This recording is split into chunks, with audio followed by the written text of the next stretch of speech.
approving or rejecting the nominees for appointment. In conclusion, the Committee on Appointments shall conduct the approval hearings guided by the Constitution, the Act, and all other relevant laws. I thank you. We'll now invite, is it the Sergeant, to administer the oath to the Honorable Professor Kithure Kindiki.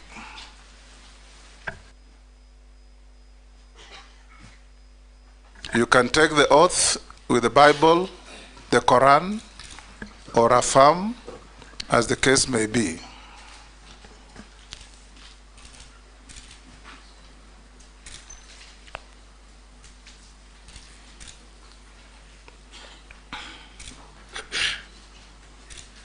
I, Kithure Kindiki, do swear the evidence that I shall give before this committee on the matter under its consideration shall be the truth, the whole truth, and nothing but the truth. So help me God.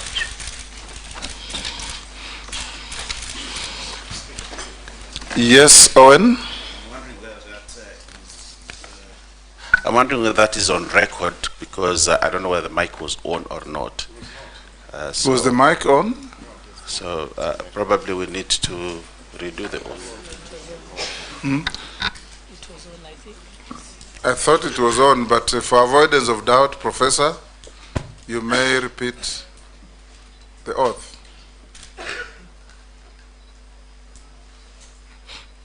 I, Kithure Kindiki, do swear that the evidence I shall give before this committee on the matter under its consideration shall be the truth, the whole truth, and nothing but the truth. So help me God.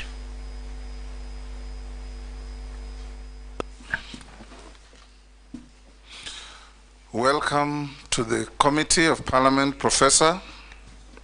This is the second time this committee is having an opportunity to have a bite at you in terms of vetting and assessing your suitability to hold the office to which you have been nominated.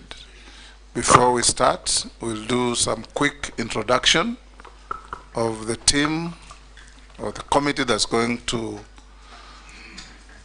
interrogate you. On my right is the Deputy Speaker of the House, Honorable Gladys Boss. On my left is the Clerk of the National Assembly, Samuel Njoroge. I'll now invite all the members to introduce themselves, starting with Naisula here. Go round. Naisula Lesuda, Samburu West MP. Kimani Shongo. Junet Mohammed. Nelson Koech. Kosi David. Kikaria David. Emase Mary. Abdul Rahim Daoud. I'm Ferdinand Kevin Wanyonyi. George Gitonga Murugara. Owen Bayer. Robert Mbui. Stephen Mule. Dido Rason. Abdi Shuria. Bishimboko Likoni. Rehab Mukami Washira. I'm Caleb Amisi Saboti.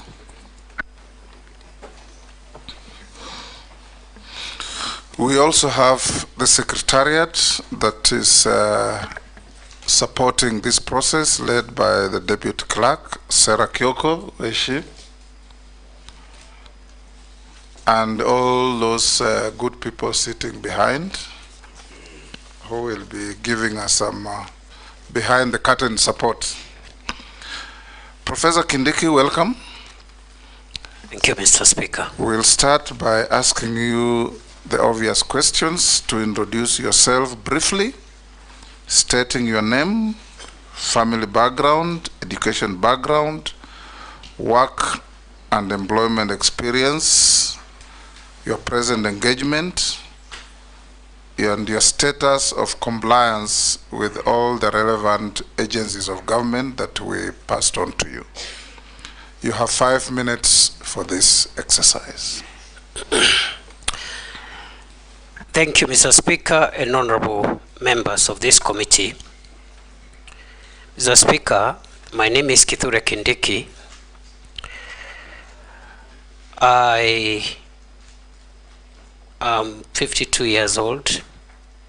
I was born in Tharaka Nithi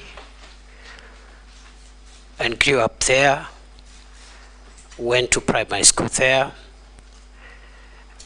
and upon my completion of secondary education, I studied law. I have a Bachelor of Laws degree from Moi University, which I obtained in 1998. I have a Master of Law from the University of Pretoria, and I have a PhD in International Law from the University of Pretoria, which I obtained in 2002. I am married. I have 3 children, and I have worked in the last 26 years in various capacities. I'm an advocate of the High Court of Kenya of 24 years standing. And in the process of my career, Honorable Speaker, I have worked as a lecturer. I taught at Moi University for 3 years, and later on at the University of Nairobi for 9 years. I rose from the position of assistant lecturer until I became Associate Dean of the Faculty of Law at the University of Nairobi. In between, I was head of Department of Public Law. I have been licensed to practice law in Kenya, but also before international courts and tribunals, including the International Criminal Court, where I still remain in the list of Defense Counsel.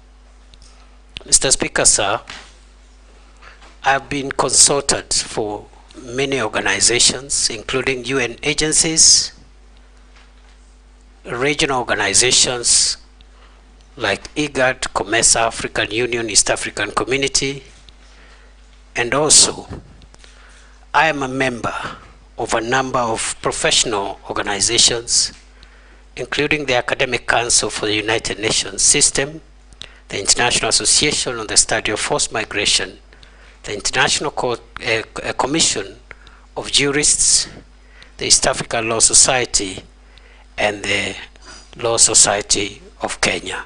I submit. Thank you. Status of compliance. Mr. Speaker, sir, I have filed to Parliament through the clerk my compliance with the Higher Education Loans Board, my compliance with the Kenya Revenue, my compliance with the Kenya Revenue Authority in terms of tax compliance.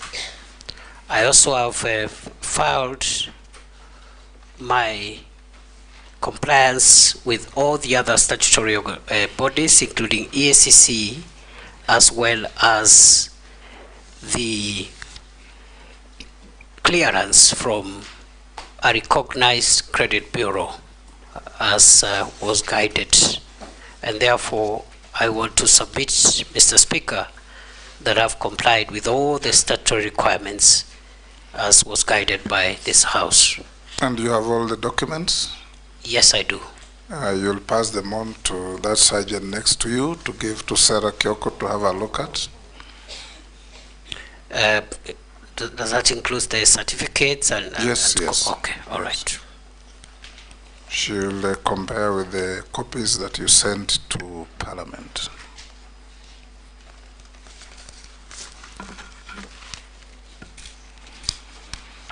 I will now open the session for asking and interrogating the nominee. And I give the first shot to the Deputy Speaker.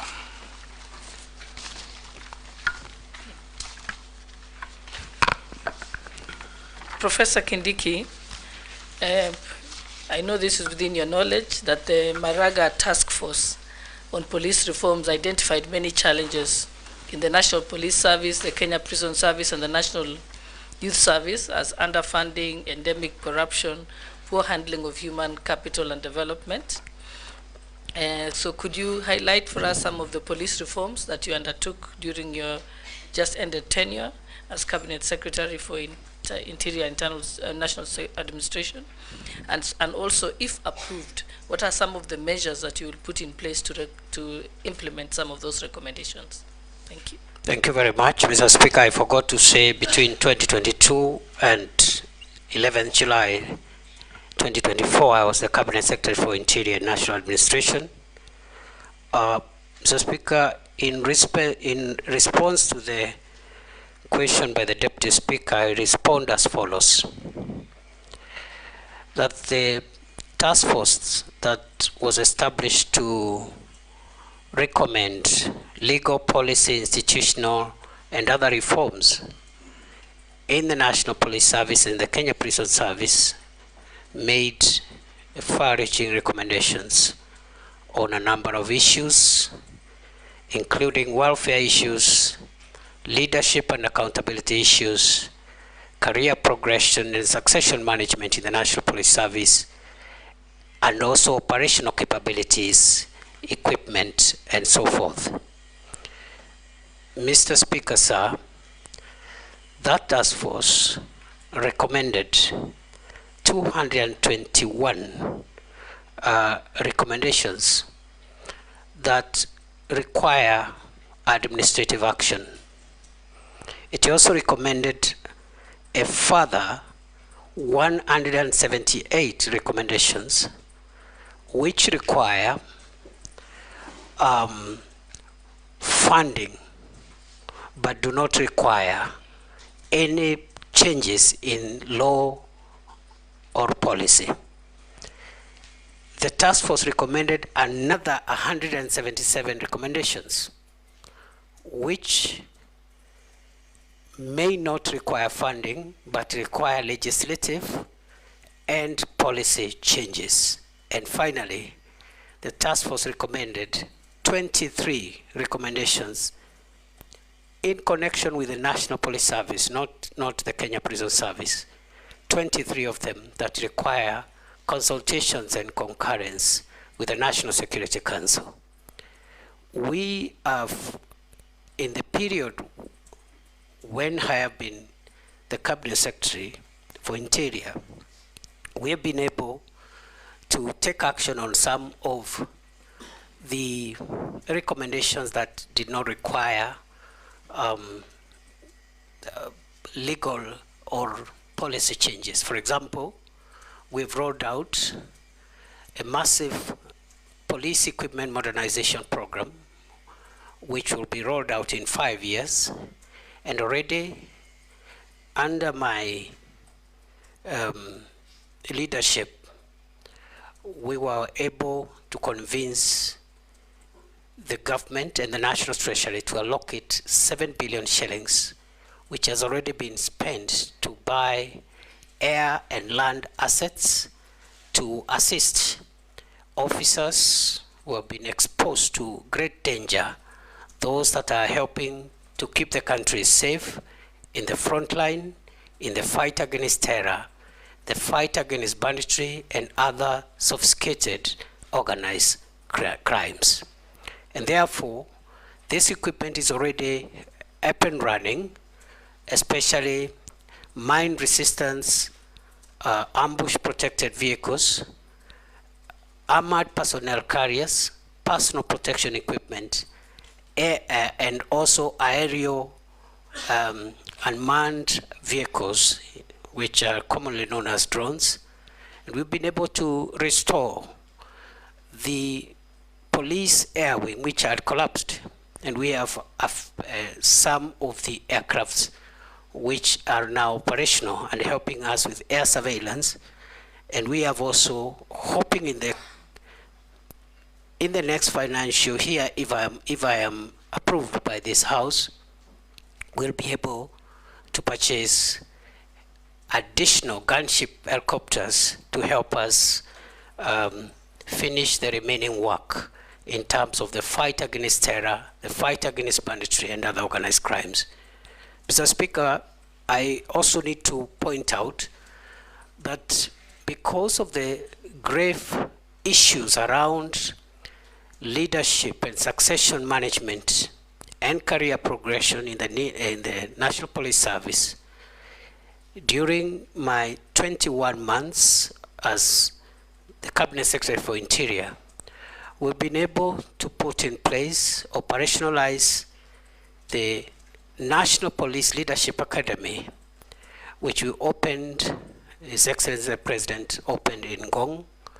And this is the academy that is helping us put together a curriculum that will help us put in place short courses, professional courses to retool, reskill our police officers, especially those that are in leadership, and also provide a fast-track process of identifying, nurturing leadership among our police officers.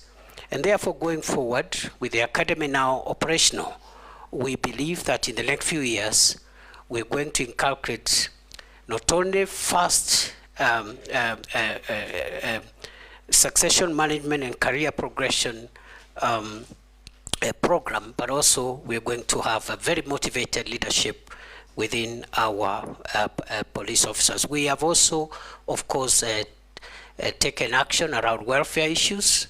Already the increments for the first increments that were proposed by the task force have already been put in place. We have also, in terms of giving motivation to our officers, also operationalized the National Police Service Hospital, which is supposed to take care of those who are injured in the front line so that they are not exposed to health or even subsequent risks when they visit ordinary hospitals. So by and large, that's what we've done. And finally, on the proposals that require legislative reforms and policy reforms, we have formulated about 6 pieces of legislation which are ready. They are just waiting for stakeholder participation, and then they'll be conveyed to Parliament through Cabinet. And if I can highlight this as I end that response, Mr. Speaker, they include, number 1, the National Police Service Amendment Bill 2024, the National Police Service Commission Amendment Bill 2024, the National Forensic Laboratory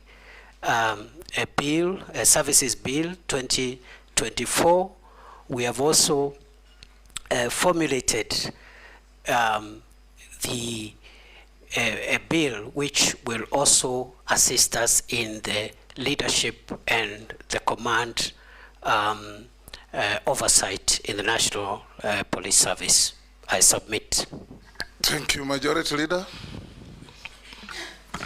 Thank you, Honorable Speaker. My question to the CS nominee relates to just where he stopped on the legal and legislative proposals that he was considering before his exit from the ministry, and more so around the issue of implementation of Article 37 of the Constitution on the right of Kenyans to picket, assemble, demonstrate peaceably. And CS, you have seen in the recent past a lot of confrontations between members of the public and the police. And it's my view that principally why this has been so is because you have failed to designate picketing corners. And Kenyans imagine you can picket anywhere and everywhere, including in some areas that you consider restricted areas. I would want to hear what is it that you would intend to do if you are reappointed and approved by this committee to ensure that there are no more confrontations between members of the public who want to peaceably assemble and picket and the police. Two, there seems to have been a complete breakdown in administrative and security structures in the country. And I say that in view of when you came into office, the Shakahola massacre, where up to now we don't know how many Kenyans lost their lives in Shakahola. We have seen in the recent past Kware here in Nairobi. In a country like ours, how is it possible where you have chiefs, assistant chiefs, nyumba kumi, and all the structures and security and administrative structures that we have, that 20, 40 people can be killed around one small area like Kware in the full view of the security and administrative structures without government coming to know? And the same thing happened to Shakahola. And I would want to hear what is it that you would intend to do to make sure that there is restoration of administrative and security structures right at the village level to secure our country. Mr. Speaker, sir, it is true there is work that requires to be done to ensure that the people of Kenya enjoy their constitutional right and freedom to assemble, picket, and demonstrate, and present petitions to public authorities, while at the same time maintaining public order and also ensuring the rights of other people. Before I was dismissed on 11th of July, I had actually finalized the draft regulations to the Public Order Act, which will be the statutory instrument to be processed for purposes of giving effect to the enjoyment of that right, not to curtail that right, because a statute cannot curtail a constitutional right, but to give effect to how that right will be exercised. Those draft regulations, when completed, will be able to help the police do a number of things. Number one, obligate the police to escort protesters and provide security for them, but also to ensure protesters don't run amok and overrun members of the public who are not protesting. Number three, it will require those protesting to notify the police and tell and also give the number of protesters so that the appropriate arrangements are made. It will also obligate public institutions in all arms of government, all public institutions, to designate an area within their premises or within the vicinity of their premises where a group of protesters who want to present petitions can stand, demonstrate, and present petitions to that public office or that public institution. Those regulations also will of course ask protesters to also be responsible for their own conduct, and therefore we hope that if I am approved, this is a low-hanging matter. It's something that we can process in the shortest time possible to avoid a situation like what we've had in the past 1 month of protests which are unmanaged and which have exposed us to deaths and destruction of property and a lot of inconvenience to the people of Kenya. On the second question by the leader of the majority party, it is true that we have experienced a number of security incidents that should not have happened in the first place. And let me say that first and foremost, the Shakahola incident didn't happen when it became public. It happened over quite a number of years, and it's an indictment actually on our ability as a country to be able to prevent some of these sophisticated crimes from hurting our people.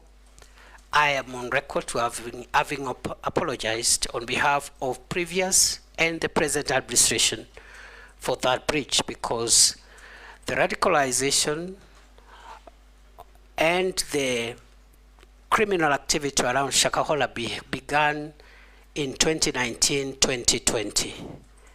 But the manifestation in terms of people dying and being buried was something that happened sometimes in 2022. And the Shakahola incidents will remain the most tragic security breach in the history of our country. We have never had a security breach of that magnitude in our country. We have learned the lessons. 2 days ago, the task force that the president had appointed has helped to give us some of the recommendations on what we need to do to avoid that going forward. But also, we believe that the public officials, including security officers who are in charge, must also have their day in being made accountable. We had proposed the establishment of a commission of inquiry to help us put together the accountability process so that we can have recommendations on prosecution and other action. But the commission of inquiry was stopped by our courts, and we were unable to move. But with or without the commission of inquiry, I want to assure the people of Kenya, if I am approved, one of my priorities will be to make sure that the accountability for the crimes in Shakahola by public officials, including security managers of all arms, of all agencies of the state, must proceed as a way of making sure that we do not have this kind of thing happening again. It is true also recently we had an incident which is actively under investigations around Kware area. Again, the same reasons, gaps in the Ngao and Nyumba Kumi structures, and also our intelligence collection ability. And I just want to say that now that we have finalized the proposals and we know what we need to do to reform our National Police Service, my next assignment, if I am approved by this House, will be to initiate far-reaching reforms in the national government administration system to ensure that we restructure the Ngao system, make it more responsive, modernize it, and distribute it to the lowest level in a manner which helps us to avoid incidents like this when we have serious security breaches, yet we have government officials paid by the people of Kenya to make sure that the country is safe. So I want to admit those were very unfortunate incidents, and national security being a work in progress and a perpetual project, we have learned the lessons, and we are going to make sure that we strengthen and seal the gaps to ensure that we make our homeland safer than it has been before. Thank you. Minority Leader. Thank you, Mr. Speaker. Mr. Speaker, I would like to ask the nominee, Professor Abraham, that, Mr. Speaker, Mr. Chairman, he is one of the two people who have been reappointed to the cabinet to the same docket that they were serving previously, the last 2 years. I want to ask you a question, Professor, that what do you think makes you feel that you can serve in that docket again? Because why I'm asking that question is because if you look at what happened in the last 2 months in this country, the demonstrations and the kind of things that happened, in my view, you look like somebody who was lost. Your presence was not being felt. Your omnipresence was not being felt, if I may say so.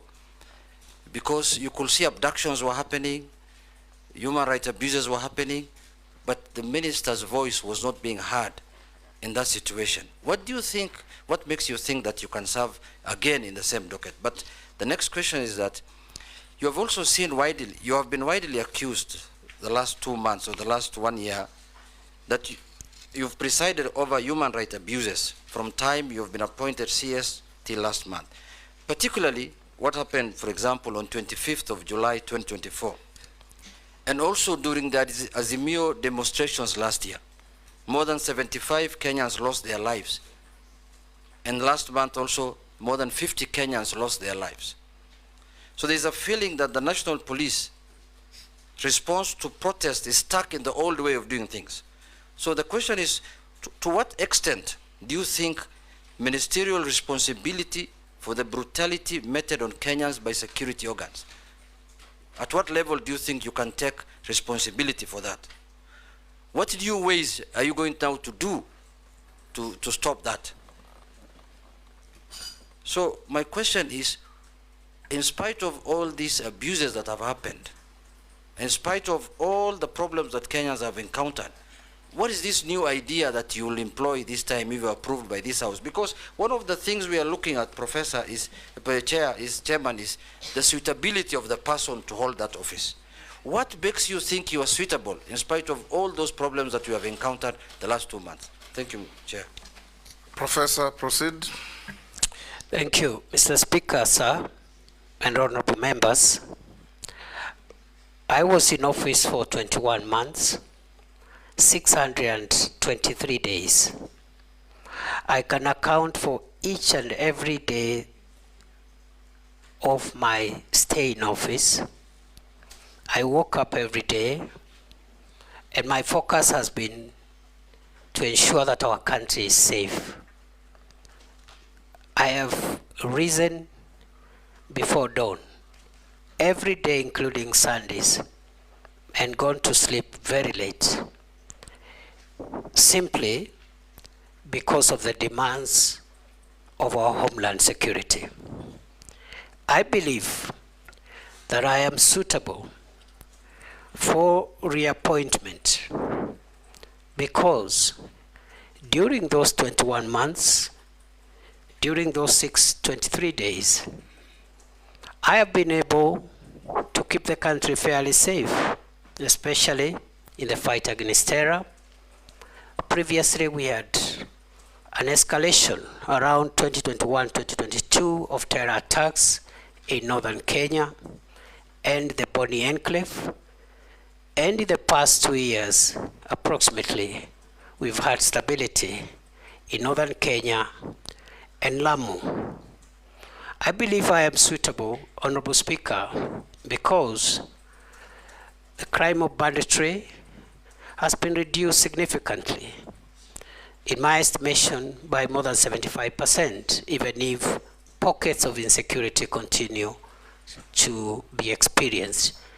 And we do know where the gaps are and what needs to be done to even bring this problem to a complete end. Mr. Speaker, I have visited all the 47 counties, some of the counties numerous times. I've been to Lamu 21 times in 21 months. I've been to Samburu 8 times. I've been to Baringo 13 times. I've been to many other counties. And therefore, I have not been lazy. I've been diligent. And I've conducted myself within the parameters of Article 73, which requires me to conduct myself in a manner that brings honor to the nation and dignity to the office I hold. I have worked with officers at the headquarters, but I've also sat down in numerous meetings to work with officers at regional, county, and sub-county levels to make sure that we share decision-making processes and decision implementation processes. I believe, Mr. Speaker, the question has been directed to the events of the recent weeks. And I want to respond as follows. That the reason that I didn't talk every day is because the events the Honorable Member is referring to were mainly operational issues.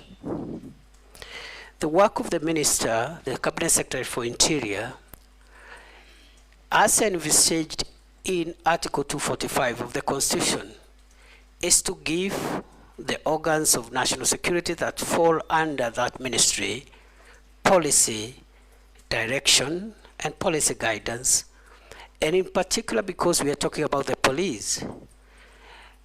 Mr. Speaker, the police is under independent command, Article 245, paragraph 2. There are only two people who can give the Inspector General of Police directives. First, the Cabinet Secretary for Interior, but only on policy issues. Number two, the the Director of Public Prosecutions in matters in investigations of criminal activities. Other than that, operational matters are handled by the command of the National Police Service, and therefore the Minister doesn't give operational directives.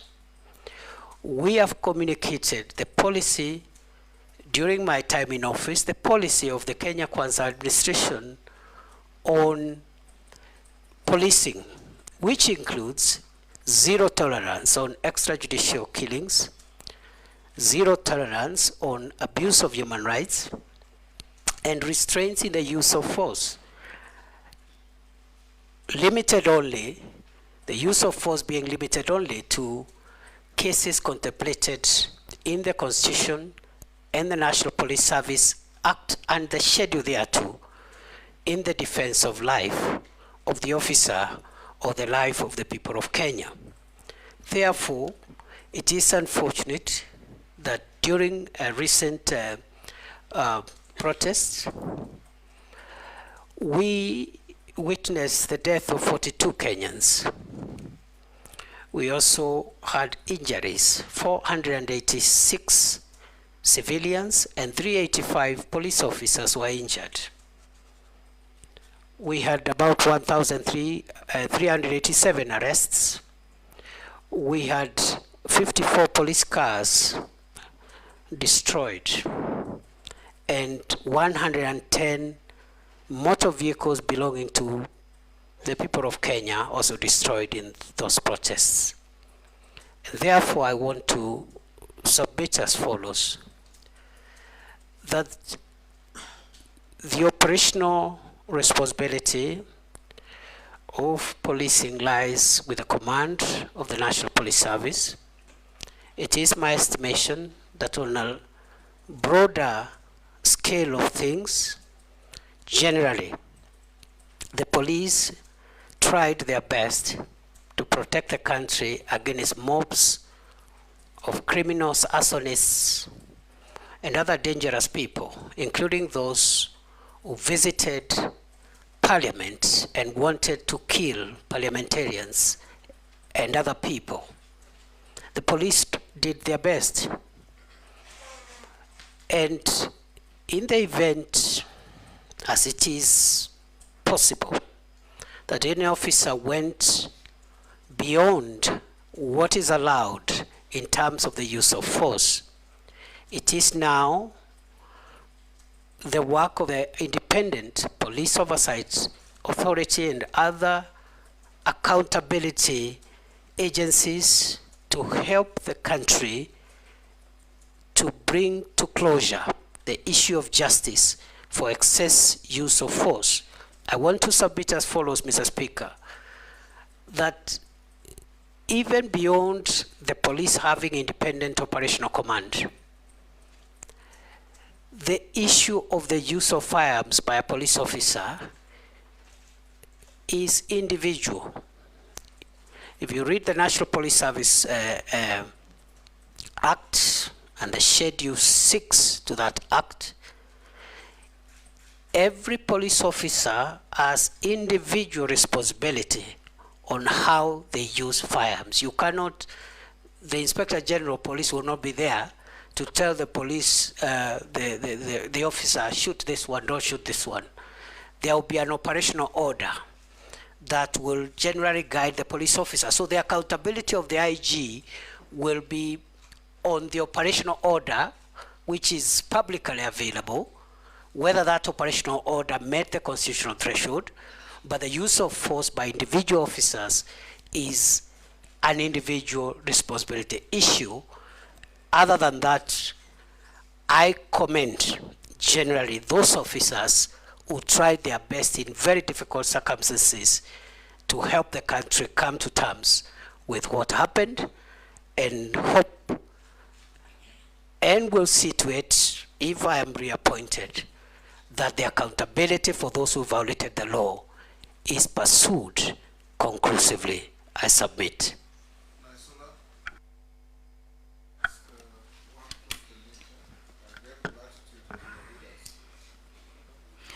Thank you, Mr. Speaker.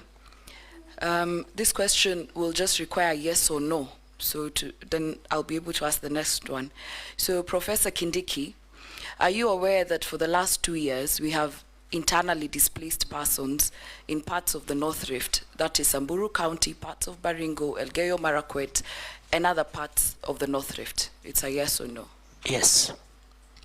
So if this committee finds you suitable to hold this office again, what measures will you put in place to see that these families go back to their homes, and especially going children will go back to school and people can go back to their homes and live peacefully?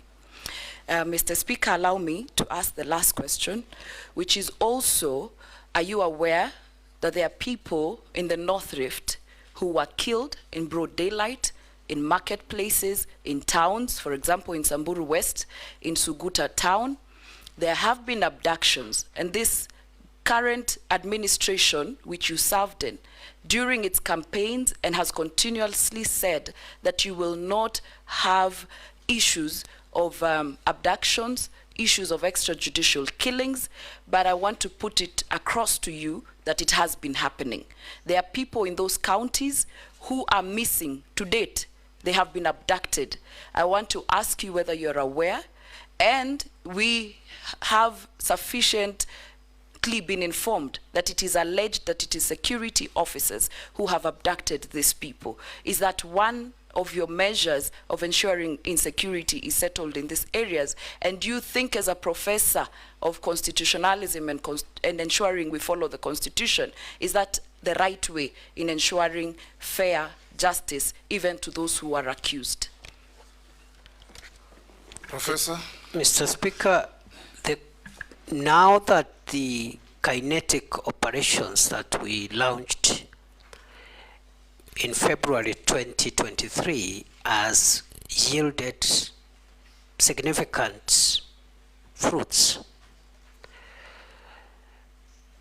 the issue of the North Rift will not be complete until those that were displaced because of the violence meted upon them by bandits, groups and gangs are returned to their homes. And therefore, it is going to be my priority, if I am approved by this House, to make sure that in line with the rights of every Kenyan under the Constitution and the relevant instruments, including international instruments on the prevention of internal displacement, we're going to resettle, facilitate the resettlement and reintegration of all communities that were displaced by the menace of banditry. Secondly, I've been asked to respond to the allegations about abduction. During my tenure as minister, I made it clearly, I made it clear to the police that abductions, extrajudicial killings, and extra-constitutional means of apprehending offenders is against government policy, is against the Constitution, is against international law. I must hasten to say my observation, because I've been in the front line more than any other place, especially in North Rift, in northern Kenya, and the Boni Enclave. The officers who served in the special units in counter-terrorism and counter-banditry, the formed-up units have been quite professional, generally. But just as I've said in the previous question, in the event there are any infractions, there are any reported infractions and excesses by the special forces that are helping us to fight banditry, again, IPOA and other accountability mechanisms must be put in place to ensure that we do not spoil the very good work that is being done by our officers in the front line. Some of them have died, others have lost limb, officers have been destituted. Point of order, Chairman, I was saying that you know, the nominee is a professor, and professors teach in the university, so he can answer questions like somebody who's in class teaching us. I was requesting through the chair that, through the chairman, that he can do faster. Chair. Professor, be concise and precise and to the point. I submit. Thank you. Nelson, we'll just come around. Yes. Thank you, Honorable Speaker. Professor Kindiki, it's unprecedented that twice in 2 years we've had to apply Section 241 of our Constitution in deploying our officers, our military officers, to back up the police, both to quell the protest and initially sent to the North Rift. What exactly is the state of our police force? There are so many things that are flying around, gossip, that number one, our officers, police officers could be demoralized. Number two, is there a situation that you feel the police at some point are very hesitant to execute some of the assignments they're given because of lack of morale? And you as a CS, the accusations that you've not helped in boosting the morale of our police officers. What exactly is the state of our police force? Professor? Mr. Speaker, yes, we have applied Article 241 twice. And I think there is nothing abnormal with that, Mr. Speaker, because that is why that article exists.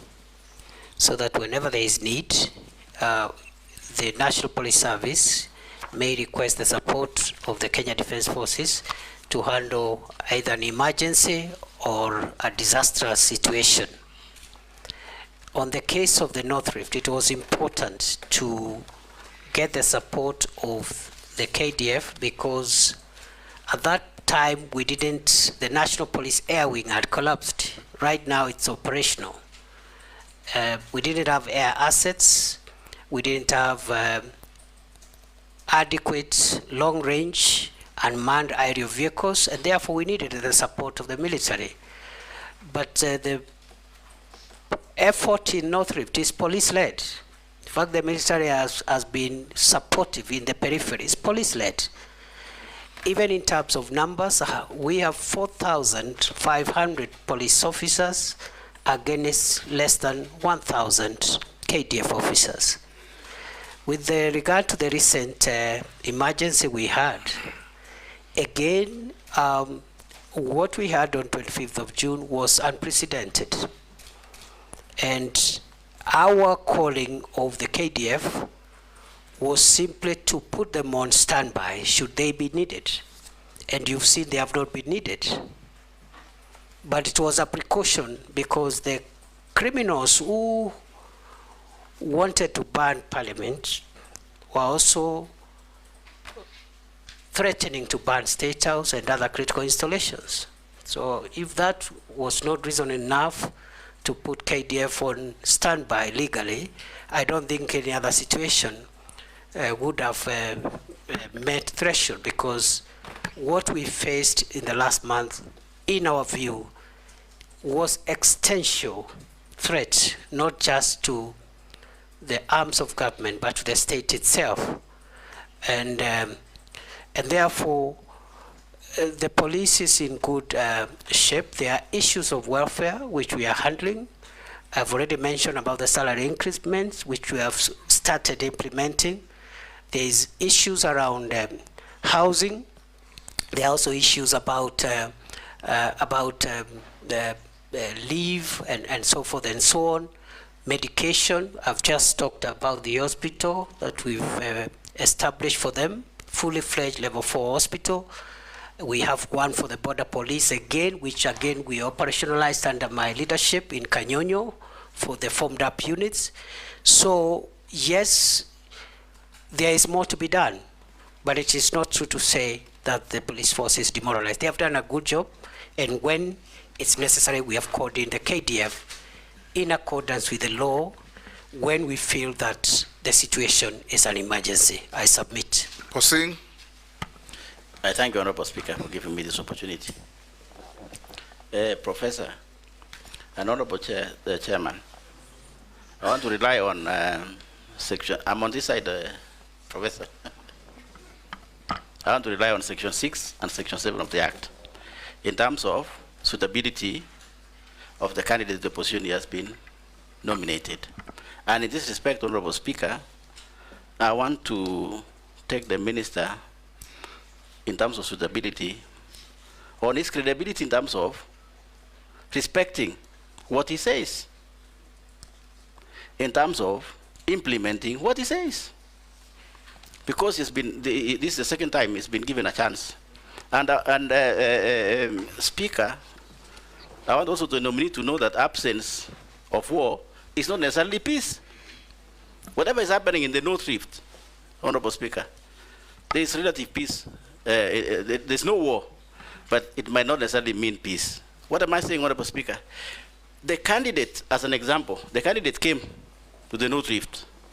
We had engagement as leaders of the North Rift, and specifically West Pokot County, as an example of the entire country. I don't know what happened, so what the minister did in the other places, but possibly maybe he did what he did in West Pokot, which is we agreed on a number of issues, Honorable Speaker, in terms of strategies of bringing peace, including establishment of sub-locations or bringing even the security near to the people so that we avoid the Shakaola things and so on. And the minister agreed with the Honorable Speaker with us in West Pokot.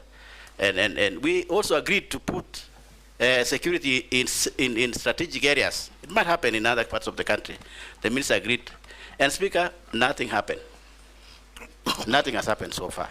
Now, if Parliament sees it fit and approves the minister again for this position, what's going to happen? What is the minister going to do different, Honorable Speaker, to gain credibility among people, among Kenyans themselves, who might feel that the minister lied to them? And finally, Speaker, take home for the minister. This idea of giving police accounting, as an accounting, or to manage their own money as an accounting officer, I want the minister to take home in terms of the security, the strategic security of this country. What does that mean in terms of security of this country? Going into the future, there are critics, Honorable Speaker, that say, how do you give the police the gun and you also give them the money? What's going to happen? It might pose a serious security in this country going forward, maybe many years in the future. I thank you, Honorable Speaker. Professor. Thank you, Mr. Speaker. Mr. Speaker, it is true that... Those are just two simple questions. Did you honor what you did and said in Pokot? And is the police fund tenable? Very simple. Mr. Speaker, it is true that some of the things that I promised have not been realized, especially the issue of operationalization of new administrative units.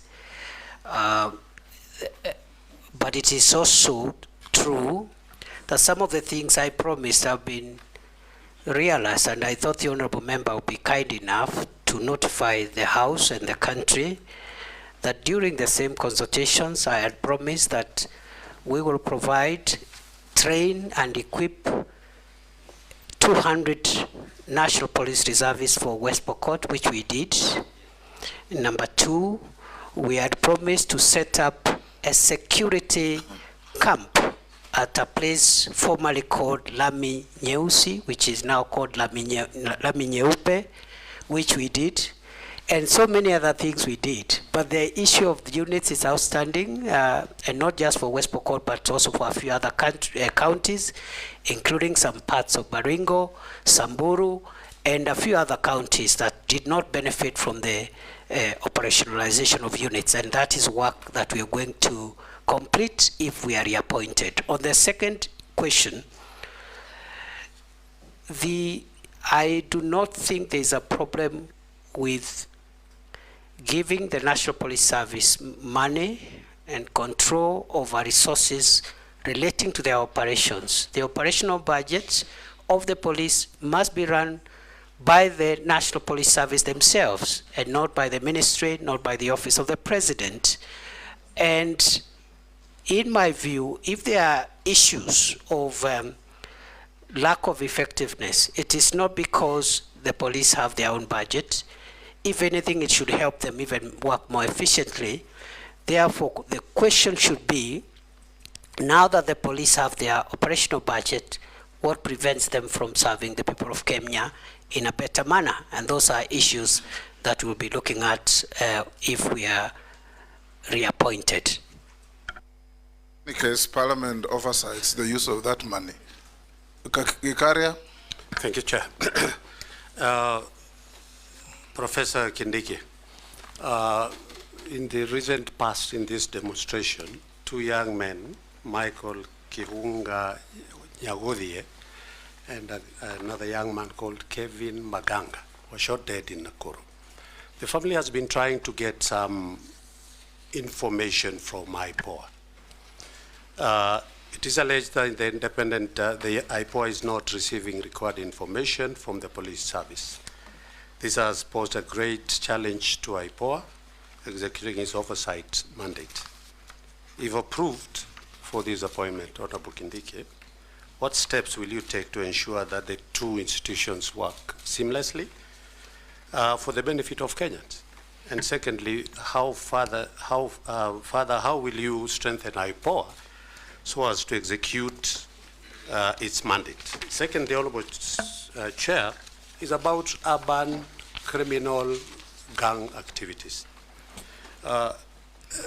In the urban areas, particularly in Nakuru, a criminal gang called Confirm, which by what the citizens claim has brought about 5 deaths in every month and hundreds of injuries. Maybe if you're approved and confirmed, what are the steps that you'll take to reduce the increase of criminal activities in urban areas, and particularly in Nakuru, specifically the confirmed criminal gang? Thank you, Chair. Professor. Mr. Speaker, on the first issue,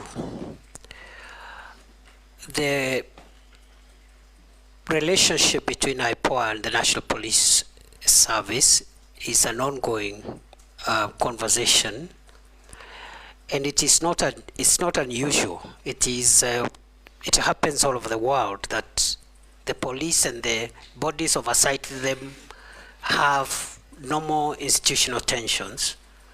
We have, during our tenure in office, we have encouraged these institutions to work together because each one of them is playing an important role. It is the same problem we had between the police service and the Police Service Commission, and we did a lot of work and around that, and were able to get a win-win situation where the commission and the police service are working together. So we'll apply the same methods if we are reappointed to make sure that IPOA gets the support it requires from the NPS, and going forward we will support IPOA in terms of more resources, more capacity, but also just brokering the institutional goodwill between themselves and the police. The second question, Mr. Speaker, is on the criminal gangs, it is true. We have had a gang in Nakuru known as Confirm, and urban crime is a major issue. When I took over as CS for Interior, October 2022, there was a lot of gang violence and gang crime in Nairobi. We've been able to reduce and suppress the Nairobi urban criminal activity significantly. We hope that the Nakuru matter could also be resolved, and before I was dismissed from office, I had had a meeting with the leaders of Nakuru County, and we had agreed that according to the feedback the leaders gave us, we needed to change the command, because sometimes many of these performance issues are based on the right command. So we are going to work on it to ensure that we eliminate that gang and other urban gangs in Mombasa and a few other towns that are suffering the same problem. Robert Mbui. Thank you, Mr. Speaker. Professor, Kenya's constitution borrows very heavily from the US one, particularly issues to do with the Bill of Rights. And you swore to uphold this constitution and protect it. Recently, you saw in the US that a gunman tried to shoot a presidential nominee and was actually brought down, but despite that, and even missed, but despite that, the head of Secret Service resigned their post. Now in Kenya, during your tenure as CS, over 100 Kenyans have been killed, murdered by the police. You know that maybe over 1,000 people have been injured, and property worth billions of shillings has been destroyed. Not to forget that a lot of Kenyans have also been abducted, and as we are talking, there are still people, families that are still looking for their loved ones. Now, we did see that the Inspector General of Police resigned. Do you think that as a CS, you should not also have taken responsibility, political responsibility for that failure that the resignation confirms, and also either resigned or declined the appointment? It's also important to note that during these demos that were held, a lot of people were shot, and there is clamor and request and for justice. In fact, I've attended, one of them was a constituent, Erickson Mutisia, and we've gone to those funerals, and the families are asking for justice. You have forensic evidence because you have the bullets, and you know that every bullet that comes from a gun can be traced. Why have we not seen arrests and arraignment in court of the police officers that are accused or that were involved in these shootings? Because that would appease the public a little bit. Allow me, Mr. Speaker, to also point out that the CS has had, the nominee has had a very illustrious career. And, PhD, you've done consultancy all over. And when you are here for the approval hearings in 2022, after all those many years of working, your wealth was at 544 million. Now, 2 years later, your wealth now is at 694 million. That is a whopping 150 million shillings more. Maybe you could explain to us, is this increase probably related to the office that you hold? It would be important for us to know. And finally, Mr. Speaker, too many questions, Robert. Mr. Speaker, just one last one, because we are doing very well with time, Mr. Speaker. Just one last one, which is because I'm just picking out some of the things that some of the members have said on the matters of insecurity and criminal gangs, Mr. Speaker, that have been out there mugging our people. There's burglaries, in the North Rift, there are all these issues of cattle rustling and all that, which you have admitted there are issues. Now, my question is, when you know that we have such insecurity in the country, what was the logic behind making a decision to send 1,000 police officers to go and secure Haiti when Kenya has a problem? Thank you, Mr. Speaker. Professor. So, Speaker, those are three questions. The first one, the Honorable Boy asked about whether I should have resigned. The example the member gave about US, where the candidate for presidency was nearly killed, raises a number of issues. One, he says the person who attempted that was killed. That demonstrates use of force, even in our local context, is allowed, because nobody raised issues with that criminal who was wanted to kill Donald Trump. He was shot dead without questions. Number two, the honorable member said that the director of the Secret Service resigned, but also drew a parallel and said our IG also resigned. The minister did not resign in the US. I don't know why the Kenyan minister must resign. And nobody asked the minister to resign, because ministers don't instruct operations, they instruct policy. I can only resign if my policy instruction is unconstitutional or illegal. Then on the question of those unfortunate incidents when Kenyans lost their lives and the quest for justice, I strongly believe that there must be justice, and every death that occurred must be accounted for. However, Mr. Speaker, the process of putting together criminal investigations, including forensic evidence, is not something that can be done, can be rushed. It takes a bit of time all over the world, not just in Kenya. I believe IPOA should help the country to get closure, and I have promised, if I am reappointed, I'll encourage the collaboration and support and goodwill between IPOA and the police in terms of providing information so that justice is served. I have also been asked about my wealth, which has increased from 544 million to 694 million. It is true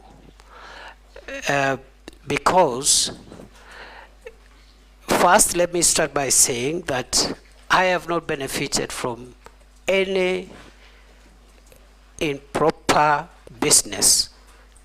I have not done any business with government. Let's start from there. I have not applied for any tender by myself, by proxy, by relative, or by anybody.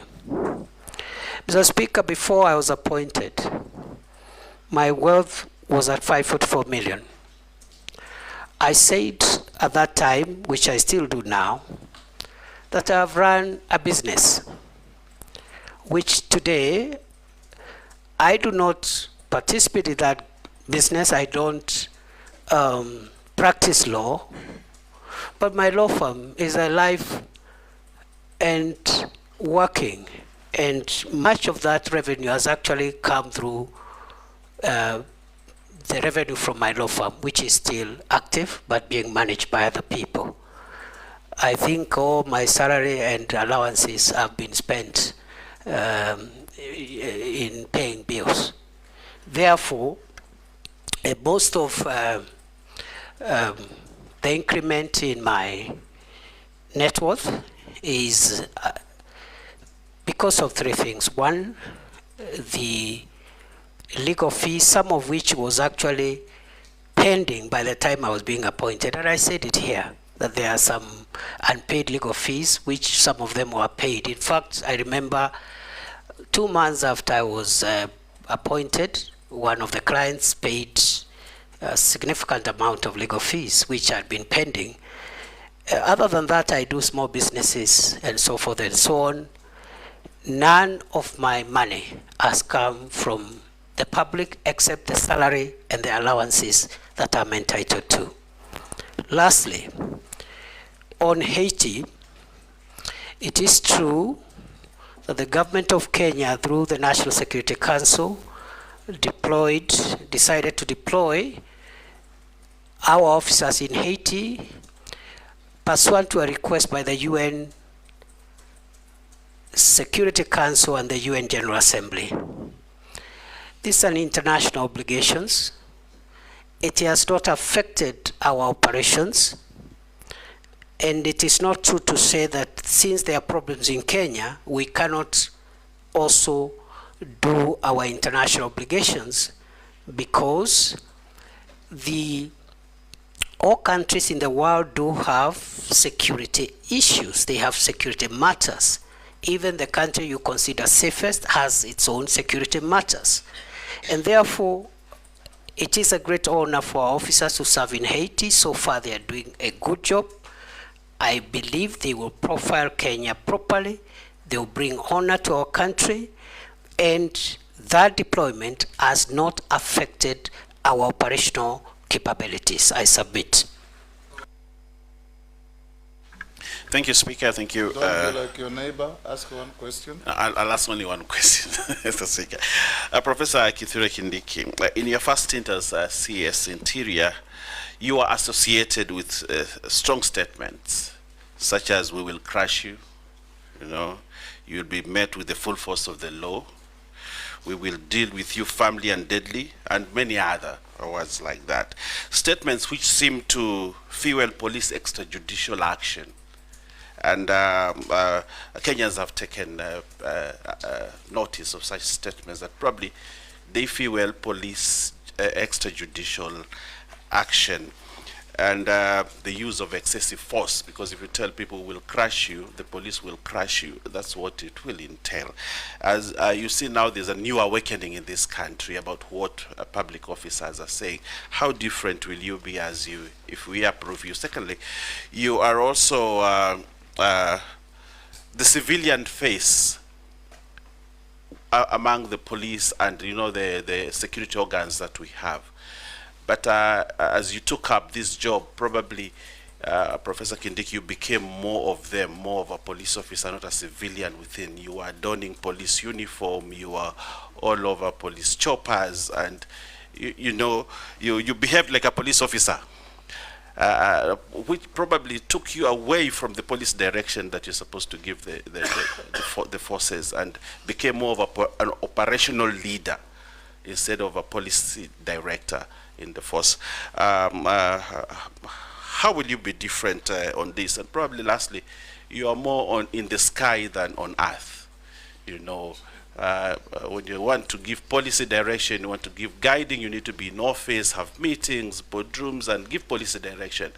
But you have said you actually went to Lamu 21 days, 21 times in 21 months.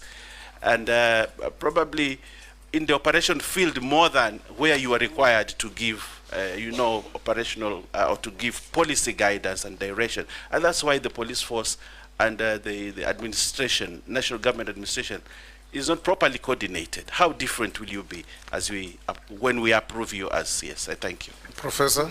Mr. Speaker, thank you. I've been asked to say whether I'll change my language. Mr. Speaker, I need to clarify that it is true I have used very, very unique language. But Mr. Speaker, this is security language. And the people I address when I use those terminologies are not the law-abiding citizens of Kenya. The people I address with that difficult terminology or unique terminology are terrorists, bandits, organized criminals. Those are the people I tell will crush you, and I mean it. Last time I appeared before here, the member for Samburu West asked me what I will do in Kurkur and other places when criminals descend into gorges, and I'll say I'll flatten the gorges. We've done a bit of that. There were places in Baringo, Corcoran Hills, a place called Tandare, a place called Ngelecha, and in Samburu, the Malaso Valley and other places where criminals would always retreat and have a field day, operate from there. We've neutralized them and removed them from there. So, the use of force is permitted by law, depending on who that force is used against and in what circumstances. and the escalation methods are used. You start by asking them to surrender. If they don't, you use other methods until, if they challenge you or they want to kill police officers, the police officers will kill them before they kill the officer. That is the law. Mr. Speaker, on the second issue, I have been there at headquarters driving policy in boardrooms, Arambe House. I've had so many meetings in our campuses in Kiganjo, in Embakasi, Roiro, Police Leadership Academy. But I've also been in the field more. Why? To disseminate policy to our forward operating bases, to our camps, to our officers in the field, in the counties. And even in the counties, before I even start my meetings, I would sit with the county security committee in a boardroom, disseminate the policy, because they are the ones who will be left to implement. And I have also been in the most dangerous spots in our territory with our officers in the front line. Why? To give them moral support, that we have not posted them there to die. We have posted them there to protect the country. And there is no greater morale booster than for the security minister to go and visit the officers, have lunch with them, encourage them, and tell them what the government policy is and what the government thinks about them. So it has been very rewarding. I will be back in the normal manner, but I will of course balance between my headquarters work and also the field work. Lastly, I've been asked to land. I have always landed. For every flight, I have landed. And finally, on the issue of uniform, what I wear is tactical attire, because there are some things which protective clothing that you need tactical wear to be able to have protective clothing and protective facilities, because you're in a dangerous situation. I don't wear that on the streets of Nairobi. And also I have been in not just police helicopters, but military helicopters, because the law provides that the security minister be facilitated when he is in dangerous situations. The Minister for Interior, the Minister for Defense must be facilitated, because the nature of our work is we are exposed to risk and danger by virtue of office. Otherwise, I do not fancy it's only that it's all in a day's job. Murugara. Thank you very much, Mr. Speaker. On a CS nominee, let me take you away from the police officers, the bandits, and all these other insecurity matters you're dealing with, back to national government administration. I recollect very well that when you were here, we actually questioned you on it lastly during the vetting, and emphasized that the nerve center of the national government administration is in the villages. That we do have very serious workers in the villages who possibly are not recognized by the national government, but who play a key role in the service and security provision and everything else, so that we can avert incidents like the Shakahola and the quarry incidents we've talked about. Here I'm talking about the village elders and the Nyumba Kumi workers, whom you use extensively 24 hours every day, every month, and every year, and in a form of service which is very similar to servitude or some form of modern day slavery. These people are not remunerated. Your response that time was that a policy was going to be put in place immediately, and that they would actually start getting a form of remuneration. The question I have to you is, how far has that gone, and when should these people expect their paycheck? Whether check, whether M-Pesa, whether whatever is going to be, when should they expect to be paid?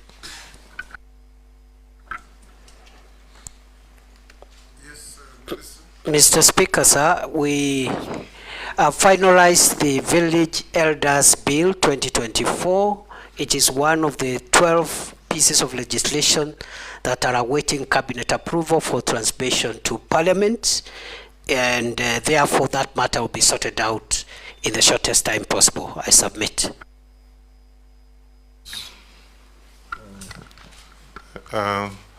Waziri, I want you to again go back to Haiti, where we actually deployed almost 600 police officers. My fear now is that with what is happening around there, the fact one of my voters at home has one of his son actually deployed. And the question is, how secure? Do you have special security, insurance for this particular, just in case something has happened? Of course, that has led to a deficit of police officers. That's why when you had demonstration here, you had to get in the army because we don't have enough police officers, so because some of them are away. Secondly, I also have had a case in North Rift. In fact, my colleague is just walking in. The North Rift, where you have this police reservists have been disarmed, and yet we have problems in North Rift. And those are my borders, and we have that problem. And yet you have actually disarmed the police reservists.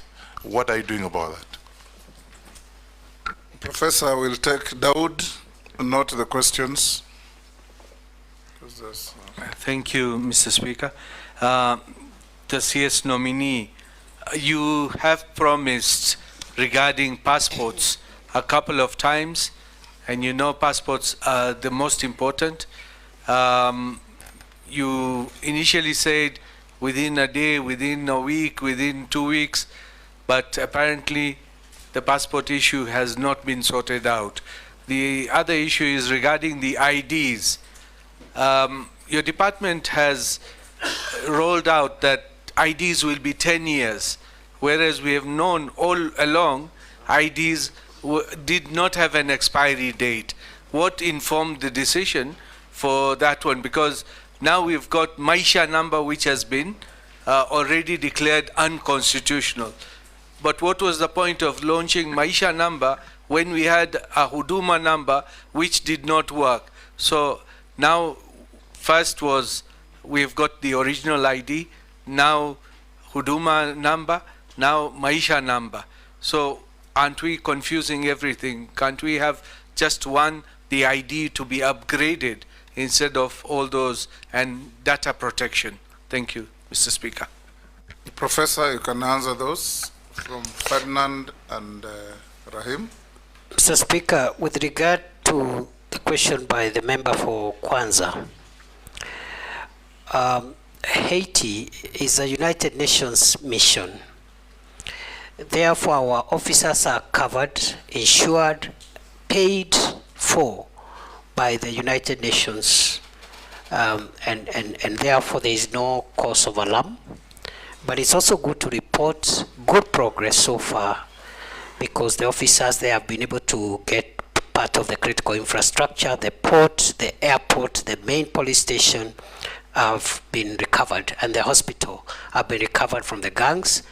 And some of the gang leaders who were taunting us before have even signed for peace and are willing to engage. So they are doing a good job. We are praying for them. We hope there will be no untoward incidents. With regard to the second issue from the member for Kwanza, it is true we disarmed 400 National Police Reservists who were serving in Trans Nzoia. And there was a reason, because the NPRs were being misused. Number two, Trans Nzoia is fairly peaceful, except along the border, small issues. So we will be vetting and returning on a needs basis a smaller number of NPRs, but the number of 400 NPRs in Trans Nzoia was disproportionate with the challenge that we have in that county compared to other counties that are a little more needy. Then finally, the member for Imenti North asked about passports. When I assumed office, passport was a crisis like no other. Kenyans were waiting for a year, 6 months, 3 months, 8 months. They were bribing. They had to bribe to get passports. We had no printers, and so forth and so on. Today, we have not only paid the pending bills to the suppliers, we have enough printing equipment for personalization of passports. We have even upscaled our system, that is the ICT system, and we have cleared the backlog from 784,000 when it was at the highest, and today there's no backlog. We are issuing passports within 7 days, starting 1st of August, today. That was our deadline. We complied with that deadline 4 weeks ago, at the beginning of July. Our next deadline is therefore to bring the passports waiting period to 3 days by 1st of November this year. And we are on course. I am very happy. This is one area where we've made a lot of progress. Of course, there are small challenges here and there. We believe that we've not eradicated corrupt staff completely. We have a new crop of staff, about 120, but we are not sure that corruption has been eradicated from that directorate, and we are working on that to ensure, we'll be working on that if we are approved, to ensure that we clean up the whole place. With regard to IDs and huduma number and maisha number, the reason for the 10-year limit is because of technology, because unlike the ID that we are used to, the second generation ID we have, the third generation ID is a technology card, and technology keeps on growing old, and therefore that's why we have a 10-year period, and that's why even passports, they normally have a time frame. You cannot have a passport for life. That is the idea. It is not to punish Kenyans. The card has a bit of technology chips, and we want to upgrade that chip based on the security threats that will be identified by that time. The maisha number issue is before court. We hope we will vacate the orders that were issued 2 days ago, because the problem we are having with delays with issuance of IDs is because of court orders. Last year, between November and March this year, there was a court injunction against us issuing IDs, which brought a huge backlog of almost 600,000. We cleared that backlog. We were actually left with 92,000 with those in the waiting list. And then another court injunction was issued again 2 days ago. We hope we'll be vacating it by Friday, hopefully, so that we can be able to move on with issuing IDs to the people of Kenya. I submit. Mercy. Thank you, Honorable Chairperson. Let me take you to the budgets. Following the recent government budget cuts across all sectors, what innovative ways will you use to mitigate the negative impacts of the budget cuts in the Ministry of Interior and National Security? Secondly, what will you prioritize if approved? What programs will you prioritize, and what will be the impact of implementing those priorities? And Kenyans are also asking, because of the unemployment situation in the country, is the recruitment of police officers affected by the budget cuts? And if not, what innovative ways again will you use to recruit them differently? Because as it stands, Kenyans are concerned that recruitment of police officers has become a preserve of the rich, or of those who can afford to sell some land. So how are you going to make sure that employment opportunities in the Ministry of Interior are open to all Kenyans, irrespective of their tribe, their religion, where they come from, whether they have money or not. Thank you. Hold, Professor. Yes, Missy, take those two. Thank you, Mr. Speaker. Prof, you'll go down the history as the first minister to be vetted twice in one term, one presidential term. Of course, the others who are coming, but for now you are the first, and that history will not be, will be there forever. And I'll take you back to what you said in the Senate, that history is replete with strong and powerful dictators who were brought down by the power of the people. And I dare say you've been brought back here to this vetting by the power of the people. I want to refer you to an event because you are a member of the National Security Council. This is the core of the security of this nation. I want to refer you to an event in history in 1962 during the Cuban Missile Crisis, something I know you are much aware of because you are an international law student or professor. During this time, the then president of US, J.F. Kennedy, had a standoff with the Soviet Union, Nikita Khrushchev. And there was an ex-com committee members, comprising of 14 members, almost akin to what we have here as the National Security Council. All those 14 members agreed that to deploy. It took J.F. Kennedy brother's advice to do otherwise. I'm not asking you to be consulting your brother, but if it were not for the brother's advice, then we could have experienced the first nuclear war to the destruction of the world. Now, I look at the events that have happened here as a result of either good or bad decision of the National Security Council. And just like somebody said that there is always an inclination towards consensus, even if a decision is bad, that the committee of people could easily incline towards psychological consensus to the destruction or to the results of a bad decision. Does National Security Council of this republic also suffer from groupthink? Groupthink in a way that there is no devil's advocate to give an alternative decision making that can save the country. Then, Speaker, if you may allow me the last, very brief. You've tried to explain the donning of the uniform, the police uniform. What surprises me, Prof, is that you give instructions to police, you give press conferences, you are adorned in the uniform of the police. But when it comes to the crimes committed against humanity by the police, that's where you say the police are independent. How independent is your uniform? Professor. Thank you, Mr. Speaker. Mr. Speaker, with regard to the budget cuts, we will prioritize what we consider the 5 biggest national security threats in our programming.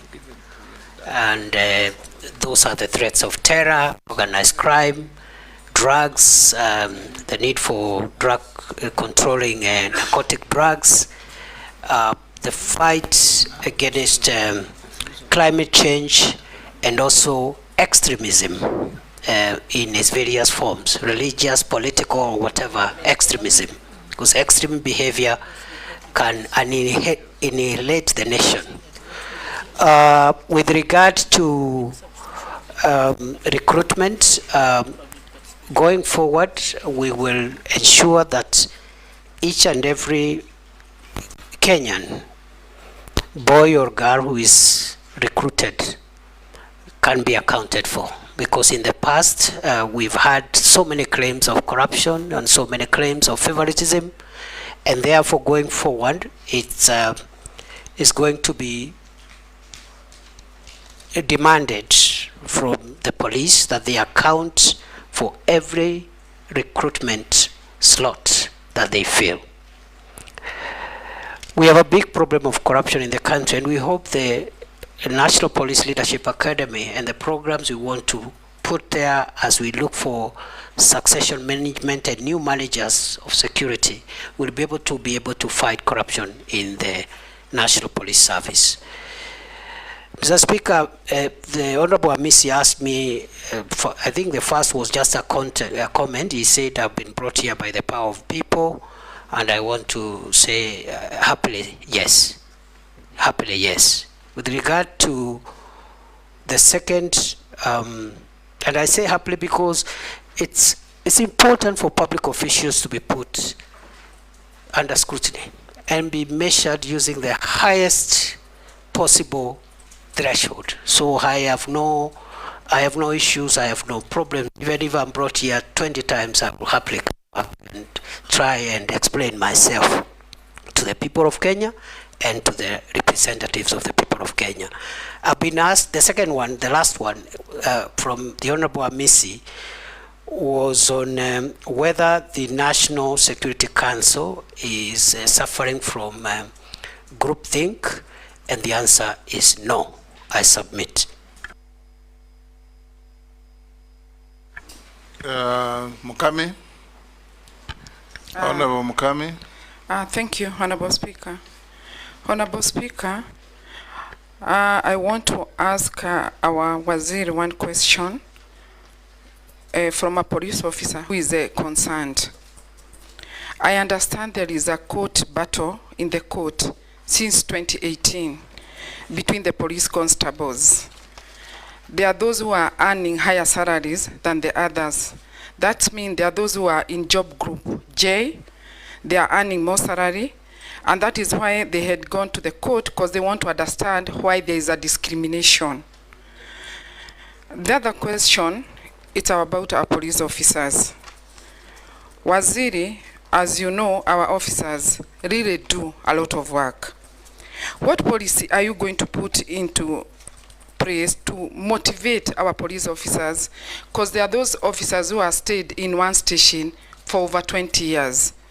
They've never been promoted, they've been never transferred, they are just there in that station. So we need to motivate them. Thank you, Honorable Speaker. Mishi, Honorable Mishi. Thank you, Honorable Chairman. Honorable Chairman, I want to ask Professor one question. Professor, as the women of this country, we are shocked and we are sick to see the rising number of femicide cases. In fact, we are really shocked when we saw the bodies which were discovered at the quarry, because all the bodies were for ladies or other women. I don't know what is the root cause of this. What contribute to all this? Who slept on the job?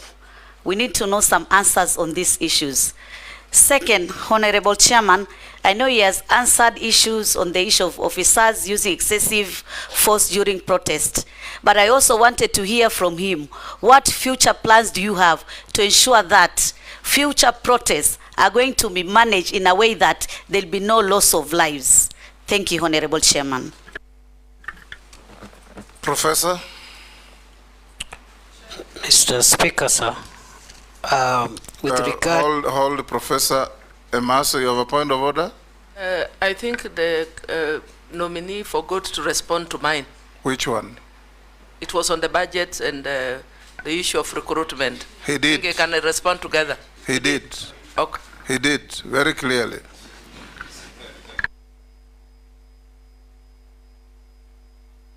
I know I was misleading you to raise that issue. Mr. Speaker, with regard to the police officers who have been in court about salaries, mainly these were graduate police constables, people or officers who joined at constable level. During their time, they went to school and studied for a degree. They have been arguing that they need to be taken straight to inspectorate. And there has been a long court battle. As soon as that court matter is settled by the apex court, we'll implement whatever decision will come from our judiciary. With regard to that matter going forward, we will implement the recommendations of the Maraga Task Force, which creates two-tier police service. where you can serve in the lower ranks, and the academic requirements are different. You serve from constable to senior sergeant, or you enter the police service at inspectorate level if you are a graduate as a cadet, so that we professionalize a little more the police service and also expedite leadership generation through cadets who can assume responsibility as OCSs and commanders at county level and so forth, to avoid a situation where you have officers seeking to extend their time in office at senior levels simply because of a lack of generation of younger commanders. With regard to the motivation, we are working with the National Police Service Commission, and if I am approved, I will proceed with this discussion to provide a clearer policy on promotions, transfers, and some form of reward system which will help motivate our officers. At the moment, before I left office, we were implementing the 3-year transfer policy. I think we were at 45% compliance because of the logistical and the financial implications. If I am reappointed, if I am approved by this House, I will complete that 3-year transfer policy to make sure that it happens. And also, we will have a fast-track promotion arrangement for officers who do very well. For example, if you are county police commander, you help in reducing crime, you help in fighting femicide, you help in fighting you have certain targets which you meet. You should be promoted faster than somebody else who is in the same level, but their performance indicators are in the negative. Finally, I've been asked 2 questions by the Honorable Mishimboko. The first one is on femicide. It is true, the cases of femicide we are seeing are worrying for the country, and it's also true we have critical gaps, especially at the lower levels of our policing and security apparatus, both the National Intelligence Service, the National Police Service, and also Ngao. And those are things that we need to work on to avoid situations like what we are seeing. The incident that happened in Kware is quite devastating, quite a grave breach of the security of our women, and it's something that I'm taking with all seriousness. Finally, what plans will I have if I am approved by this House to ensure that we do not have loss of life when citizens exercise their right under Article 37? I will be finalizing for publication the guidelines under the Public Order Act, the one I explained earlier, not to take away the light, but to facilitate, to create an environment where it can be enjoyed, to create responsibility on those who are having protests. Because if you say you have a protest to Parliament, for example, and the designated area for protests can only accommodate 1,000 protesters, you cannot say, I want 2 million protesters outside Parliament, because it's not feasible. So we'll have to give those guidelines so that as Kenyans can enjoy these rights while respecting the rights of others in accordance with the Constitution. I submit. Sharia. Thank you, Chairman. CS nominee, in the court of public opinion and in some independent surveys done in this country, the Ministry of Interior and National Administration has been identified as the one with the highest prevalence of corruption in this country. How do you intend to address this menace if approved? Let's take Honorable Russ also. Thank you very much, Honorable Speaker. Professor, when a Kenyan reads a Gazette notice of Kenya Gazette, they will tend to believe that is the true reflection of a policy direction from government. In March this year, you closed the Ilo gold mine in Moyale, that it will be closed for 30 days following the skirmishes that had taken place.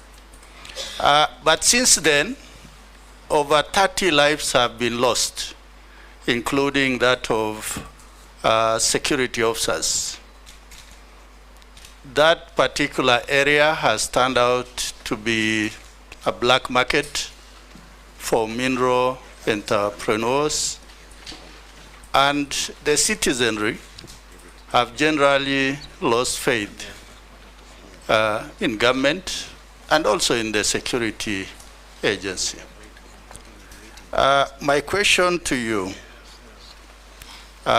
if the House approves your nomination, what is it that you are likely to do to reaffirm the community's faith in that the government does what it says it will do, and also that the security of that area, because Dabel has the inhabitants community, that the security is restored. Secondly, Honorable Speaker, those of us who come from the border areas, we have very porous borders. There's influx of arms, contraband, drugs, and also illegal immigrants. But what we are experiencing also is so many roadblocks and checkpoints. Some actually are rent seekers as opposed to for purposes of security.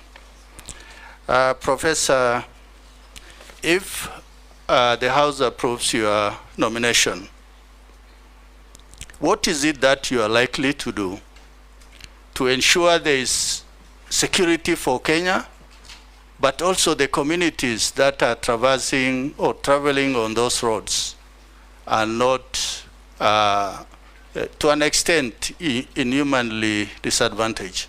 Thank you, Honorable Speaker. Thank you, Professor.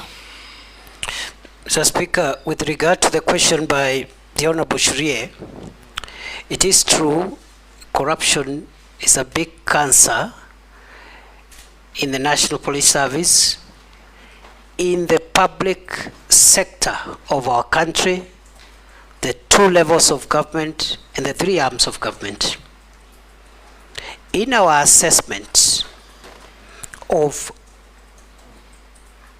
national security threats that are existential in nature, I have said earlier we have identified 5 existential threats to our country's future. Terrorism and violent extremism is one of them. Banditry and other organized crimes is the second. The third one is the problem of narcotic drugs, psychotropic substances, and all that goes with that. The fourth one is climate change and how it is creating disruption of livelihoods and breeding conflicts among communities. The fifth one is corruption. And therefore, going forward, if I'm reappointed, I am going to escalate programs, policies, and measures to eradicate corruption within the organs of the national security that are within the Ministry of Interior, but also propose for the rest of the country, the rest of the government and public sector, measures that can help us secure the country, because it's no longer an issue of the corruption by the police. It's an issue of corruption being able to actually threaten the country's future. And therefore, corruption is top 5 of our national security threat. Lastly, I've been asked about by the Honorable Didoraso about Hilo. It is true. Hilo gold mine in Dabel, Moyale, we closed in March for 30 days, but we've extended those orders. We have identified that area as a disturbed area because we lost some people there who were fighting over mineral rights, mainly illegal miners who had come, even some of them from other countries. So we closed it on security considerations. We are in talks with the Ministry of Mining to see how an orderly resumption of mining activities can happen. I was there physically in June.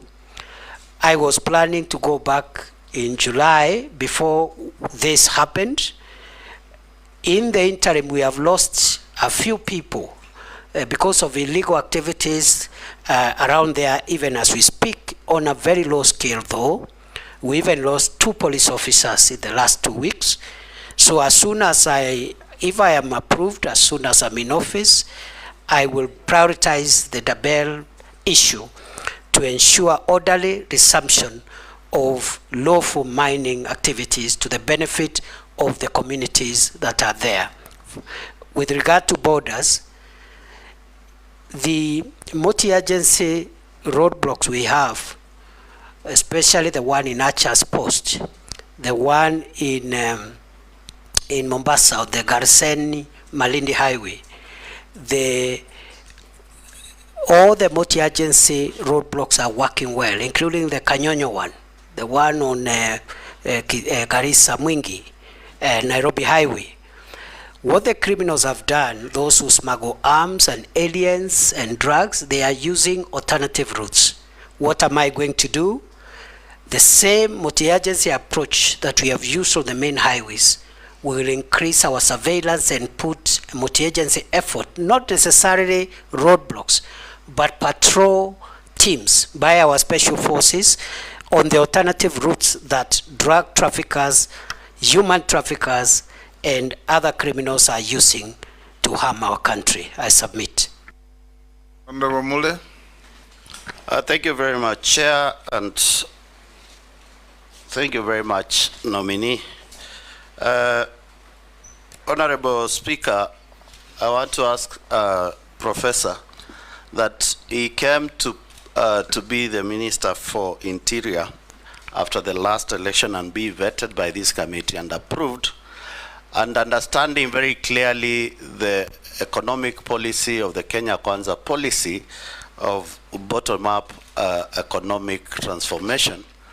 You have been in office, and I want to bring you to your attention that the National Assembly put up regulations for private security firms to be regulated properly. And in the view of the better or the bottom up, it was to create employment. But in the time you have been in the office, this industry has suffered tremendous losses whereby you have not given them any regulations. You have not restored order and system in the private sector. And I would wish to know exactly what are you going to do. These private companies have been providing employment to more than almost 1.5 million Kenyans, and they could do better if the government enables proper regulations to create that. And you revoked the license of the Private Security Regulatory Authority, whereby 9 companies plus in this country have not been able to create employment. Are you in the tandem of the idea of creating employment or making sure that there is no more employment and reducing the tax collection for the government? Because that is in your docket, whereby you need to create environment. And being the last person, Mr. Speaker, I would wish to ask the CS to give us a number of activities he has participated in pro bono work in this country, preview to being a CS or after being nominated as a CS in this country. And last but not least, CS, the issue, I'm the last one, so I just want to give him 10 minutes to respond to me. The nominee, The issue of ID in this country is really, really alarming, especially to the young people who are intending to join institutions of higher learning. And I can assure you, quite a number of them, they are not able to register or for admission in the Institute of Higher Learning. What can you do better to make sure that every young people, and especially the Gen Zs, immediately they are clearing their secondary school, they acquire their IDs at the tail end of their Form 4? Why do we have to wait for them to get out to the field and start struggling to get this opportunity? What collaboration will you do with the Ministry of Education? By the time these young people leave school, they already have an ID. We don't need to wait until they get out here to start struggling. What measures are you going to put if, and I'm using the word if carefully, you'll be approved by Parliament and this committee? Professor. Mr. Speaker, sir, the private security regulations emanated from our ministry, of course, were presented to National Assembly for approval.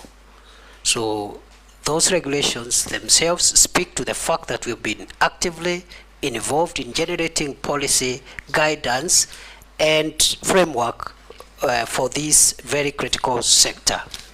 In fact, it is my belief, having interacted now with the ministry for 21 months, that the private security, if a little bit regulated in terms of the curriculum and the kind of content those that are recruited there go through, can help us in providing security for some of the private and not so critical installations.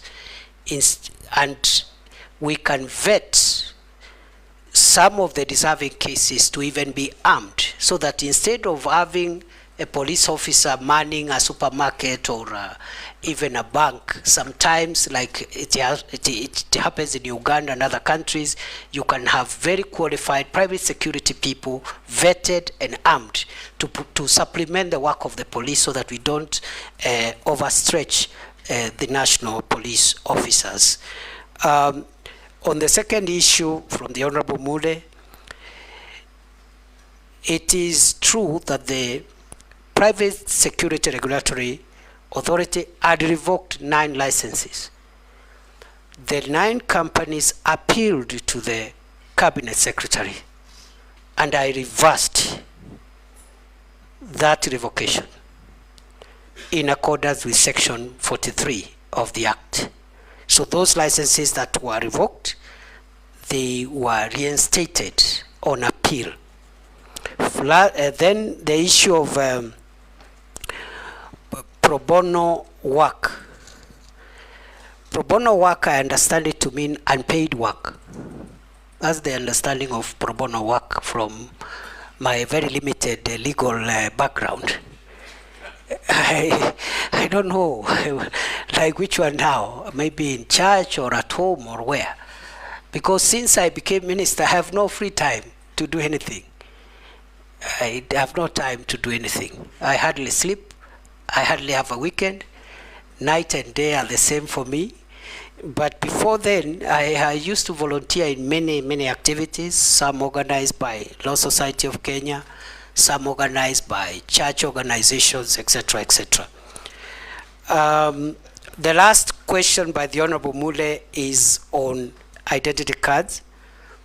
We have suffered the current discomfort because of court injunctions. That's number one. Court injunctions for 4 months between last year and early this year, and right now there's even another court injunction. Number two, we have suffered the disruption because of change in technology from the second generation ID to the third generation ID. And I have explained the need for us to change the technology, because the current ID we have, the second generation ID, cannot be recognized outside this country. It cannot even be a travel document. the security features are very rudimentary, very basic. And therefore the move to new technology, better technology, more secure document has caused disruption.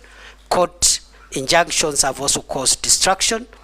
And just like passports, in the event that I am reappointed, because the member said he used if deliberately, of course, I also want to promise, if I am reappointed, the same way I have focused on reforming the immigration directorate and helping unclog the passport inefficiency problem, I will focus on IDs and also birth and other citizen documents to ensure that we get optimum results. In fact, for example, a death or birth certificate should be obtained the same day, within 12 hours on application. And perhaps the ID, we should be able again to once we get out of the court injunction, we should be able to retain the 7-day target. At the moment, we are working with 21 days before the injunction. Thank you, nominee. Sorry, Naisula. I didn't want to go another round. Speaker, I will not. After this nominee, I'll never ask for another round, and it's not a question, it's just a comment, because I'm very passionate about the issues on North Rift, and if the nominee happens to be approved by this committee in the National Assembly, I would like to just say that even as you deal with security matters and the hardware, please remember also peace and dialogue of those communities. Now that there seems to be some semblance of calm, this is the best opportunity to now engage those communities to deal with the stereotypes and also for them to be able to remove the criminals among the communities. Please, in case this committee passes you, approves you, ensure that you have a budget that will help you to engage the communities so that we can deal this issue once and for all. For Shakahola and Kware and all the other issues, we want to see action and not just talk. Thank you, Honourable Speaker, for the supplementary one. In conclusion, CS nominee, your appointing authority has considered to the country that one of the failings that the President considered to was lack of communication. You have told us here of very good measures that you have taken in the State Department for Immigration, especially in the processing of passports and all that. However, that information is never in the purview of the public, members of the public. And indeed, I have an incident, CS, where a Kenyan in the US called me very desperate that they could not get their passport despite having paid somebody about 20,000 shillings. For a passport was, I think the normal charges are about 4,000 or 3,000 something.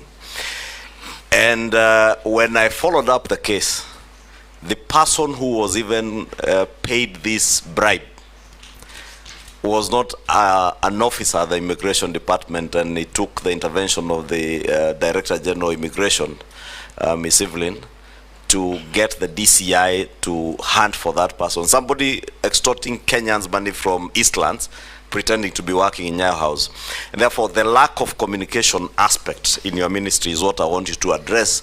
Should you, or if you are approved, what are you going to do to ensure that there is proper communication to the public so that the public are not taken advantage of by criminals out there in Eastlands and elsewhere who are extorting bribes from Kenyans on the pretext that they are working in Nyayo House? And just like Owen Bayer said, you once declared Nyayo House a crime scene. That crime scene now seems to have moved from Nyayo House to the periphery of Nyayo House and other areas. I would want to hear what specific measures you intend to take to make sure there is proper communication. Kenyans know how much they ought to pay and to who, and so that they are not taken advantage of, because you are also aware that has been very rampant. Chairman, thank you. Chairman, I just wanted to ask the CS this issue of the IDs. Professor, you say the IDs will expire after 10 years. Have you put into consideration the vast areas, people like in North Turkana, how far they travel to get IDs? Because IDs are not like passport, they're essential documents that people must have all the time. After, you know, it will be cumbersome for them to go to those centers to go and get IDs. And secondly, on this unrest, you have seen that, as you have said, the IG resigned. But are you aware, in your absence while you are away, we used to have Baba while you are away, but while you are away, that a new IG was appointed? He's still away, he can't answer that. No, but that, what is your take? That we were told away. 60 years, Mr. Speaker, I'm putting it in a better way. Yes. We were told when somebody reaches 60 years, he should leave the public service. Are you aware that a new IG has been nominated who's 64 years or 63 years, who has retired, who is being recycled? I don't know what extra thing is going to bring. And my last question is on illicit brews. The Interior Ministry has been accused by the Deputy President of sabotaging the war in illicit brews. Is the war on illicit brews only being waged in Mount Kenya? What aspects of this war are being undertaken in the Interior Ministry, and what is being done by the Office of the Deputy President? How much funds have been used in this war in the last 2 years when you were in the Interior Ministry, before you were fired? Nominee, on the issue of the IG, I direct you not to answer the question because I've received communication from the President nominating the nominee, who will be vetted by a committee of parliament, and those questions can be raised there. If you answer that here, you'll be prejudicing what is coming to parliament. Answer the other questions. Thank you. Mr. Speaker, Honorable Nasula was a comment, we've taken it on board. Honorable Kimani Ichung'wah's issue was about communication. When I assumed office in October 2022, I began a habit of every 3-4 months updating the country on the status of our homeland security. We've not had one in a while. I had planned one for June, which was postponed and thereafter disrupted. We will use our public accountability updates on security matters to communicate more on what we are doing. And the next, if I am approved by this House, the next public accountability address will feature more on the reforms we have made at Immigration Department, because I think there we've made a lot of success. People concentrate on the banditry thing, but I think also on the passport issue we made a lot of success. Where we still have problems is the IDs and other aspects of citizenship documents. With regard to the ID, the question by the Honorable Junaid Mohammed, the reason for the 10-year limit, there are two reasons. It's actually one reason. It's because of changes in technology. Unlike the ID we have, which has no security features, and therefore it can be timeless. But we'll find a way of making it convenient to the people of Kenya to renew after the 10 years, so that you don't create a crisis by people, and we can do that by even having a phased out renewal process to ensure that again we don't inconvenience masses of people. So the problem is technology and the security features in the third generation ID, which is going to be physical, that is the Maisha card. It is going to be also digital, the digital ID. You can have it digitally. So all those are options for the third generation ID, quite sophisticated in tandem with the current trends in security on identity documents. With regard to the issue raised on Bruce, I would be hesitant to respond to the comment associated with the Deputy President for obvious reasons. But I think, to the best of my knowledge, the Minister of Interior was not cited as frustrating the war. If there are specific officers in the ministry, I think that is something that needs to be looked into to make sure that all of us are reading from the same script. The government policy is to make sure that illicit brews, toxic substances and drugs are not provided to our kids, not just in central Kenya, but everywhere in the country. With regard to how much money the Deputy President Office has used, again, I am not privy, and I think that is the office that can answer that question. How much funds have we used in the fight against brew? We have not allocated any special budget in the Ministry of Interior in the fight against illicit alcoholic drinks and drugs. We have used our normal budgets, our normal security operations budget to carry out that program as part of the normal programs. I submit. Professor, I'll ask you one or two questions. The first one is a furtherance on the issue of IDs. As you introduce a 10-year ID, just take into account that an ID in this country is everything. You can't enter a supermarket, you can't open a bank account. The old and PWDs cannot access social safety net funds without an ID. Now, if you are going to have that ID last for 10 years, then you must put in place a seamless renewal process so that people don't suffer because of failure to renew an ID card. And if you are approved to go back to office, I would want to see that you draft regulations that will guide and manage renewal of IDs and bring to Parliament for approval. The second issue I want to ask you, nobody asked you, prisons fall under your authority if you are approved. What are you doing, or what do you propose to do about prison reforms? I remember when we were senators and we went with you to Kitui, and we found prisoners literally half naked, poorly dressed, and looking like they were very poor hygienic conditions in which they were operating.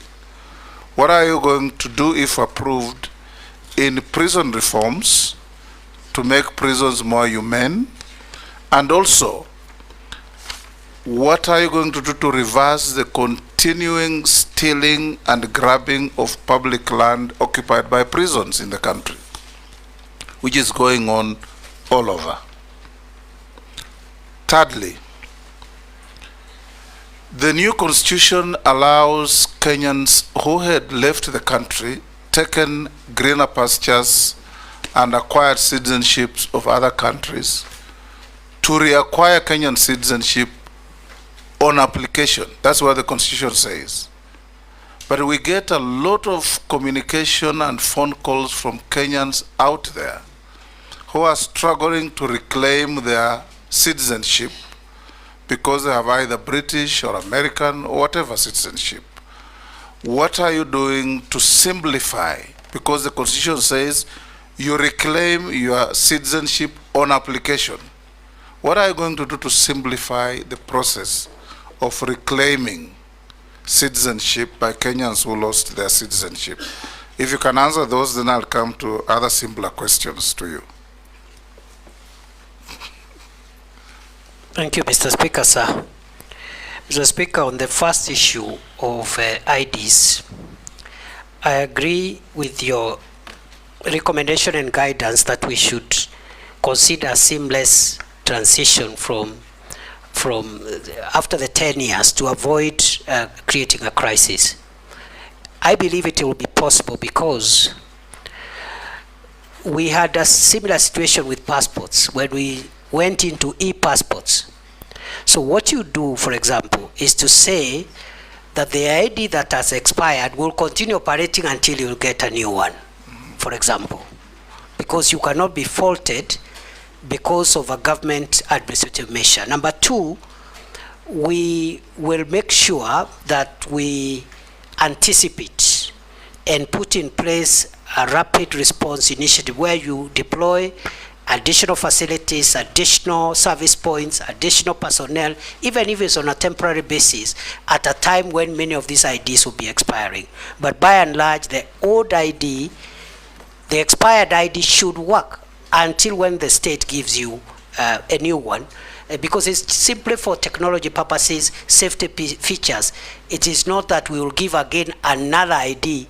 It might even be the same, depending on whether or not we will consider that ID as being secure, a secure document by that time.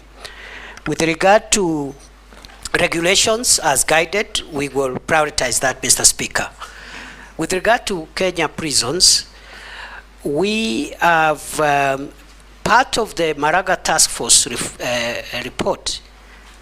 We have a number of recommendations on modernizing and reforming the prisons, which we are taking up. I have prepared a CAB memo, which had not been submitted to Cabinet, but I'm sure if I'm reappointed, that will be a priority. And the areas of reform include making the prison enterprises more productive by investing in better technology in their workshops to make sure they produce more competitive goods which are affordable. Number two, welfare issues. In fact, these seats you see here were made by prisons. Absolutely. So if they are empowered, because that is labor and skill is available, if they are given better equipment and for carpentry, for masonry and other skills in the prisons, we're going to have better output and generate more revenue and avoid the prisons relying on S-check all the time in these times of constrained budget. We also want to make sure that we improve on welfare issues, including the terms and conditions of service of prison wardens. Is part of the Maraga Task Force recommendation in consultation with the SRC. We also are working on software issues, for example, providing mattresses.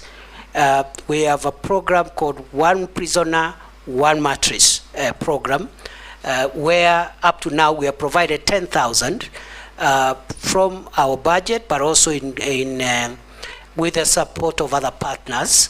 And we want to make sure that every prisoner at least has a mattress, as we even work on physical facilities and the housing for our prison warders. We want to construct 28,000, and we have already, I think, I don't have the figures right now, but I think we've done nearly 500 in different prison facilities. We want to do 28,000, which should almost meet the entire demand, because that is almost the population of our prison personnel complement. Other than that, the prison land, there are certain serious encroachments on prison land. The most notorious one is the Kitale prison land, where out of the 3,000 acres, only less than 300 are available. The rest have been grabbed by powerful and former senior people in various administrations and their friends.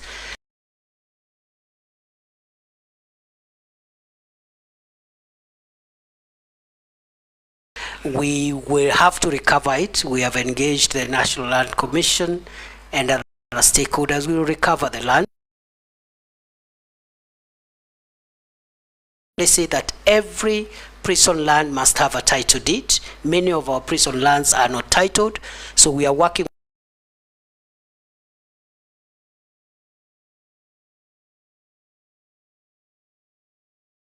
protected through titling. The last question, Mr. Speaker, sir, you asked is about those Kenyans who are regaining citizenship. We have made tremendous progress, and I want to admit, in line with what the Leader of Majority said, I think the communication is what we need to improve on. We have made tremendous improvement and citizenship applications by foreign nationals who want to be Kenyans, but also by Kenyans who had lost their nationality before the 2010 Constitution and are now entitled to reapply. When I came to office, there were 2,700 pending applications. I cleared the backlog within 30 days. Right now, we are receiving applications on a rolling basis.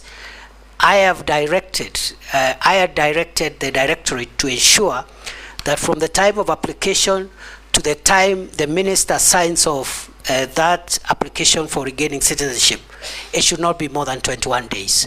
And I think that is work in progress. Lastly, how do we simplify? We will reduce the paperwork. There is a bit of paperwork in that directorate, yes. And we want to reduce it and go digital and make sure that we even bring the timelines from 21 days to 7 days to possibly 3 days on application. I thank you, Mr. Speaker. Lastly, nominee, do you hold any leadership position in any political party? No. Have you ever been adversely mentioned in any integrity-related reports? No. On investigations? Do you hold citizenship of any other country? No. What is your worth? 694 million. Made of? Made of I have 2 homes, one in Nairobi and one in Tharaka Nithi. Then I have landed buildings, about 235 million. My 2 homes are worth 190 million. And then I also have savings in SACCOs and banks. I also do legal practice, so I have a bit of revenue that I've generated through my law firm, and that is it. And I forgot, Mr. Speaker, when I was filling in, I forgot to add, I have vehicles of about 17 million, which are not part of that report. I apologize. I remembered after I had submitted the questionnaire. Honorable members, we received memoranda from one Eliud Karanja Matindi, Isaac Alwacher, Joseph Mwathi Nyanjui, Khalid Ibrahim, Aisha Adan, Sonia Mushila, Masi Murugi Kuria, Ahmed Sigat, Okio Mtato Koit, David Malombe, and Collins Onyango. We forwarded them to the nominee, and the nominee responded to all of them in writing. We have them on record. Professor, we allocated 2 hours. We've done with you 2 hours and 10 minutes. We want to inform you that this brings to an end our interaction with you. The clerk has checked all your documents against what you submitted, have been found to be correct and in order. And unless you are lawfully held, you are now released to go to your other businesses. Members, I'll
the 177 recommendations.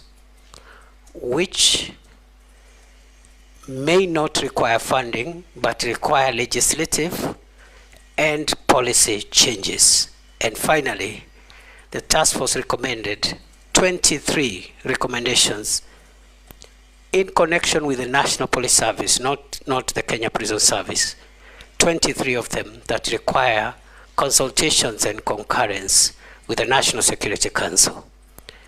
We have, in the period when I have been the Cabinet Secretary for Interior, we have been able to take action on some of the recommendations that did not require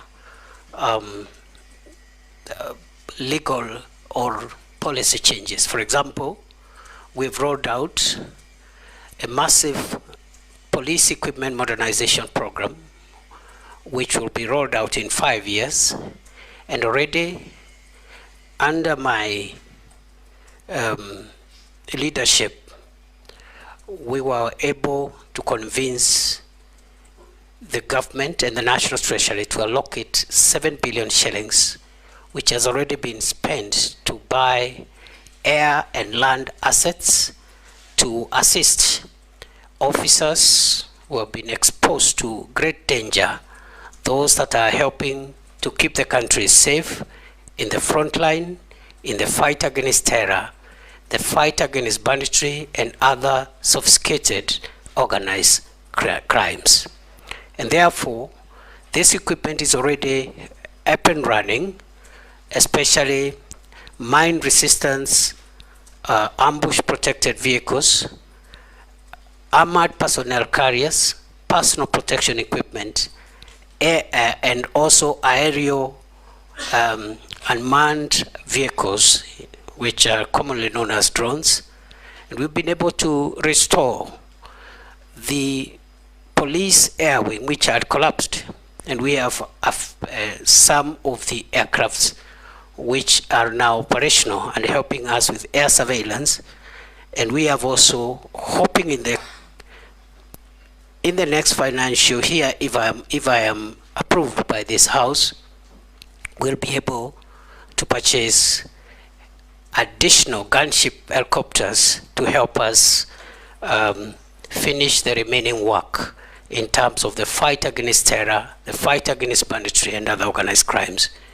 Mr. Speaker, I also need to point out that because of the grave issues around leadership and succession management and career progression in the National Police Service, during my 21 months as the Cabinet Secretary for Interior, we've been able to put in place, operationalize the National Police Leadership Academy, which we opened, His Excellency the President opened in Ngong.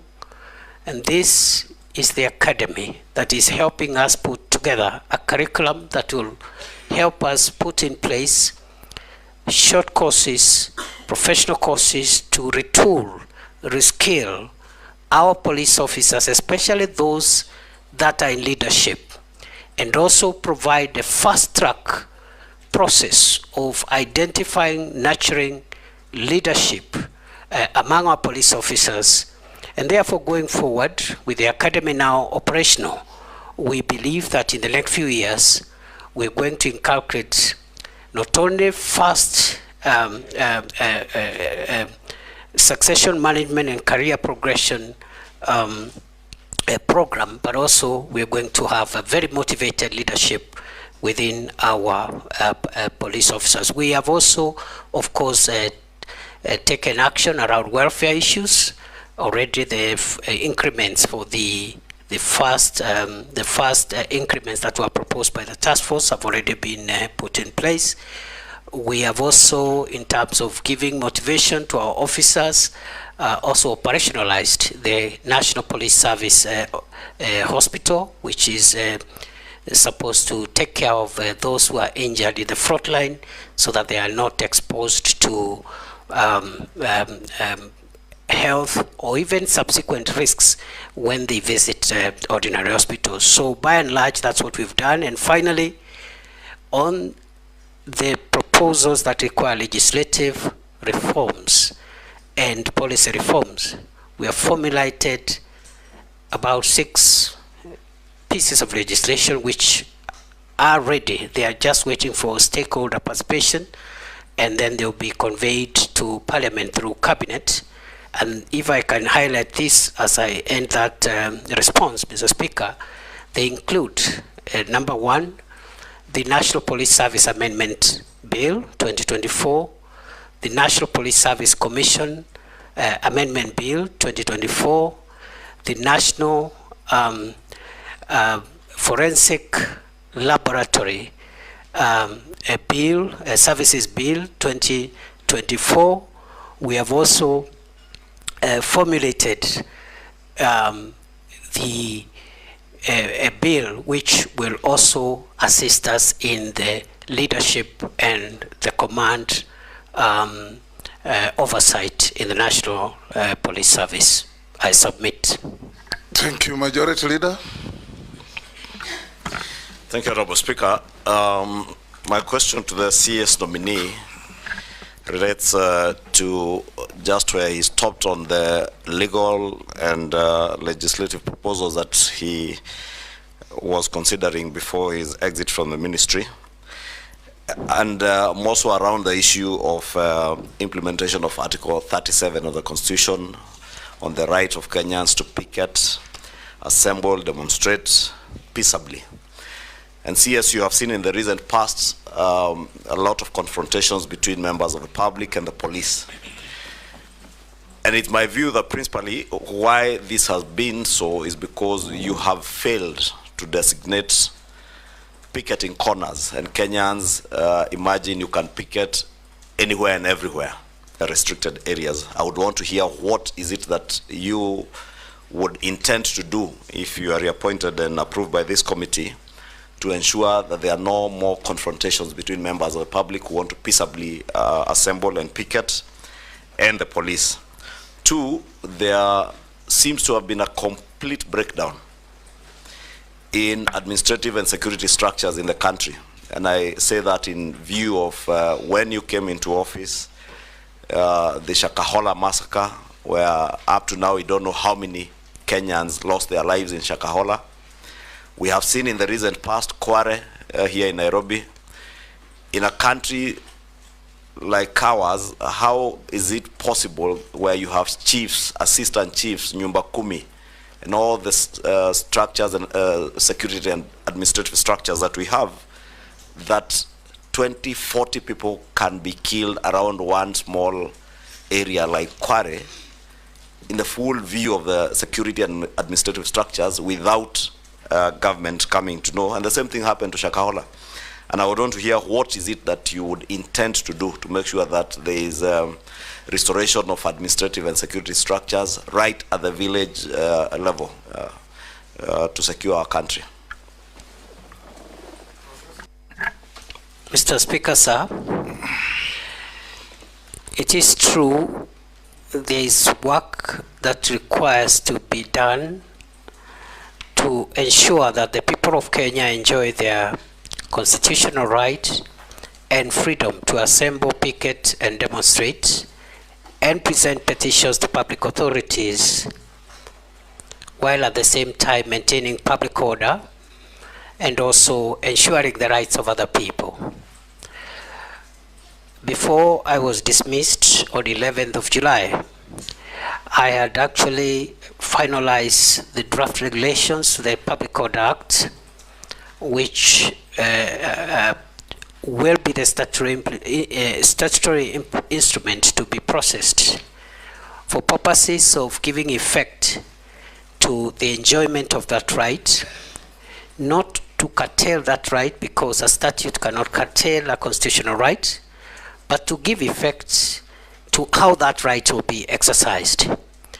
Those draft regulations, when completed, will be able to help the police do a number of things. Number one, obligate the police to escort protesters and provide security for them, but also to ensure protesters don't run amok and overrun members of the public who are not protesting, Number 3, it will require those protesting to notify the police and tell and also give the number of protesters so that the appropriate arrangements are made.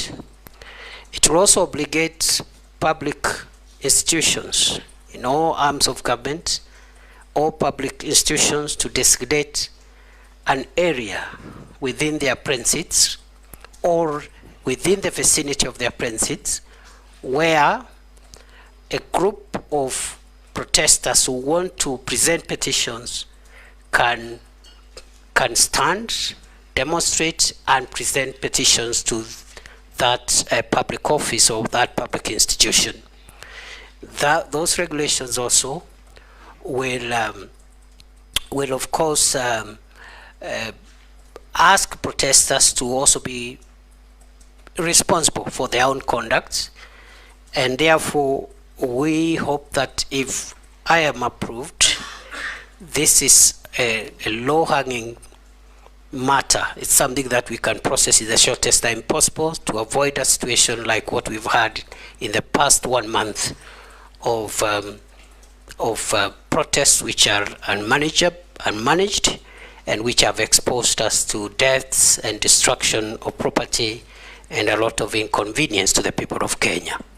On the second question by the leader of the majority party, it is true that we have experienced a number of security incidents that should not have happened in the first place. And let me say that first and foremost, the Shakahola incident didn't happen when it became public. It happened over quite a number of years, and it's an indictment actually on our ability as a country to be able to prevent some of these sophisticated crimes from hurting our people. I am on record to having apologized on behalf of previous and the present administration for that breach, because the radicalization and the criminal activity around Shakahola began in 2019-2020. But the manifestation in terms of people dying and being buried was something that happened sometimes in 2022. And the Shakahola incidents will remain the most tragic security breach in the history of our country. We have never had a security breach of that magnitude in our country. We have learned the lessons. 2 days ago, the task force that the president had appointed has helped to give us some of the recommendations on what we need to do to avoid that going forward. But also, we believe that the public officials, including security officers who are in charge, must also have their day in being made accountable. We had proposed the establishment of a commission of inquiry to help us put together the accountability process so that we can have recommendations on prosecution and other action. But the commission of inquiry was stopped by our courts, and we were unable to move. But with or without the commission of inquiry, I want to assure the people of Kenya, if I am approved, one of my priorities will be to make sure that the accountability for the crimes in Shakahola by public officials, including security managers of all arms, of all agencies of the state, must proceed as a way of making sure that we do not have this kind of thing happening again. It is true also recently we had an incident which is actively under investigations around Kware area. Again, the same reasons, gaps in the Ngao and Nyumba Kumi structures, and also our intelligence collection ability, and I just want to say that now that we have finalized the proposals and we know what we need to do to reform our National Police Service, my next assignment, if I am approved by this House, will be to initiate far-reaching reforms in the national government administration system to ensure that we restructure the Ngao system, make it more responsive, modernize it, and distribute it to the lowest level in a manner which helps us to avoid incidents like this when we have serious security breaches, yet we have government officials paid by the people of Kenya to make sure that the country is safe.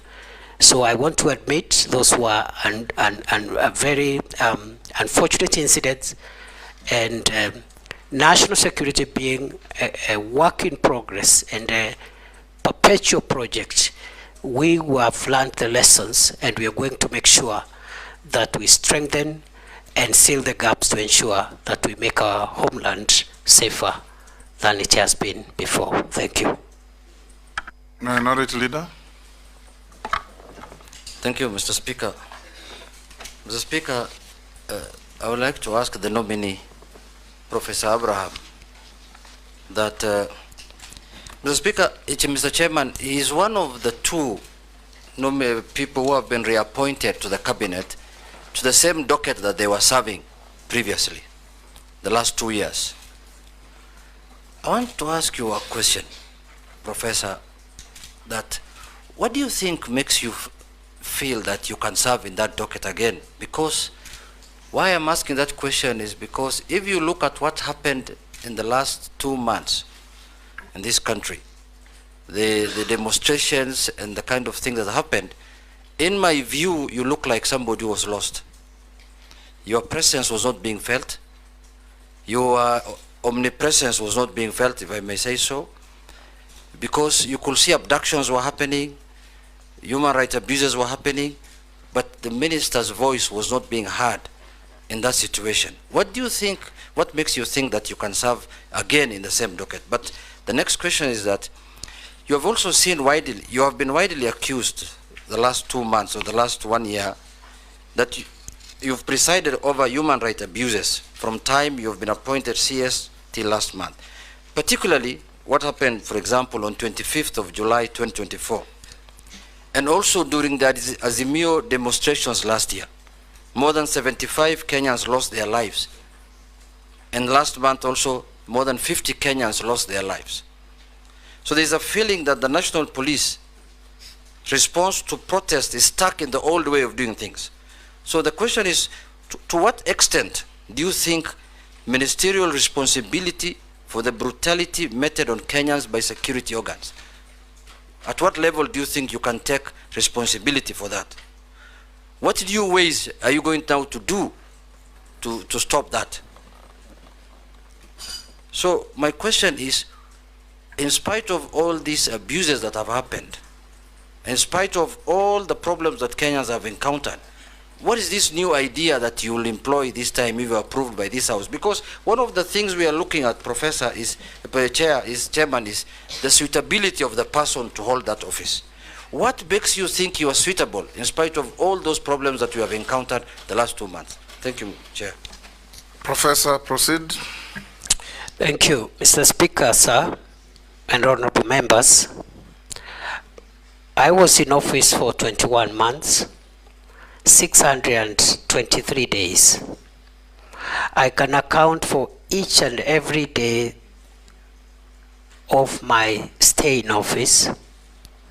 I woke up every day, and my focus has been to ensure that our country is safe. I have risen before dawn every day, including Sundays, and gone to sleep very late, simply because of the demands of our homeland security. I believe that I am suitable for reappointment because during those 21 months, during those 23 days, I have been able to keep the country fairly safe, especially in the fight against terror. Previously, we had an escalation around 2021-2022 of terror attacks in northern Kenya and the Boni Enclave. And in the past 2 years, approximately, we've had stability in northern Kenya and Lamu. I believe I am suitable, Honorable Speaker, because the crime of banditry has been reduced significantly, in my estimation, by more than 75%, even if pockets of insecurity continue to be experienced. And we do know where the gaps are and what needs to be done to even bring this problem to a complete end. Mr. Speaker, I have visited all the 47 counties, some of the counties numerous times. I've been to Lamu 21 times in 21 months. I've been to Samburu 8 times. I've been to Baringo 13 times. I've been to many other counties. And therefore, I have not been lazy. I've been diligent. And I've conducted myself within the parameters of Article 73, which requires me to conduct myself in a manner that brings honor to the nation and dignity to the office I hold. I have worked with officers at the headquarters, but I've also sat down in numerous meetings to work with officers at regional, county, and sub-county levels to make sure that we share decision-making processes and decision implementation processes. I believe, Mr. Speaker, the question has been directed to the events of the recent weeks. And I want to respond as follows. That the reason that I didn't talk every day is because the events the Honorable Member is referring to were mainly operational issues. The work of the Minister, the Cabinet Secretary for Interior, as envisaged in Article 245 of the Constitution, is to give the organs of national security that fall under that ministry policy direction and policy guidance, and in particular because we are talking about the police. Mr. Speaker, the police is under independent command, Article 245, paragraph 2. There are only two people who can give the Inspector General of Police directives. First, the Cabinet Secretary for Interior, but only on policy issues. Number two, the the Director of Public Prosecutions in matters in investigations of criminal activities. Other than that, operational matters are handled by the command of the National Police Service, and therefore the Minister doesn't give operational directives. We have communicated the policy during my time in office, the policy of the Kenya Kwanza administration on policing, which includes zero tolerance on extrajudicial killings, zero tolerance on abuse of human rights, and restraints in the use of force. Limited only, the use of force being limited only to cases contemplated in the Constitution and the National Police Service Act and the schedule thereto in the defense of life of the officer or the life of the people of Kenya. Therefore, it is unfortunate that during a recent protests, we witnessed the death of 42 Kenyans. We also had injuries, 486 civilians and 385 police officers were injured. We had about 1,387 arrests. We had 54 police cars destroyed and 110 motor vehicles belonging to the people of Kenya also destroyed in those protests. And therefore, I want to submit as follows: that the operational responsibility of policing lies with the command of the National Police Service. It is my estimation that on a broader scale of things, generally, the police tried their best to protect the country against mobs of criminals, arsonists, and other dangerous people, including those who visited Parliament and wanted to kill parliamentarians and other people. The police did their best.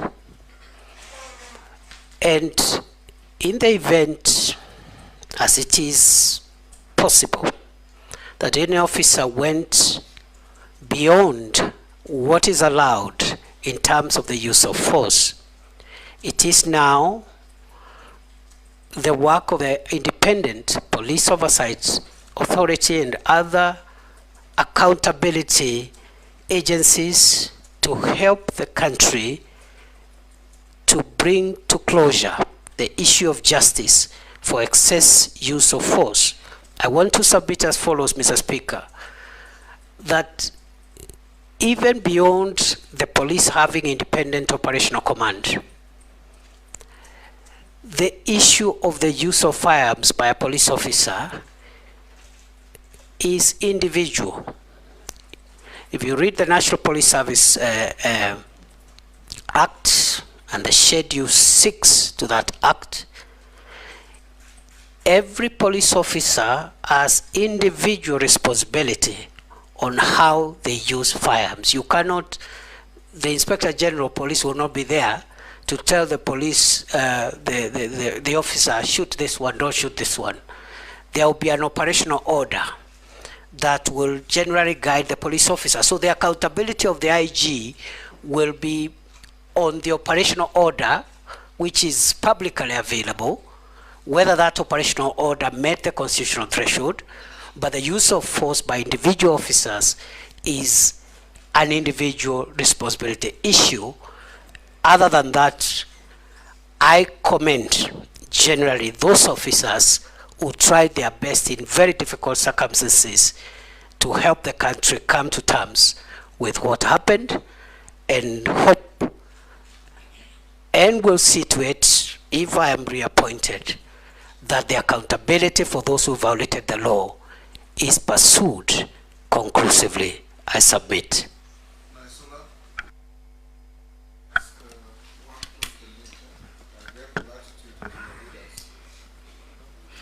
Thank you, Mr. Speaker.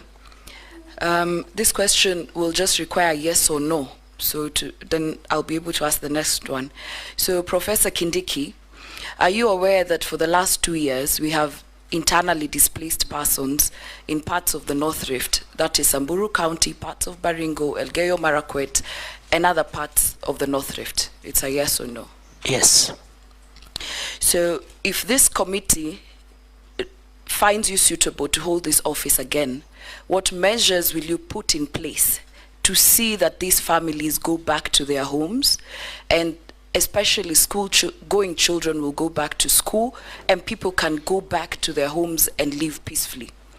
Mr. Speaker, allow me to ask the last question, which is also, are you aware that there are people in the North Rift who were killed in broad daylight, in marketplaces, in towns, for example, in Samburu West, in Suguta town?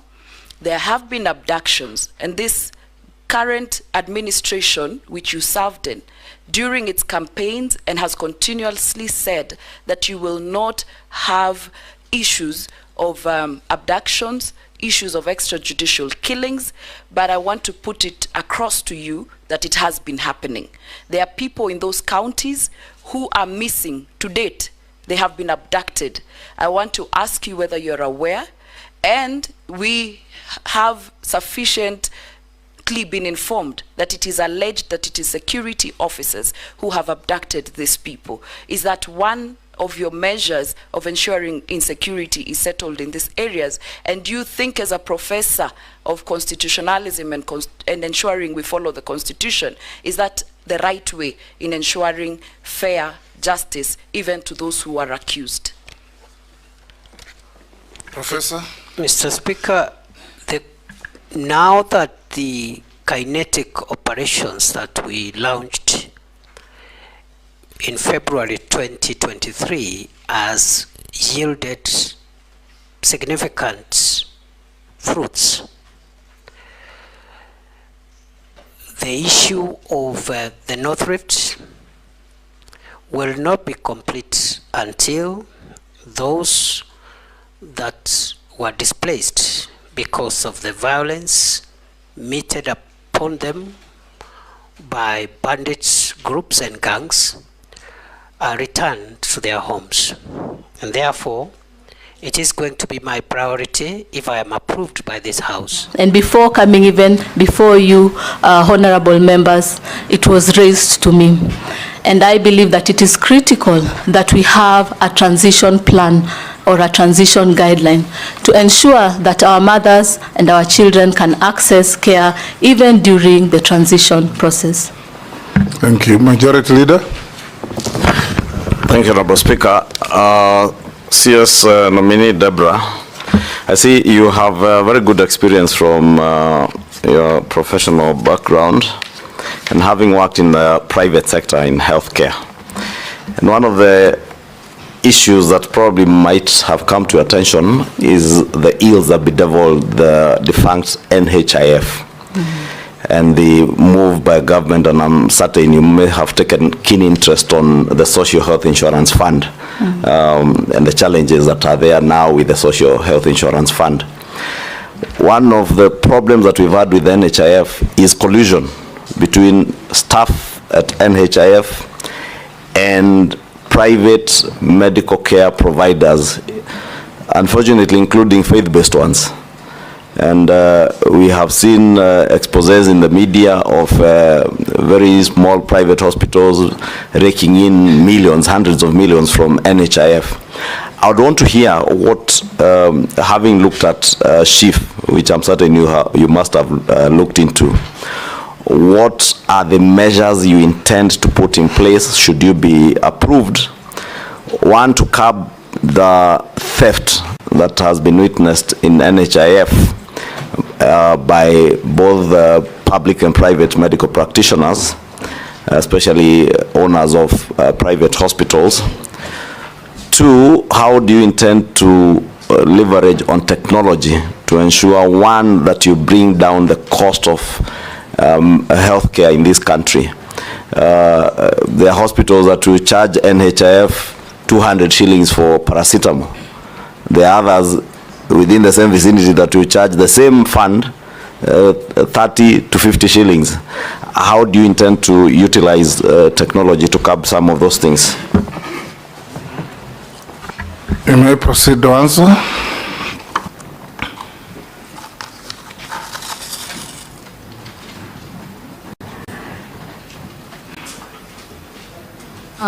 Thank you, Honorable Member, for raising the concerns, and indeed I understand and have interacted with various Kenyans that have raised the very same concern.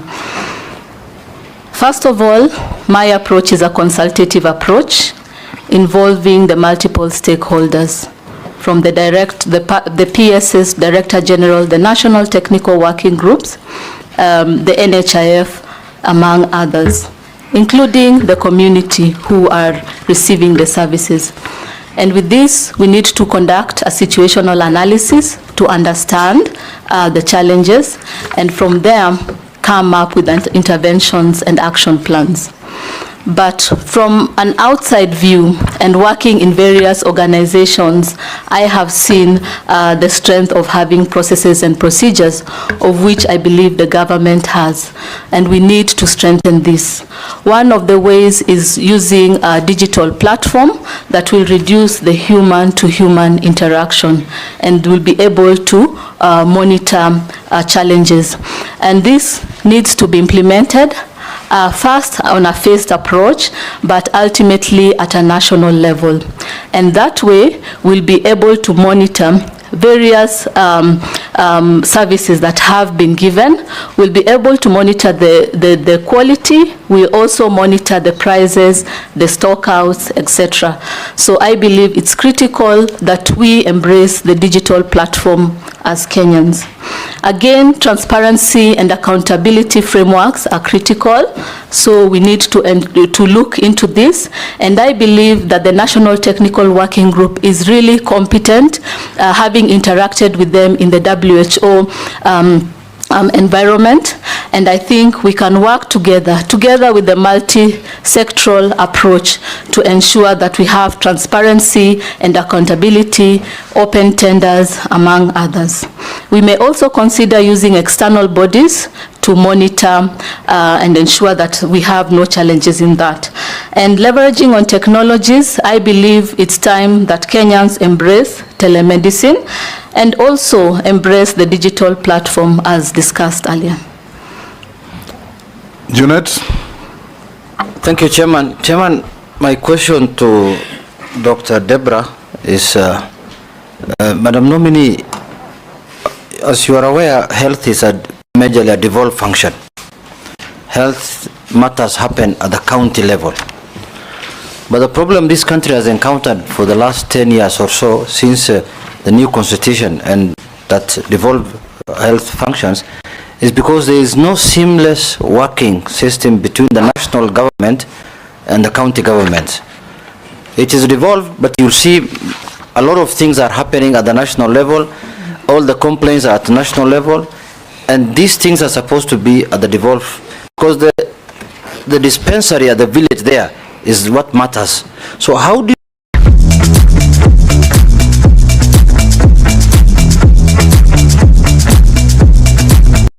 intend to make sure that health is really devolved and resources are taken to devolved units so that people can get the services at the road there, I mean at the village there?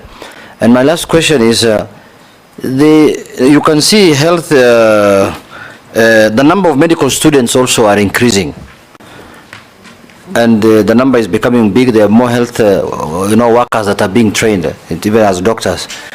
But the institutions that are training them now are becoming deplorable, in a very bad state. Do you think that will compromise the quality of healthcare or the quality of services Kenyans get? Thank you very much.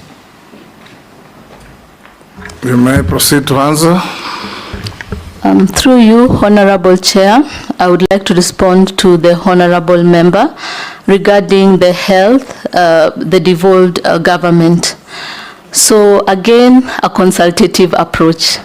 I believe we need to involve the national team as well as the county government to have open dialogue and come up with interventions. We need to look at the situational analysis and see where are the strengths, the weaknesses, opportunities, and threats. And from there, we need to come up with priority interventions as the county begin.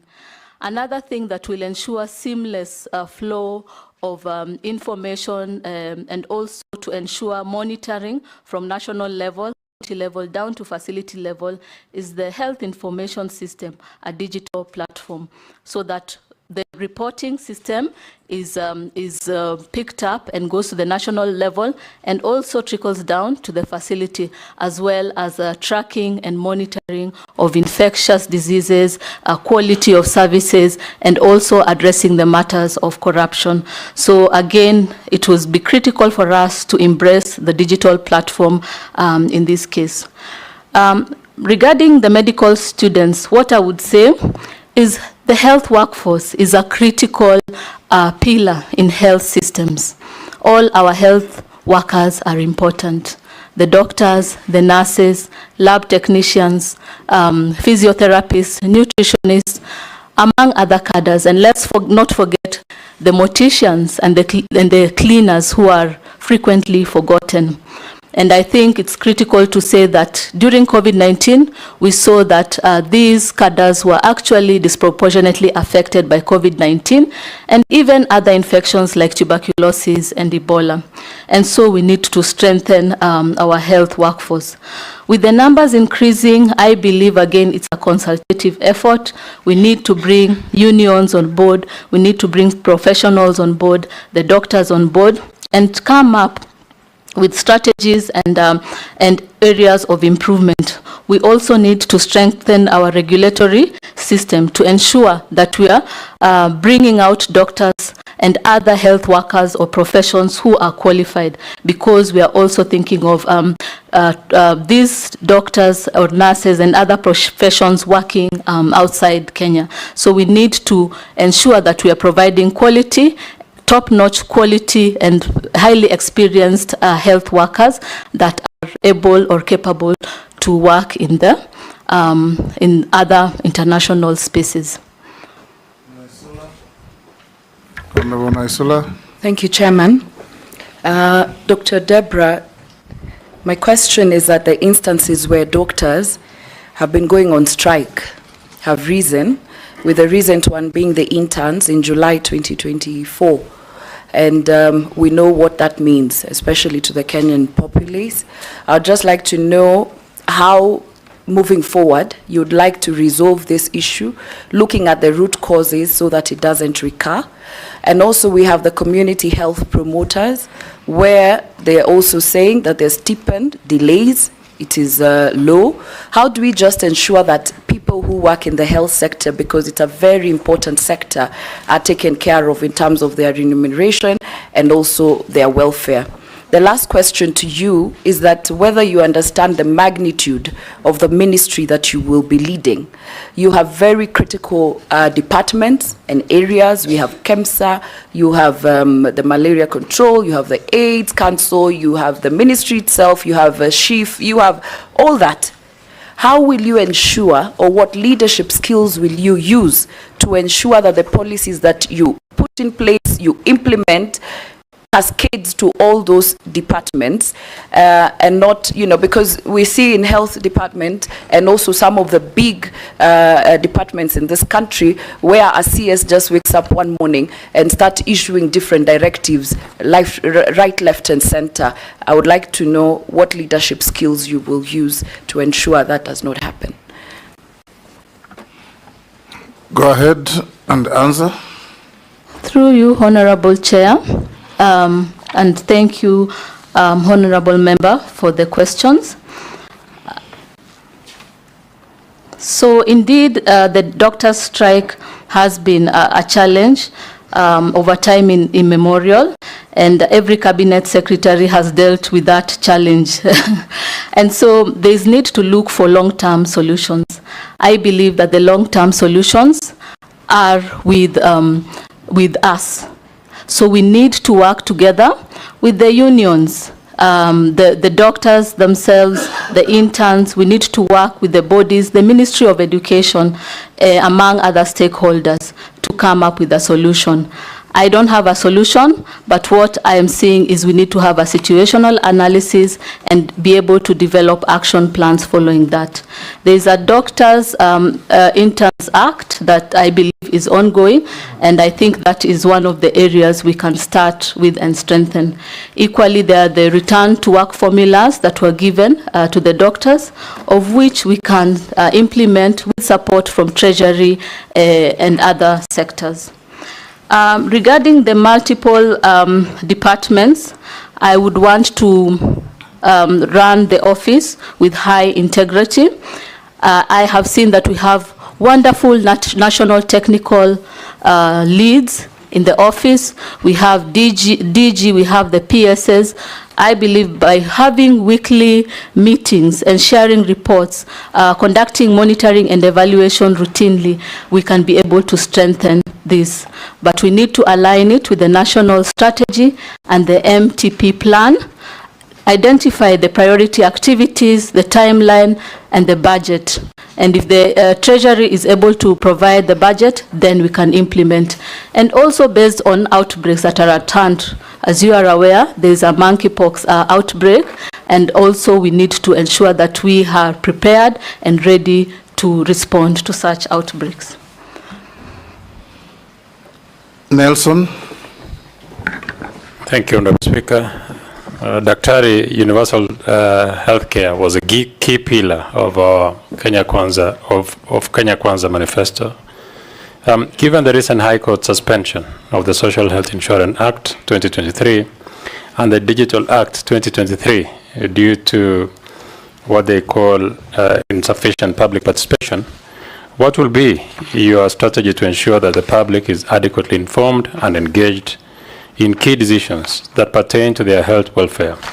How will you then increase public awareness about the benefits and procedures of National Insurance Scheme to encourage greater participation and understanding amongst Kenyans?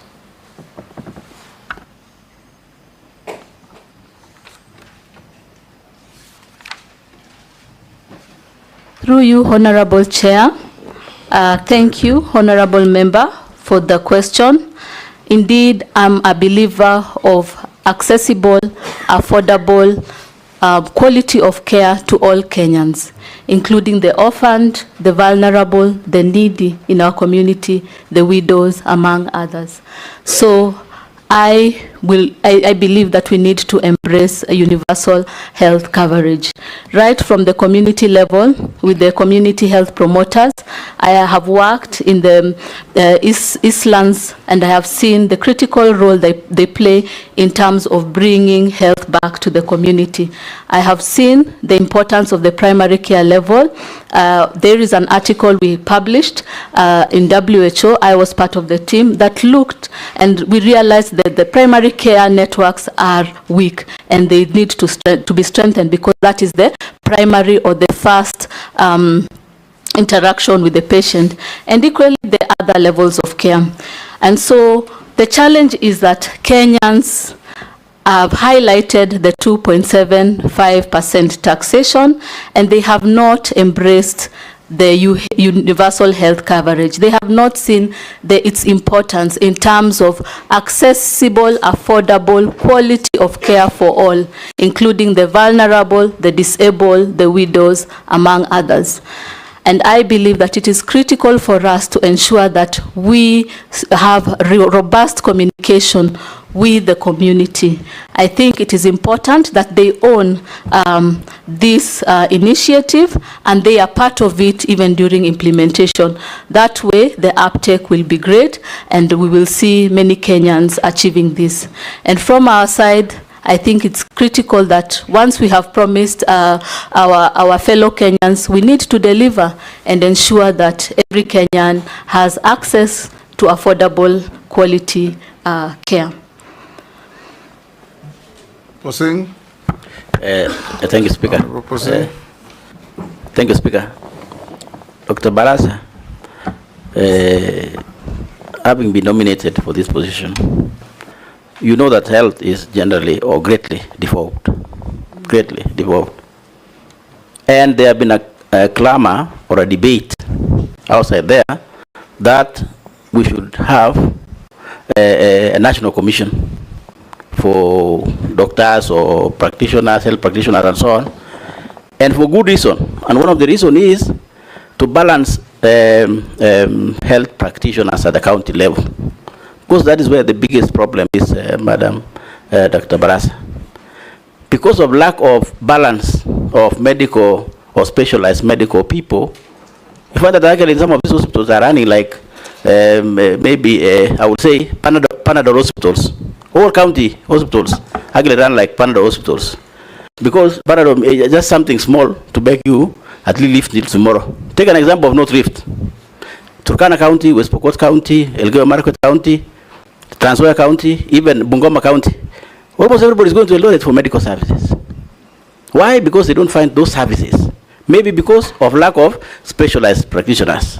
So my two questions. One, will you support the clamor for the constitutional amendment to have this commission?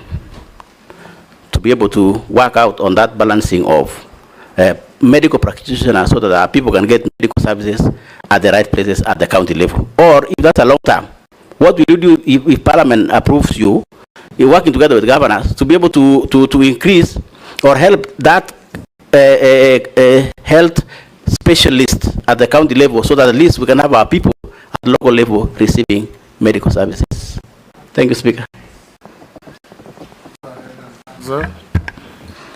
Through you, Honorable Chair, I would like to answer the question by the Honorable Member. Indeed, with the devolution, we've seen a lot of challenges.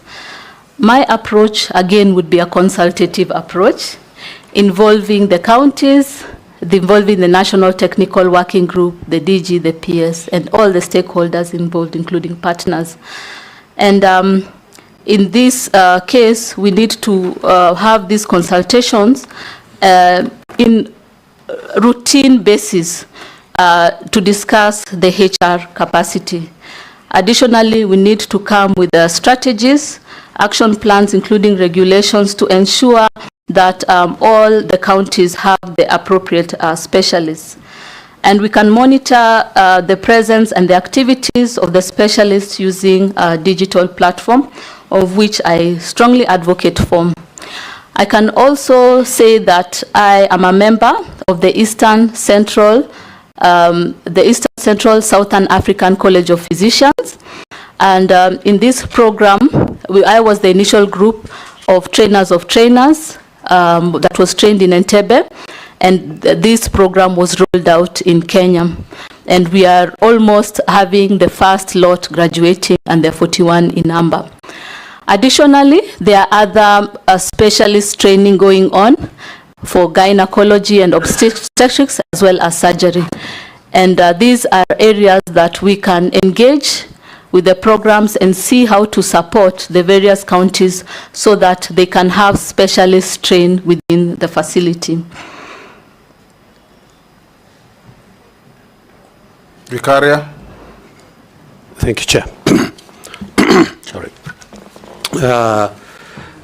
Daktari Deborah. Nitauliza kwa Kiswahili. Kama tuta budget kubwa sana ya Ministry ya Health inaenda kwa mambo ya matibabu. Magonjwa yametendeka, tunaenda kutibu na mambo mengine. Kukaja na policy ya kuweka the CHVs, the Community Health Volunteers, ambaye wao watashughulika sana na kujaribu kuzuia kabla pengine, na unajua hawalipwi kwa wakati unaofaa, na zile hela pia wanazopatiwa ni hela kidogo sana. Pengine njia gani utatumika kuona kama wataweza kupata hela zao kwa wakati unaofaa na pengine kuongeza juu kidogo, ndio waweze kusaidia kwa kuzuia kabla haijafika ile ya kutumia hela nyingi ya kwenda Pili, watu wengi wanapata ajali, emergency na mambo mengine, magonjwa ambayo pengine ama kama ni accidents za barabara. Wanapoenda katika mahospitali yetu, nisiseme ya counties kwa sababu pengine kwa sababu hiyo iko devolved, lakini katika hospitali za serikali wanakatazwa kuwa admitted ama kuchukuliwa katika ile emergency ya dharura ya haraka kwa sababu hawana pesa za kulipa deposit na mambo mengine.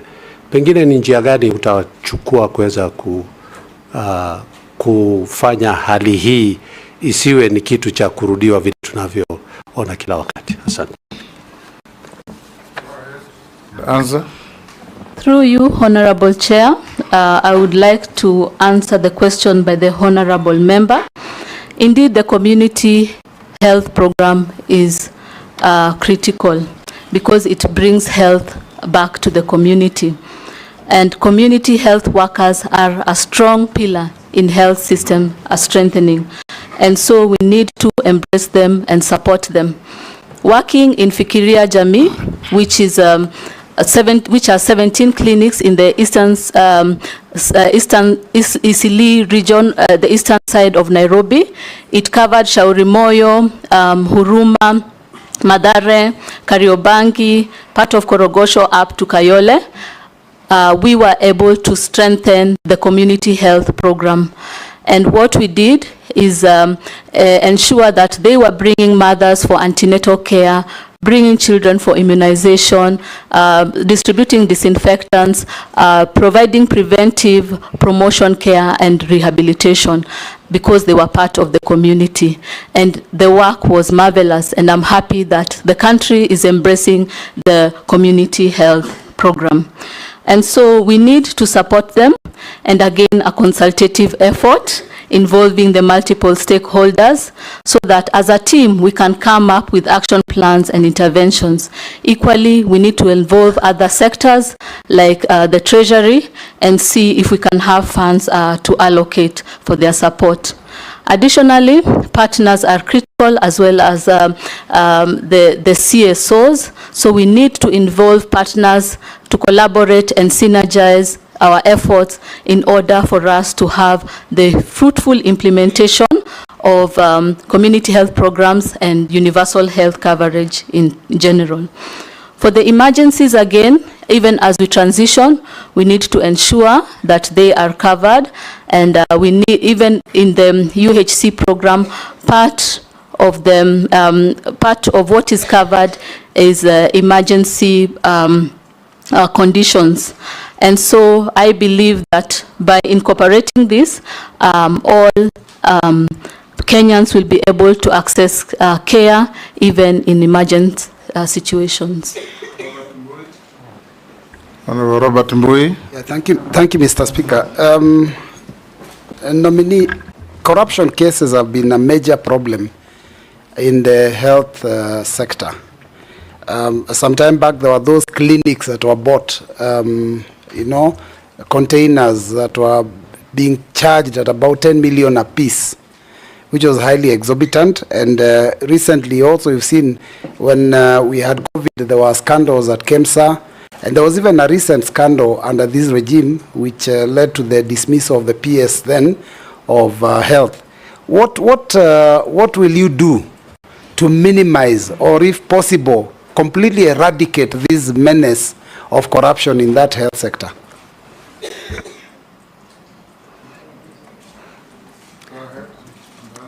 Through you, Chair, I would like to address the issue of corruption by honorable member. Again, a consultative effort. It is important that we think strategically, involve the various stakeholders involved, the National Technical Working Group, the PSs and DGs, to understand, to conduct a situational analysis and see where the gaps are.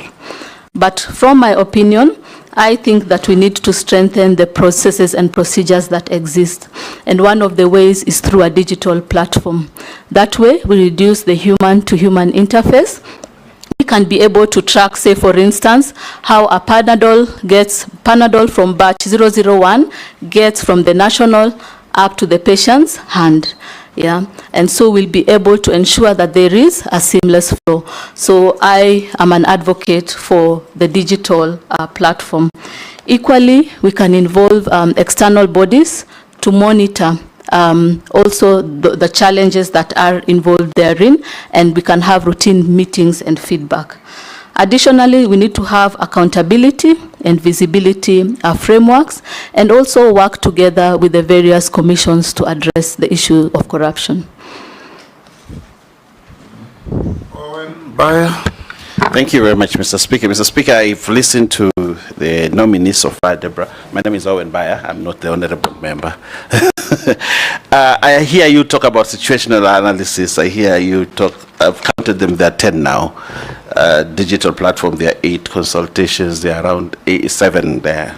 You keep on using the same ones all the time. But the health sector is a big thing, big, very big.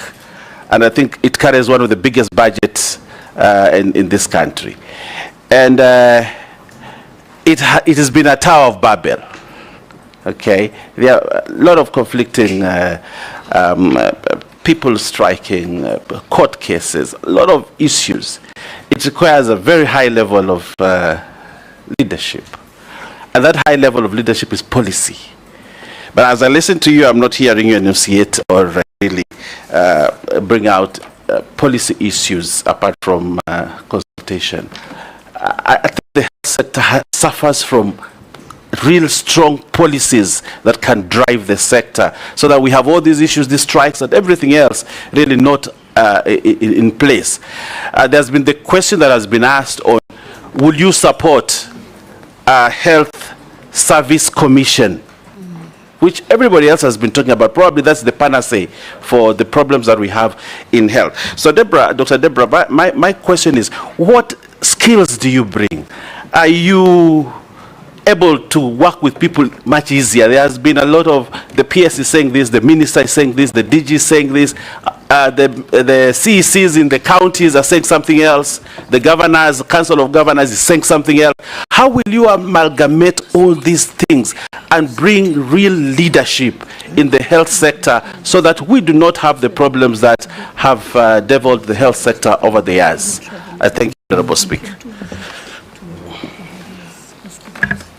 Go ahead. Through you, Honorable Chair, I would like to address the question by the Honorable Member, Mr. Owen. Yes, from a leadership and a management perspective, it's always consultative. It's not a one-man show. The people, the National Technical Working Group, have been there for many years. They understand the situation, they understand the gaps, and they're able to come up with interventions. The thing that we need is to support them, to identify the gaps and come up with improvement plan. And so for me, I believe that it's critical that I give the leadership and bringing the people together to collaborate, to synergize, to harmonize, to improve the services that are being given.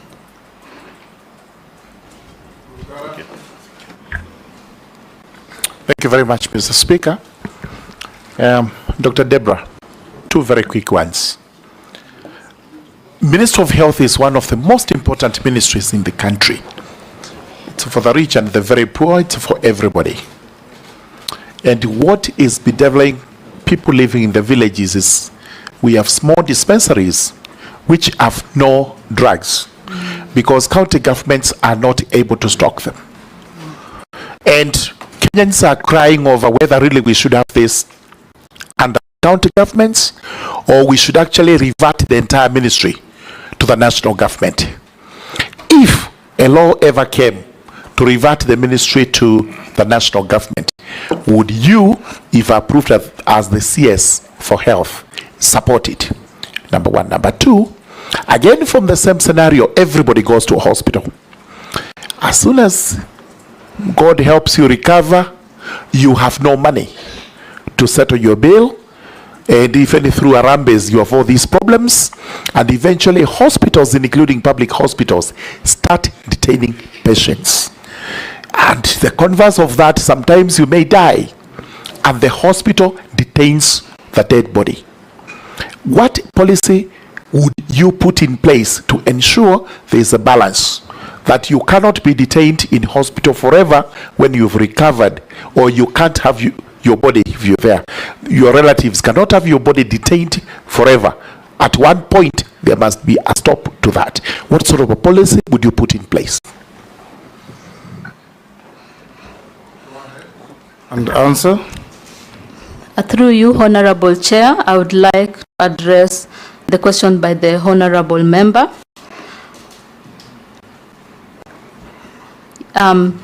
Yes, so currently we have a devolved government, but we need to ensure that the supplies and we are monitoring and ensuring that the supplies and services are ongoing in the last mile.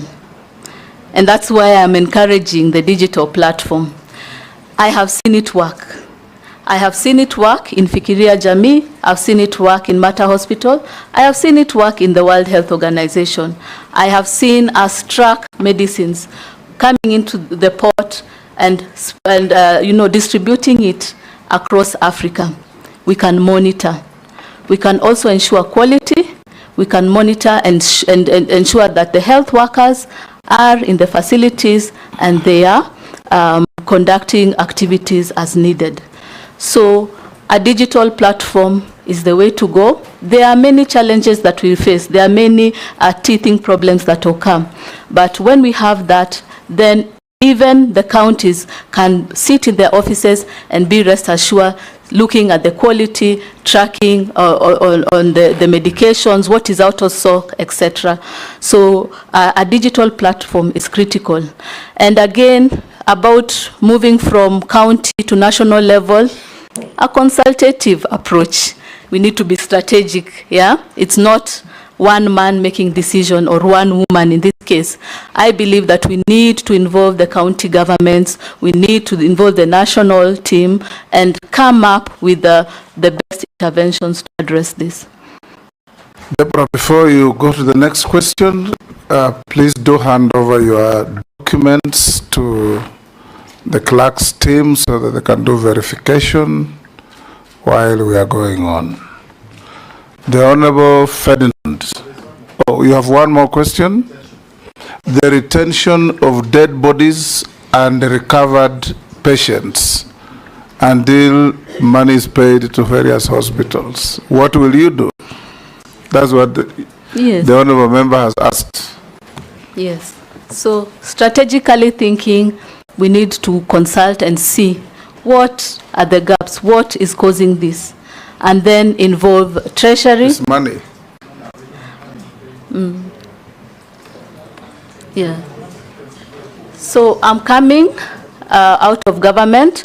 So my first agenda will be to review these cases with the national technical team and the county government to identify what is causing or contributing to this challenge.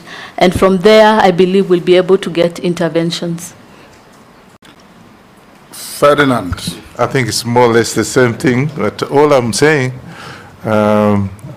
Madam, if we are going to be appointed as a CS in health, I think reducing the health care, let's be serious about it. As my colleague just mentioned, it's very, very serious, a crucial item as we members of parliament. Even now as I'm sitting here, there are phones coming from my constituency. Please, we have got Harambe. Yeah.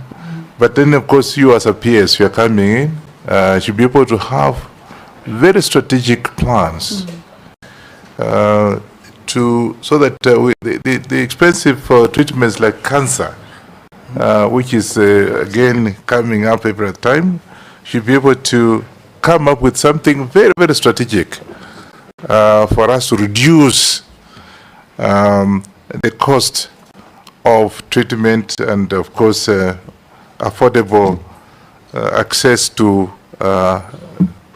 health care. Come up with something that can be able to save these members of parliament in having Harambes every other day, because somebody is going to India, instead of us, somebody come here, had 2-3 cases where somebody went to India and he died there.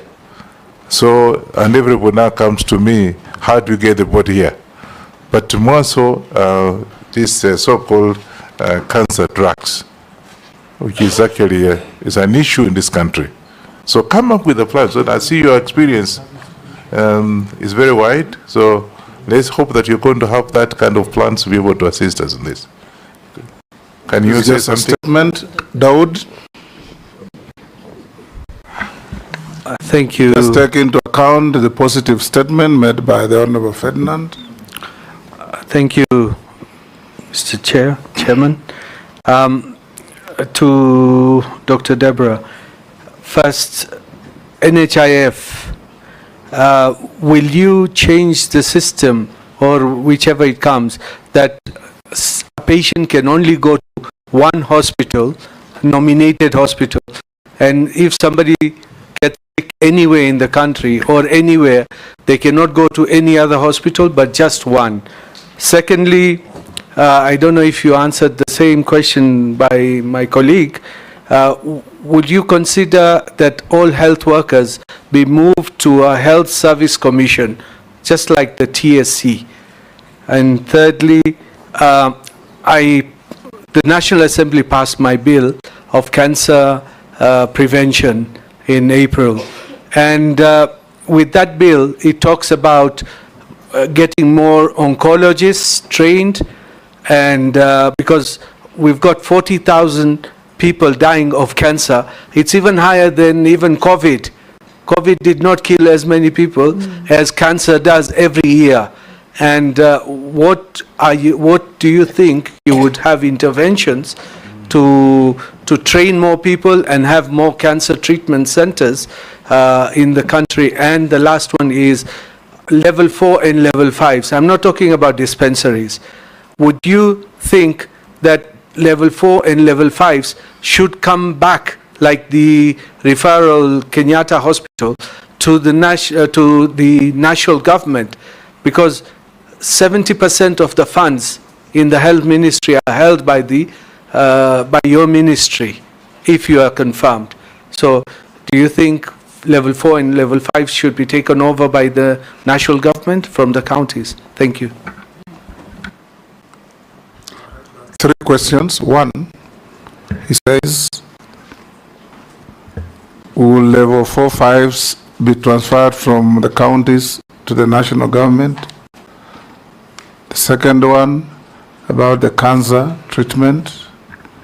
And the third one was, will you support, if confirmed, to create the National Health Service Commission? I think there is some doctor somewhere who is sending this message to all of us. I've received it 3 times. And there's a 4th one, Chairman. Yes. The 4th one was regarding NHIF. Yes. In one hospital, will she change the policy that it should not just be one hospital nominated? They can go anywhere, so long as they've got NHIF. They do not have to go to one hospital. Actually, that is part of the law you passed recently that is being challenged in court, isn't it? Yeah. Go ahead and answer. Through you, Chair, thank you, Honorable Member, for the questions. Yes, Nelson? The purpose of this, if you just told the nominee, is actually so that you can address the members by their names. Yes. And this is the committee on appointments, just for your information. Yes. So don't just say honorable member. That one is called Honorable Dawood. Okay, my humble apologies for that. Yes. I will address them by the names. Go ahead. Thank you, Honorable Dawood, for the wonderful questions. First of all, I would like to talk about local production of medicines and consumables. I think that Kenya, we need to embrace this. Local production of medicines, the health products, is really one way to reduce the costs of medication. And so it's an area that we need to embrace as Kenyans, and based on the budget, then we can consider strengthening this. In addition, regarding the NHIF, the universal health care looks at offering accessible care, affordable care, and quality of care to all Kenyans, including the vulnerable and those with disability, among others. And so the issue of only being able to be seen in one hospital is not part of the universal health coverage. And hence, I believe that once we have implemented the UHC, first of all, the community health promoters will be able to improve the prevention, promotion, rehabilitative interventions within the community. So even for cancer cases, they'll be educated on preventive measures, and those who are having terminal illnesses, rehabilitation will be ongoing. Equally, strengthening the primary care networks is critical because it's the first contact and it filters the mild cases, ensuring that the severe cases are the only ones going to the other levels of care, and hence there's reduction in the overwhelming of other levels of care. And so I believe that we can have this as accessible, affordable, quality care by strengthening our community health promoters or the community health programs, as well as the primary care networks, and ensuring that we are offering quality care across all levels of care. So regarding the specializations such as in oncology, as discussed earlier, we have the East Central Southern African College of Physicians, which is a program that is running in multiple hospitals within the country, supporting doctors to specialize. We may also consider having this for other specialists, including the nurses, and see how to see how they can grow career-wise as the health workforce, and that way we can also have access to care. For the doctors at the national team, I believe it will be a consultative approach. I cannot make that decision myself. I believe that it's critical that I involve the whole team, the stakeholders, the partners, and other sectors to be able to see how to address this issue. Point of order, Speaker. Which issue? And I thought if it is about the commission, health, what is your opinion, nominee minister? If you say consultative, what is your opinion as the leader? You support, you don't support, even before you do consultation. What is your input? What is your mind? Yeah, you are running away from being personal. Yes. We want to get your suitability, you, not a group, but you. Thank you, Speaker. Go ahead. So the question is, if you are confirmed, yes, will you support the creation of the National Health Service Commission? There is some doctor somewhere sending this to all of us. As part, ask you. Thank you, Honorable Chair, and thank you, Honorable Members. As part of the doctors' fraternity, I support the National Health Service Commission. Thank you. Go ahead, Mary. The one for level 4 and 5 to move. I'll help you to answer. The level 4 and 5, Honorable Dawood, I believe that is critical. To be fair to the interviewee, even as minister, she has no capacity in law to lift level 4 and 5 from the counties to the national government. It must be a legislation and an agreement between the two levels of government to transfer. So even her opinion here will be relevant. Mary Mase. Thank you, Chairman. Dr. Deborah, I put it to you that for you to be able to realize your policy objectives, you must have adequate or sufficient financing. But when you look at the Ministry of Health, and especially health research, it remains significantly underfunded. And when you look at the budget of the ministry, there is notable dependency on donor funding, especially on research, disease control and management when it comes to control of malaria, HIV, AIDS, name them. My question to you, from your experience in the health space, what are the barriers to achieving optimal funding in health research? Secondly, there are a number of hospitals, if you are approved by Parliament, there are a number of hospitals across the country that have been built through World Bank funding, GOK, and have remained unoperationalized for a number of years. Beautiful structures. Case in point is in my constituency, Amukura. Beautiful structure. They have not been operationalized, no furniture, nothing.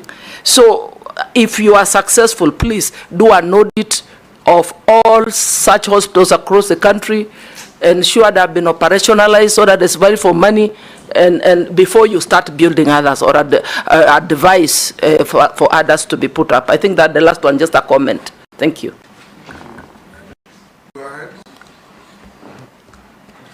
Thank you, Honorable Mary, for the wonderful question. I have done a lot of facility assessment, right from the community-based organizations, various facilities at the different levels of care, and also at supporting various countries within the Eastern Southern Africa, as well as the Afro 47 member states supported by WHO. And I'm an advocate for facility assessment. We need to have good capacity, offer quality of care for our patients. And so that will be a top priority for me, to ensure that routine assessment is conducted, that our hospitals are offering quality services. Again, a digital platform would be good to ensure that we are also monitoring and looking at the processes. Yes. So regarding research, indeed, we need to have policies to support research and regulatory. We need to have a regulatory body to look into this. We need to work with the ethics board, among other boards, to ensure that this is aligned. And we have multiple partners who are willing to support in matters research. And so it will be open dialogue, consultation and discussion, and see who can join us to support in the agenda of health research, this being another activity that I wish to undertake.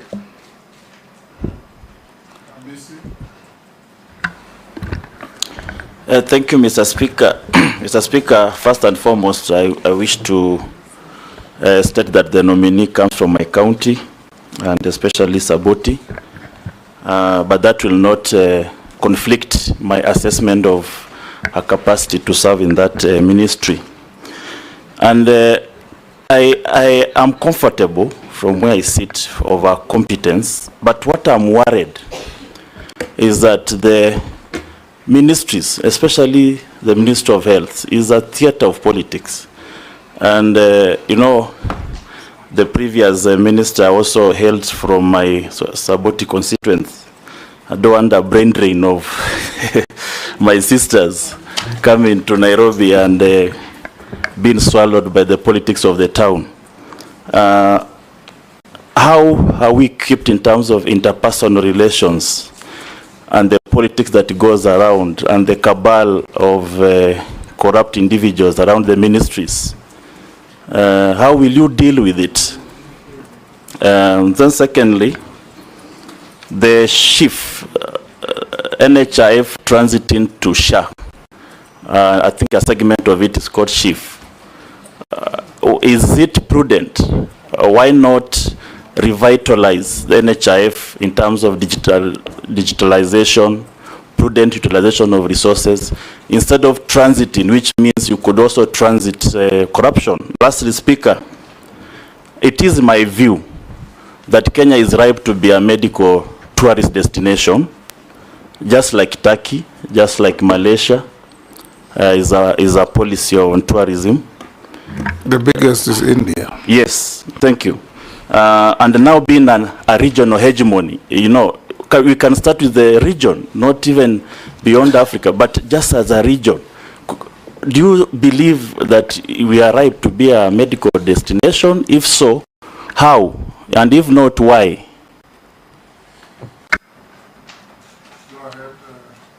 Nominee. Thank you, Honorable Member. And indeed, I love your last statement about having Kenya as a tourist destination. Having worked with the World Health Organization, Eastern Southern Africa, that covers the Eastern and Southern Africa region, it's actually based here in Nairobi. It's in the Kenyatta University Teaching and Referral Hospital. It is a regional office. And I have seen the tremendous things that have happened there. We've had expatriates come to stay here with the family, and that has increased. Our Kenyans have been employed through this. Tourism has also expanded, and also some of the products that they buy that are utilized in the office are being bought from Kenya. Equally, as they look into developing infrastructure, most of the time they're using local products. And if they also want to transport these health products, they can consider us. So first of all, I believe that we need to embrace regional partners, not just the country office, the country representatives, but regional partners such as the Africa Union, World Health Organization, among other partners, because they are bringing expertise from abroad, and these are the ones that will strengthen, build capacity, and also mobilize resources. Equally, we need to think about becoming centers of excellence in Kenya. This may not be achieved maybe this time, but it can be a long-term vision so that we capacitate our facilities. A lot has been done in the KU TRRH hospital, among other hospitals, and I think that is the momentum or the way to go in terms of building a capacity and becoming centers of excellence for Africa. Just to, if you allow me, Honorable Speaker, on the question of medical tourism, yes. You've dwelt much on the aspect of expatriates coming into the country. India is one of the countries that receives the most number of patients who go to live there, stay in their hotels, use their, so it's a big beneficiary of medical tourism. Tanzania, across the border here, there's so many people from the coast who go to a hospital that is called Muhimbili or something, and many of them go there, and they benefit a lot in terms of revenue because of patients going out there. Kenya has just been sending away patients, it has not been receiving. In terms of policy framework and legislation, what would you propose if you are given this opportunity to develop Kenya as a medical tourism destination so that we can reap big in terms of our giving out medical services and also in terms of bringing revenue into, in the form of tourism in the country? What policy and legislative frameworks would you propose? That you combine with Caleb and Mrs. question about medical tourism. Go ahead. And the Speaker, also the transit from NHIF to SHIF. Or Russia. Go ahead.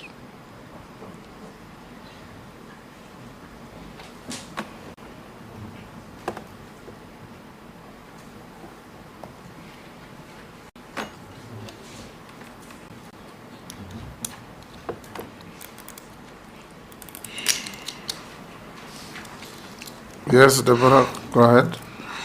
Okay. Thank you very much, honorable members. The first thing we need to do is assess and look at best practices from the other countries, such as India. What have they done in terms of building their capacity? And how can we improve? What are the timelines? What are the budget costs? In terms of specialists, we need to ensure that we have top-notch specialists in the areas and also expand the medical equipment that can be utilized for this. And again, the infrastructure, the logistics, among other aspects that are involved. And so, yes, it is true that we need to have policies with regards to this, but in terms of how to progress, I think that we need to look at the priorities in Kenya. We don't have affordable, accessible, quality of care for patients. And I'll give an example. When I was in Fikiria Jamii, there was a widowed, she had 3 children. She used to wash clothes in Isili. And this lady had developed complications, and we had to send her to Kenyatta Hospital. And so we had to dig deep into our pockets to get money for her transport and her consultation. Once we did that, she went to Kenyatta Hospital, and an array of investigations, including invasive ones, were requested by the doctor. They could have cost her an arm and a leg. And for treatment, it would cost her life because she could not afford it. So coming back, I think we need to have our priorities right. And that is offering affordable, accessible care to all Kenyans, the vulnerable, the needy, the orphans, the widows, those who are unable to support themselves. And after that, we can think long-term of having Kenya as a medical hub.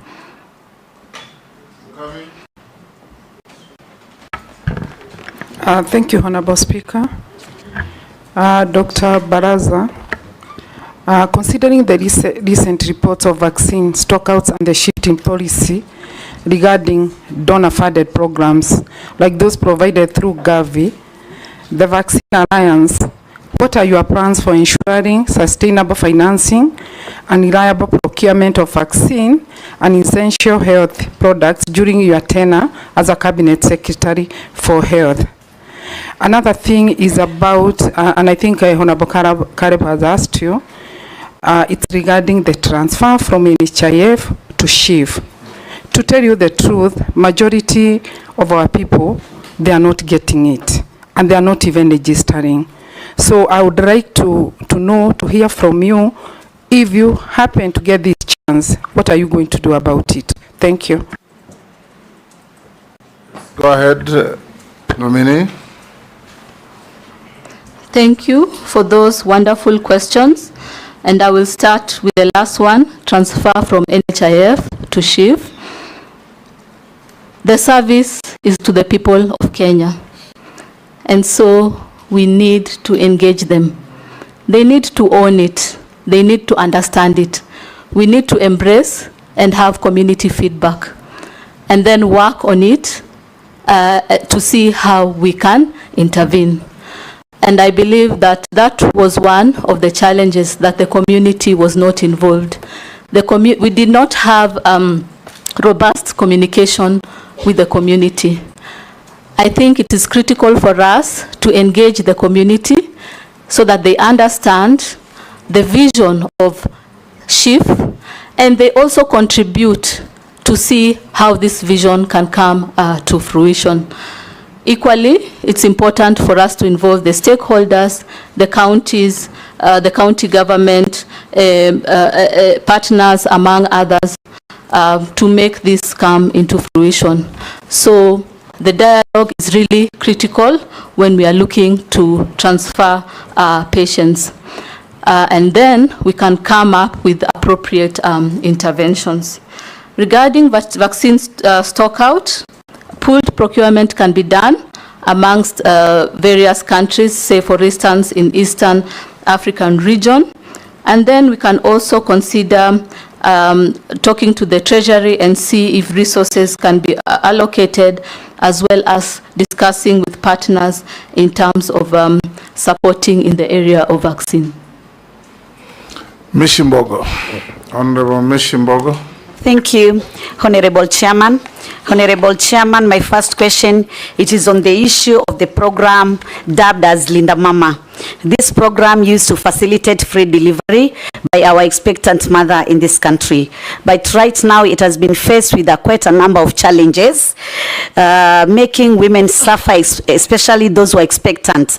I don't know if you are appointed, what mitigation measures are you going to put in place to ensure the Linda Mama program or a replica of Linda Mama program is enshrined so that our women will no longer suffer?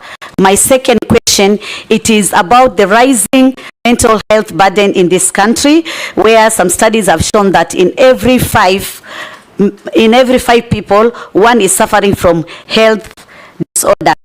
And this has been witnessed in our learning institution, especially in our universities, in our secondary schools where we have seen love triangles cases, we have seen some suicide cases, some reckless killing, and so many other issues.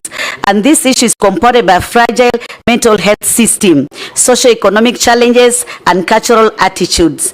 Given the existing mental health policies and action plans, what are the key challenges facing the mental health system? If appointed, what policies will you put in place to address these challenges? That is, the immediate, the medium term, and the long term. And also, is the mental health integrated in the UHC? My last question, Honorable Speaker. No, I have the last one. This is last one. The other time I asked only one question, Honorable Chairman. I just want to ask the last question. Kenya right now has a deficit in terms of doctor to patient population. Now with the government directives, which frees new employment and term wage bill, what strategy are you going to ensure that we have more health provided, and especially for those dealing with chronic diseases such as cancers, because we have few oncologists. Also in the mental disorders, we have few psychiatrists. What are you going to ensure that at least we have more specialized doctors? Thank you. You followed 3 questions. Linda Mama, will you bring it back in its same form or another? What do you do with mental patients and mental health care? Okay. Yes, through you, Honorable Chair, I'd like to address the concerns. I am a beneficiary of Linda Mama, and my daughter is a beneficiary of Linda Mama. And so I'm an advocate of it. And I will ensure that it's incorporated if SHIF is rolled out. Now, during transition, the transition period, at times such activities may, fall through the cracks, but funds have been allocated from the discussions we were having while I was in WHO with the national team.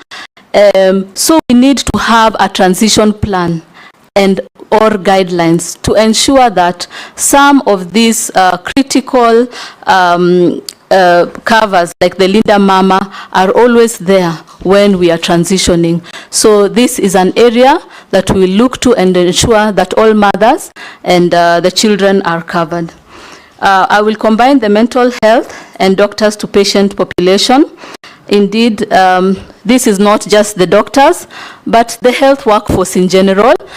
We need to look at how we can protect them and how they can grow in their career.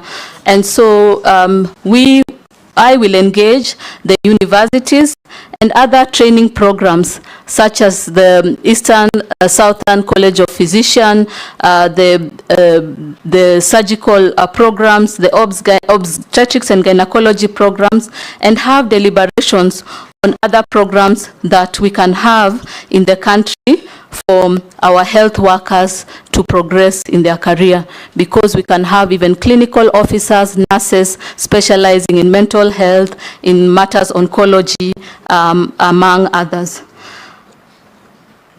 Equally, it is critical, again, as I said earlier, to strengthen community health programs and the primary care networks with mental health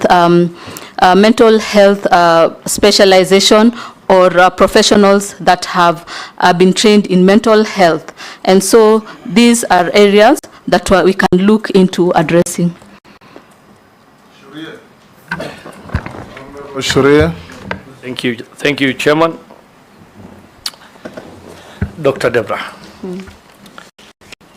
KEMSA has been in the public domain for procurement irregularities affecting donor funds. What's your comment on that? If approved, what policies do you have in mind in safeguarding public resources and the management of KEMSA? Question number 2.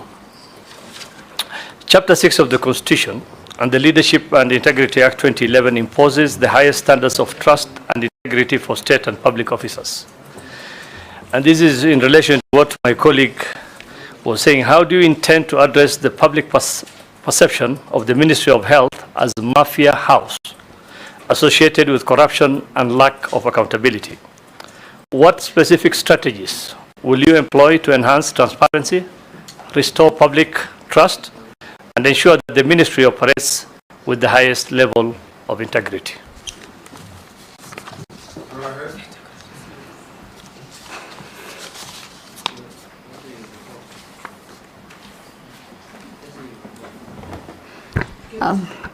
Thank you, Honorable Member, for the wonderful question. And indeed, KEMSA has been in the public domain. What I intend to do, again, is to strengthen the processes and procedures, and that one of the areas is looking at the digital platform, as well as having external bodies conduct routine auditing. Again, visibility and accountability reforms, as well as engaging or a consultative approach to involve other sectors such as ESCC to look into these issues. We need to have transparent tenders, and I will hold my office with high integrity according to the laws.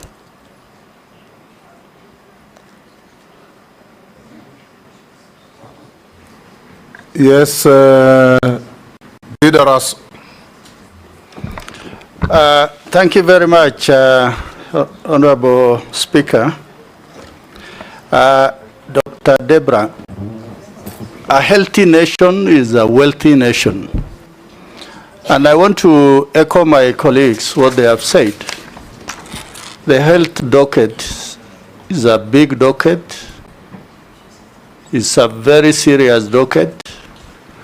And also is a docket with a lot of contestation and a lot of conflict. Having said that, almost 4 years ago, we sent many doctors to Cuba. And also Cuban doctors came to Kenya. We never had any feedback. I really want to hear from you what has been that feedback, whether positive or negative, and if there are any positive things, what is it that we have been able to borrow from the Cuban health system? A second question is, you have been a medical registrar at Kenyatta National Hospital. Across the road, you walk to Nairobi Hospital. In Kenyatta National Hospital, you have the largest Kenya Medical Training College in Eastern Central Africa. And also, you have the largest teaching hospital, university that trains doctors. When you compare the two facilities just across the road, in one you are in Europe, and in the other one you are in somewhere in Africa, not even in Nairobi. Just in case this committee is going to approve your nomination, what is it that you are likely to do so that we are able to see a better facility at Kenyatta? Finally, Honorable Speaker, there are memorandums that have been raised by Albert Gitonga, Henry Fundi, and two others about your practice status at the Kenya Medical Practitioners and Dentists Council. What have you got to say about that? Thank you, Honorable Chairman. So, in terms of the feedback for the Cuban doctors, I have not been to the ministry. I'll be new to the ministry, and this will be a priority agenda. So I will review, and I'll be able to make a report and share with the Parliament. Regarding the training in the Kenyatta National Hospital and how to make our facilities better, routine facility assessments identifying gaps, and coming up with international interventions to build up capacity is really critical. And I will be an advocate for that and ensure that we are conducting routine assessment. For my practicing license, I am a qualified doctor. My registration is A6275. I have been in clinical practice from 2007 to 2020, compliant to license renewal. In 2020, I joined World Health Organization. It is a UN, part of the UN agencies. It is an international, independent entity with no affiliation to any member states.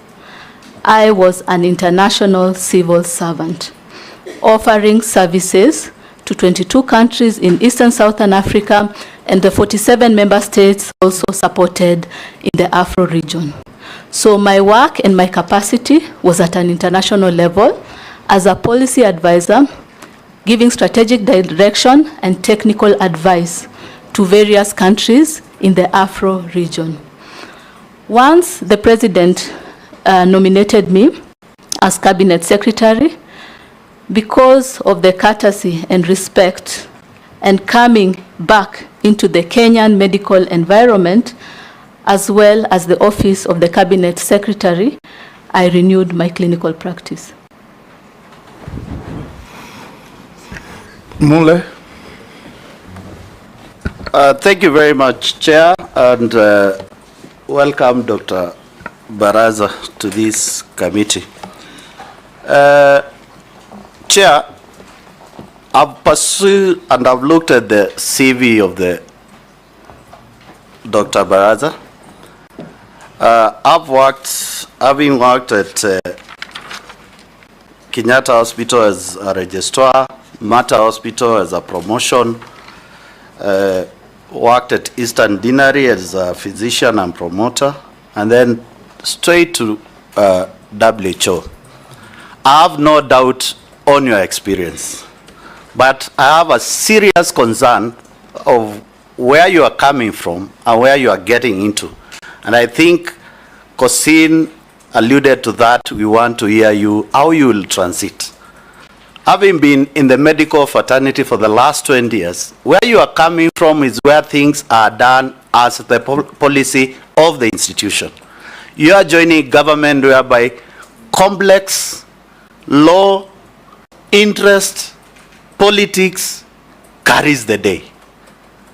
Madam, with all due respect, I believe you are getting into the Ministry of Health, whereby we have several departments, starting with the doctors themselves, starting with the nurses, the procurement agency, KEMSA, the programs, everything. I want to hear from you your management skill, on how you transit from that set mind of a straight line of thinking, and no wonder you are telling us every time consultation. Here, it is whereby the law applies. The law which is applied at KEMSA is not the same law which is applying with the doctors, enumeration and hiring. So, my question starts with, how do you tell Kenyans you'll streamline supply and demand of health communities in this country to the grassroots level, putting in mind we still have a devolved government? Secondly, from the international community where you are coming from, there are those policies and guidelines which are being given to this country we must adhere to. One, Honorable Mukami talked about Gavi and vaccines. You know very well Gavi has been supporting this country for many years to provide vaccines and other commodities. But as a government, we have always delayed to pay these supplies, yet endangering the young newborns and the future of this nation by not being vaccinated and exposing them to diseases like polio. What is your take to how to progress on that? Thirdly, as a country, we are binded by all international commitments, starting with the United Nations Convention, on on health policies. And I want to hear from you, how do we get out from donor-funded health programs in this country to a government-funded programs in this country on TB drugs, TB diagnostic tools, HIV drugs, HIV diagnostic tools, vaccinations and distribution of vaccinations to the country, malaria drugs and malaria transmission diagnostic tool. And last, how do you coerce the seamless working relationship between the Ministry of Health and the county government, putting in mind the largest budget within the ministry remains at the national government, and what is required to be transferred to the county government, it is transferred. And lastly, what policy are you going to use on relationship on working with the county government and the CECs at the county level to ensure that Kenyans does not suffer anymore for lack of health services in this country? Thank you. Quite a mouthful. Can you answer that? Thank you, Honorable Member. Honorable Mule. Honorable Mule, my sincere apologies for that. And indeed, I sense a lot of passion in matters health. And if hopefully given the opportunity, I believe we'll work together to address some of these pertinent issues. Yes, so again, this will be a priority in my agenda to understand the situation and come back with interventions, seeing that I will be new to the ministry. So the issue of supply and demand, again, we need to strengthen the information system. I think my mind has been focusing on that because I have seen it work. I have seen it work in various organizations that I have worked in. I have seen it being rolled out. I've seen the teething effects, but I have seen the impact it has had. It has reduced on costs, it has improved quality, and it has enabled people to track and see where their stockouts, among others. So we can be able to track the supply of commodities up to the last mile. Yeah? And then we can be able to also monitor other services. So I am an advocate of the digital platform because the human-to-human interface is what is bringing challenges, I believe, in our country at the moment, among other things. So for the vaccines and commodity delivery, yes, we need to allocate budgets to support this, and then we can have pooled procurement of vaccines. We'll also deliberate with the vaccine programs that are currently here, the vaccine production, and see on their effectiveness and their efficiency and the costs implication. So coming from my background, I know the concerns, the teething effects of vaccine production, and I know the members, the nominated committee wanted me to talk about vaccine production, but I think it is important that we go in depth and identify all these things before making commitment. In terms of health policy, for the dwindling donor funds, one of the areas we can consider is health insurance, but again, we need to have community ownership. The community need to embrace it because, you know, there are taxes involved. So we'll need to educate them and make them embrace it. With your support, with the county government support, the stakeholders, the partners, I believe we can make this successful.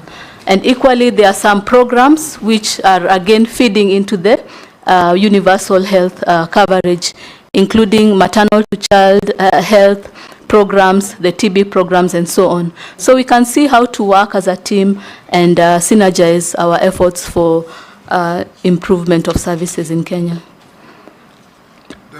As we sit here, there are Kenyans who are watching, and they have been sending some SMSs to almost all of us.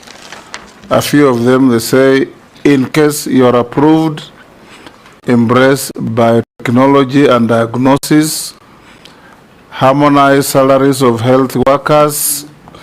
They earn different salaries while doing the same job.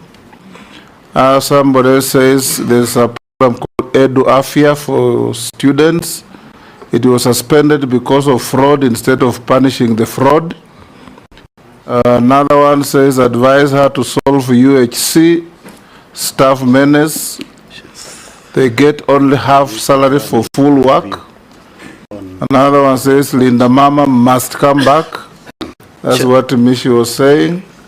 Another one says ensure SHIF covers ICU costs which are unaffordable by all Kenyans. Another one says how will you handle monkeypox disease if you are confirmed? And you had answered that. Yes. Yes, Mule. Chair, I didn't hear a touch on the issue of diagnostic tools as recommended by the UN on the TB, HIV, and also supply of vaccines and drugs for malaria and the diagnostic tools for malaria. Please. Yes, go ahead. Yes. The ones I've given you are just comments extracted from SMSs. Can you answer the members? Thank you, Honorable Muli, for the question, and through you, Honorable Chair. Yes, this is an agenda that will also be priority in my list to be able to identify the situation and the gaps and the interventions therein. Regarding monkeypox, I'm happy to say that within this year, we've had multiple countries within the Afro region that have had monkeypox. And I have been part of the team that has been supporting the countries. And so I believe that this, with the support from the National Technical Working Group, we will be up to task to support the country to address monkeypox in terms of readiness and response in Kenya. Daud, what was it? Thank you, Mr. Speaker. I want to follow up what my colleague, Honorable Imase Mary, asked about facilities which have not been opened. A case in point would be even Meru, where there is a 5-story building which was done by Honorable Kiraito. He was the governor. 3 years down the road, it's never been opened, and there is congestion in Meru level 5. So there are many places like those. Do you think once you get in, you will say it is not national government, it is county government? What would your position be on those unopened facilities? Take also from the Deputy Speaker. Dr. Deborah, also some concerns that have been raised by members of the public who sent me messages. They are saying that the community health promoters are being paid timely from the national government, but the contribution of the county governments comes in very late. I think they've been said that Isiolo County, they are currently on strike because they have not been paid. Nyamira County have not been paid for 9 months. So how will you ensure that the county governments are also able to make their payments as government does, national government does its contributions? Thank you very much, Speaker. Dr. Deborah, just 2 quick questions. One, there has been worry of staff of NHIF transitioning to SHA or SHIF. They are worried about losing jobs. We have a law that is in place, but they're worried. What is your take on this? Are you going to transit all of them? Are you going to ensure all of them have jobs, or others will lose jobs? This is a concern of NHIF staff. How do you respond to them? And secondly, what legislative proposals do you have to strengthen the health sector as you take over, if approved by this committee? Do you have any legislative proposal you want to make here? Because these are legislators and they will support your agenda. Do you have any legislative proposals going forward so that we can strengthen the health sector? Or what gaps are there in the law that you may want to fix to make health a better sector?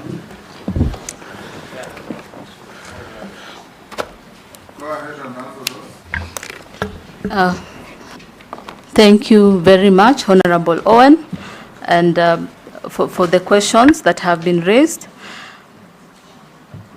So I will start with Honorable Dawood's question regarding facilities and their capacity. It is critical for us to monitor the capacity of healthcare facilities to ensure that they are up and running and they are offering quality services.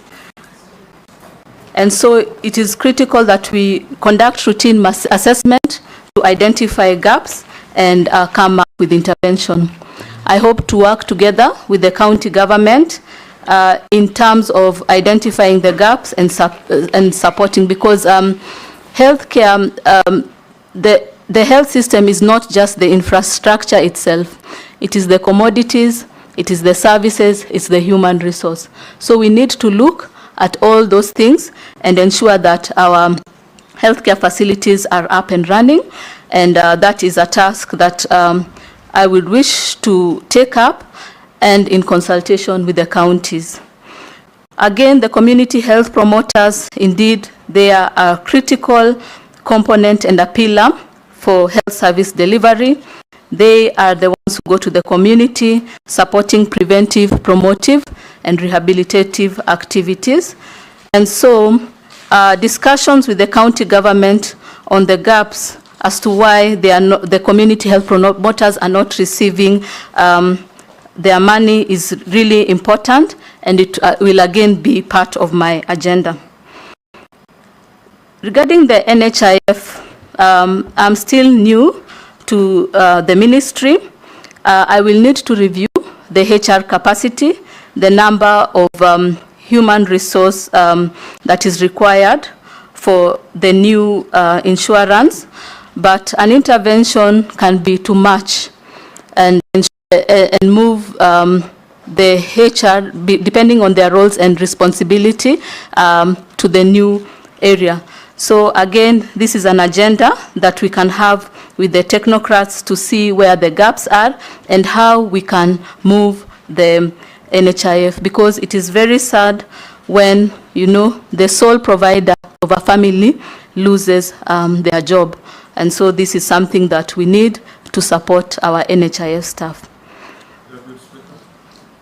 Saying that the law that was actually passed in Parliament on the social health insurance and social health authority says that they will all be assessed, and if you have the skill set for the new system, you will be taken. So there is no guarantee. Don't set yourself up. When you get there, you'll get into trouble that you promise you'll hire them. They will be all reassessed, and if they are suitable, yes. If they are not, they will not be taken, because it was said that in NHIF, there are some people even who are geologists and yet they're working there, or nuclear scientists. So their skills don't match the work that they're doing. Thank you, Honorable Chairman. You will be the last. Honorable Chairman, Kenyans have really been crying on the issue of public participation, and that there's so many decisions made in terms of Ministry of Health without their knowledge. My question to the nominee is, are you conversant with Article 232 of the Constitution on the values and principle of public service, and to what extent does your personal and work experience reflect these principles? I thank you, Honorable Chairman. Yes, Majority Leader. Thank you, Chairperson, Chairman. Yes. My last one, CS nominee. To me, you come across as a very young, diligent professional, but I have doubts in my mind. Will you be able to manage the cartels in Afia House? Because the home of cartels is Afia House. It was Christian Mafia House some time back. Do you have what it takes to fight the corruption cartels in Afia House, in NHIF, in KEMSA? Do you have what it takes? Go ahead and answer.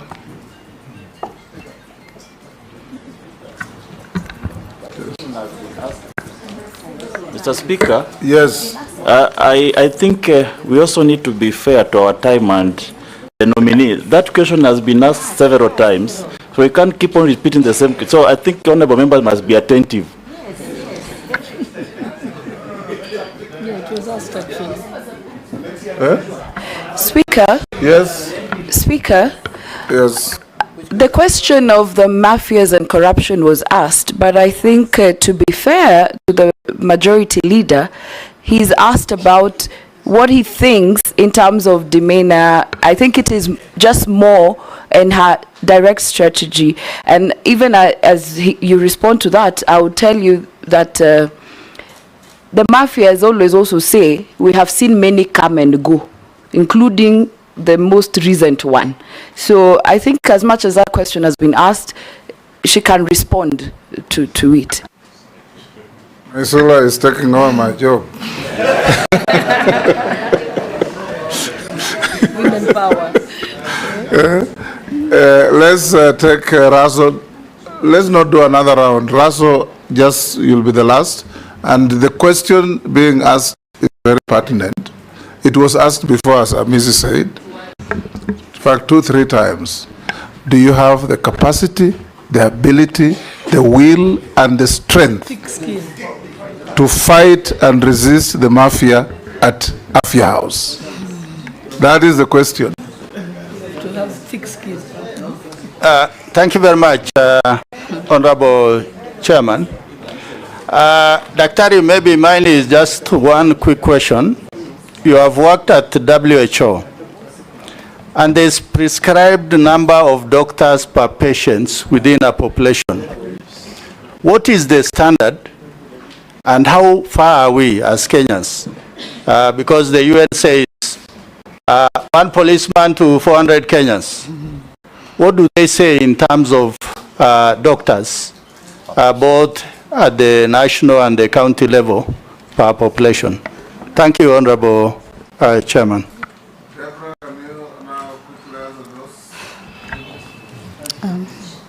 Thank you, honorable members, for the questions.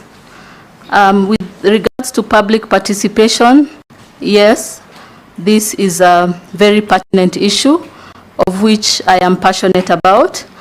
I believe there is need for community ownership. And what I see is that the highlight is the taxation of 2.75. We are not talking about accessible, affordable quality of Kenya for all Kenyans, including the vulnerable and the ones with disability. So there's need for robust communication.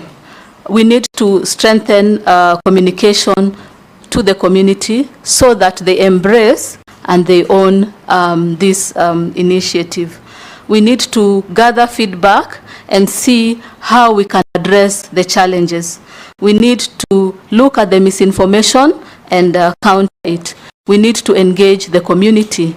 And one of the people in the community that we can use are the community health promoters.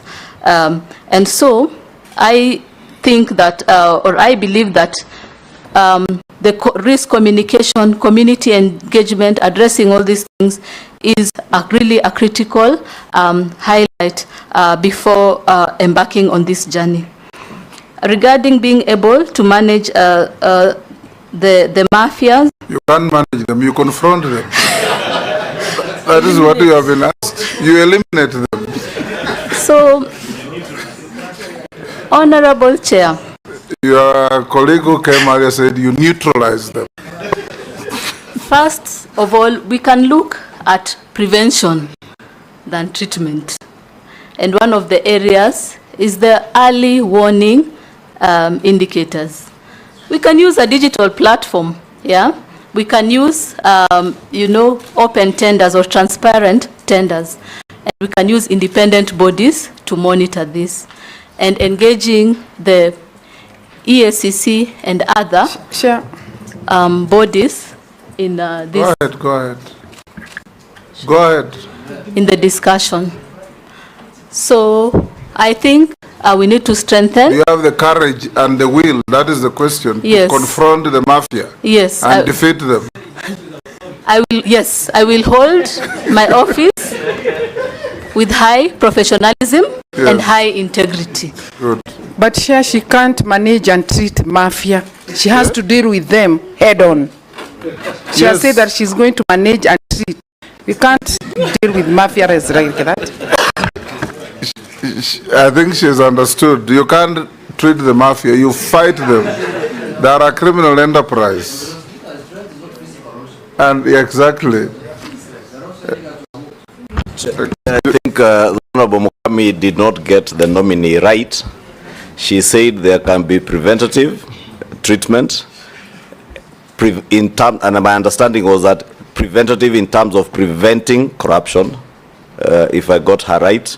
And what she was talking about, curative, I think is what she was now explaining in terms of working with other agencies. It's only that she's a doctor, she's using medical parlance. Okay. The last question from Russell. What, from your UN perspective, is the doctor-patient ratio in an average society like Kenya? No, we are not quite there, but we are doing well compared to other countries in Africa. So we need to look at improving the HR capacity, not only for doctors, but other cadres such as the nurses. Yes. What are the numbers? What's the ratio? I will have to confirm the ratios. Yes. Yes. Okay. Now, a few formal questions. Other members, a few formal questions. Do you hold any leadership position in any political party? No. Have you ever been adversely mentioned in any integrity-related report or investigation? No, Honorable Chair. What is your net worth in terms of wealth? Okay. So my net worth is a combination of mine and my husband, and it's 455,845,320.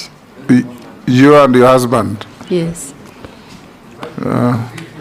Honorable members, that is Mr. Speaker. Yes? That's the Speaker. Mr. Speaker. I think because yes, Caleb. Yeah, because this is a House of Records, so I propose we divide into two. Chairman, it is not necessary to be divided into two. It can be another way. Don't break families. If they own it jointly, if there's a dispute, the courts will decide.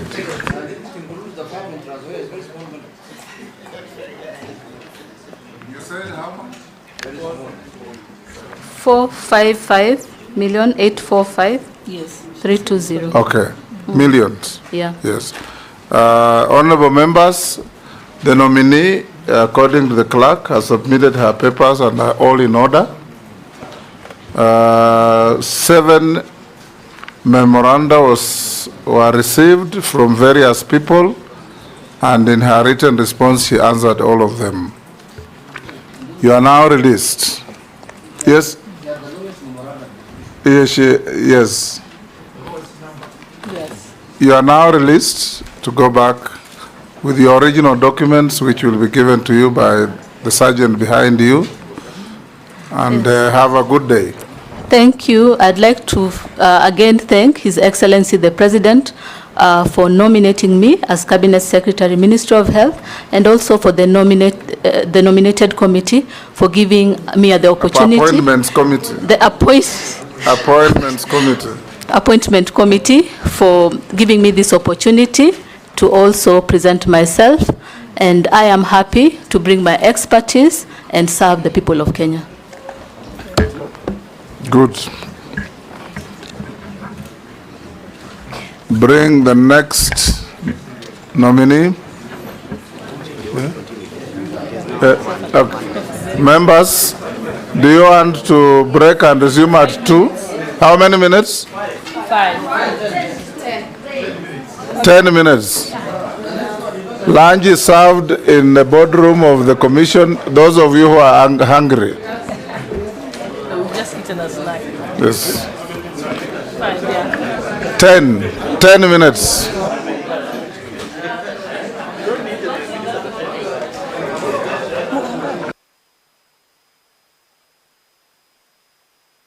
We'll do lunch after the next nominee.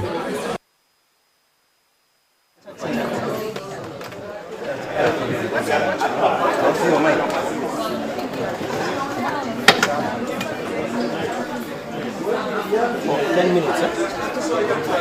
10 minutes. 10 minutes. Ona, ambia sergeant. Wanaweka on. Hii hapa chini wasinunue itasimikia kwa barabara.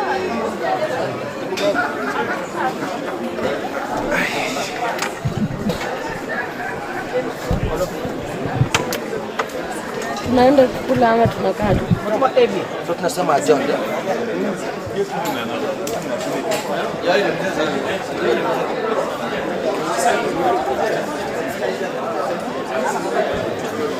Ciela.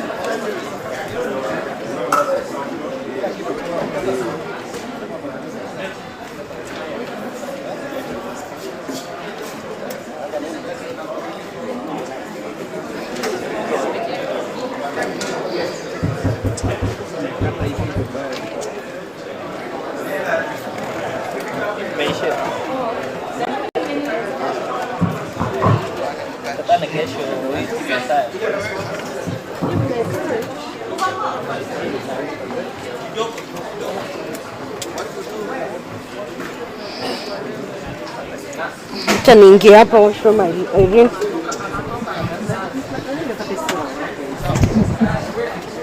Hello. Kwanza tuongea na hawa.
Uko na hiyo ni backup ilikuwa hapa? Okay.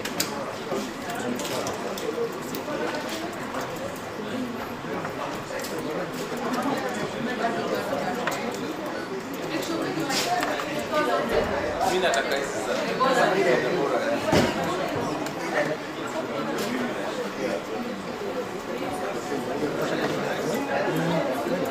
ongeza tu hapo kidogo.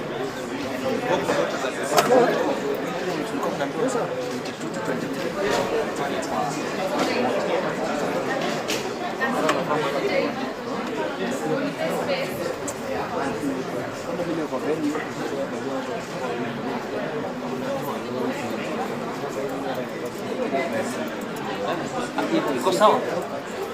Hebu guza on.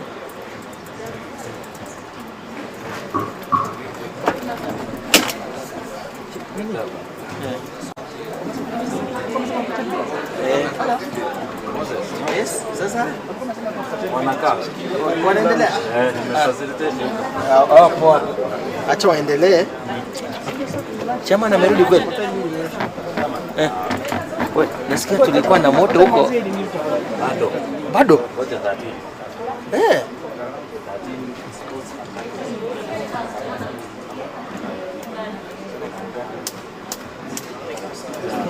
Nasikia wanapanga kufanyia chama ile kitu.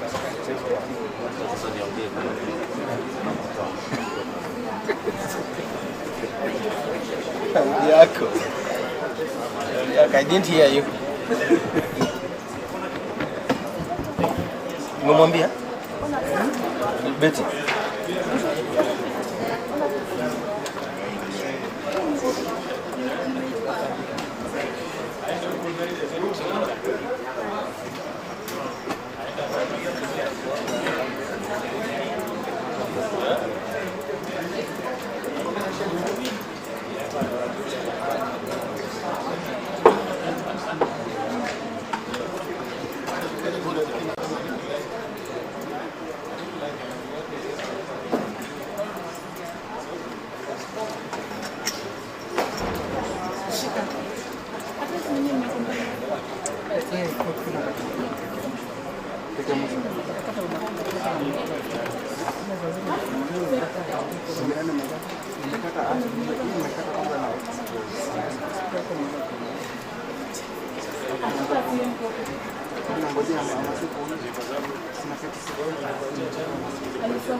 Kuna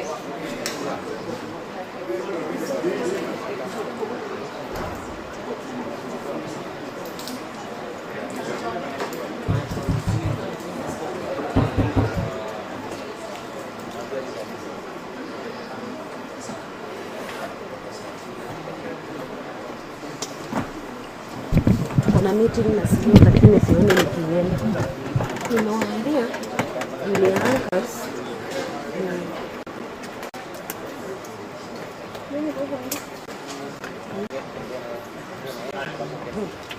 kwa ndafuta MCK number. Nimeiko.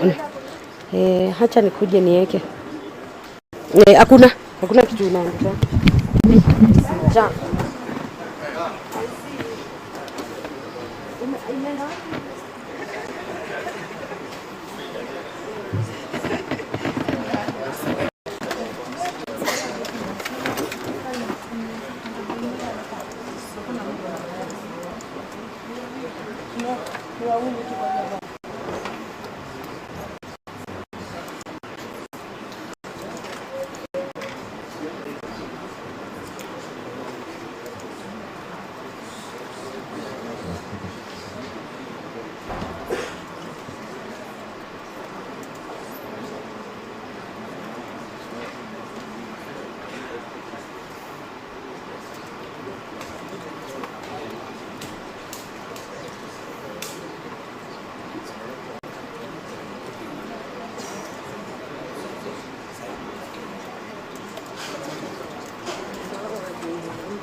Uinuliwe. Tumeshuka.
Hapa nimechoka.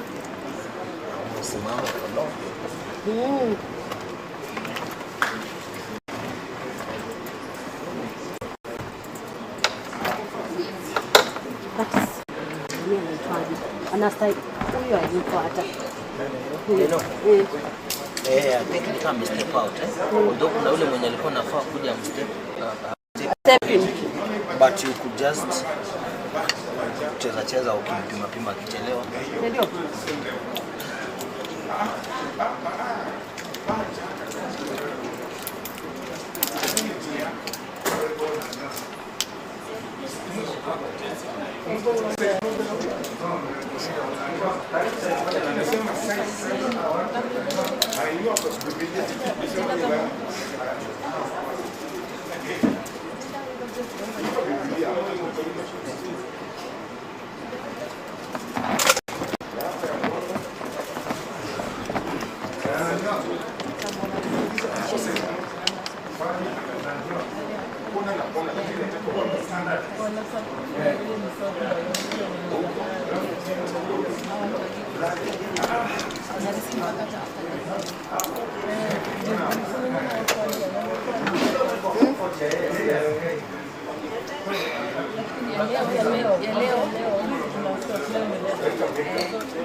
Huko ndani.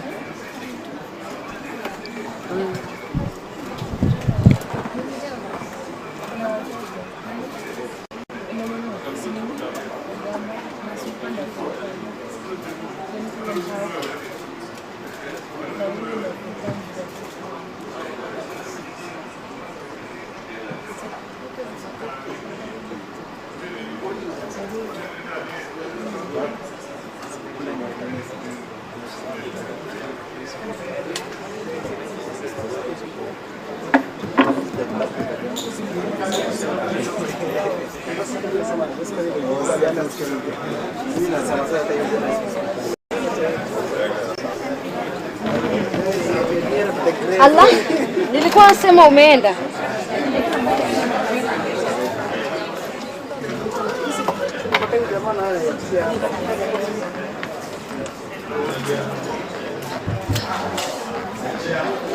Hapa siwezi tuacha tu nisifikie hapa. Ndio nilikuwa ndani ile meza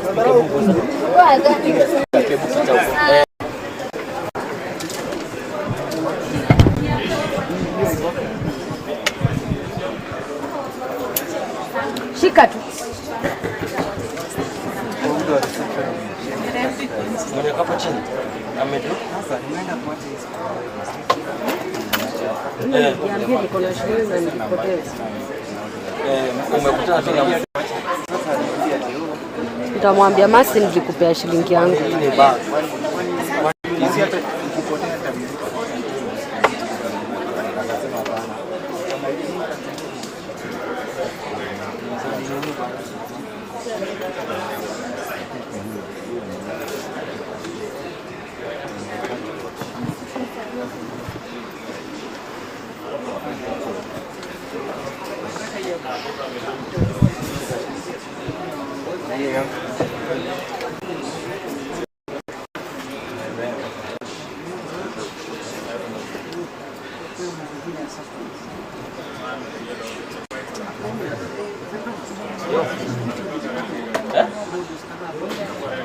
Umekati zote?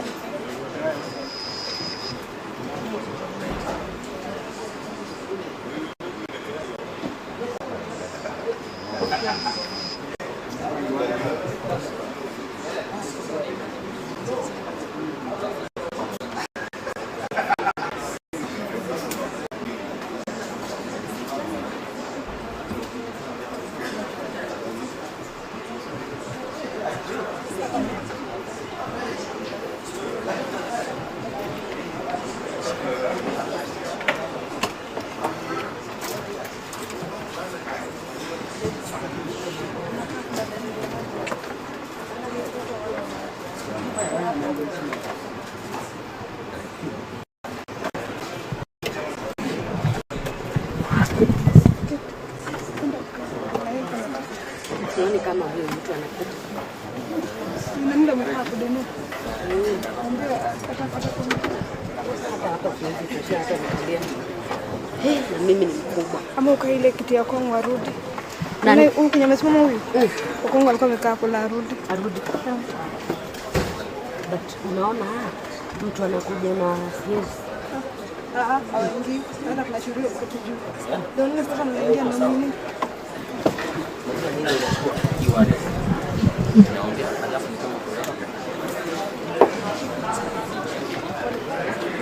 Sergeants,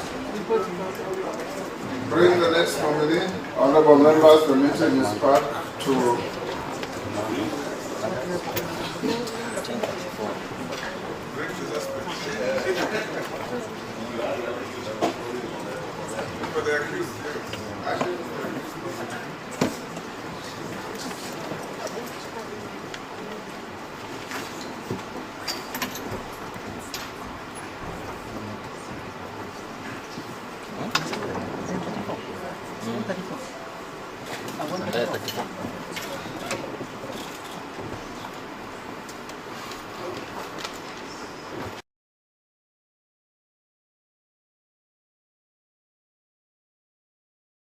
Good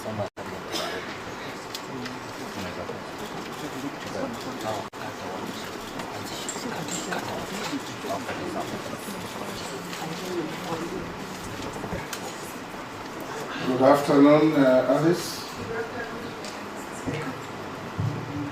Maybe I should not call you Alice, I should call you good afternoon, nominee.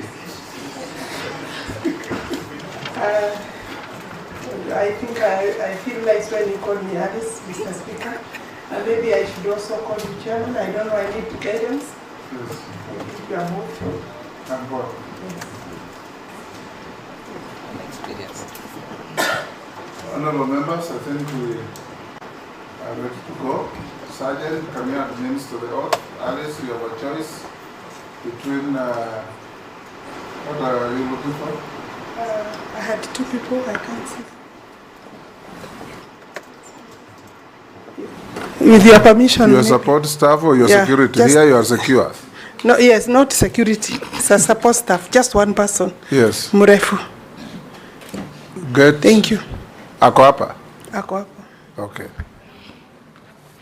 You have a choice between the Bible, the Quran, and affirmation. Which one? The Bible. Depending on your faith. The Bible, yes. So you may be upstanding and take the oath. Take the Bible by your right hand and read the standard oath. Thank you.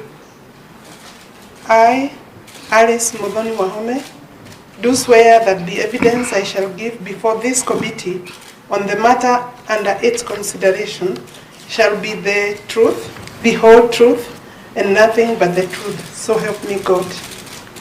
Thank you. You may take your seat.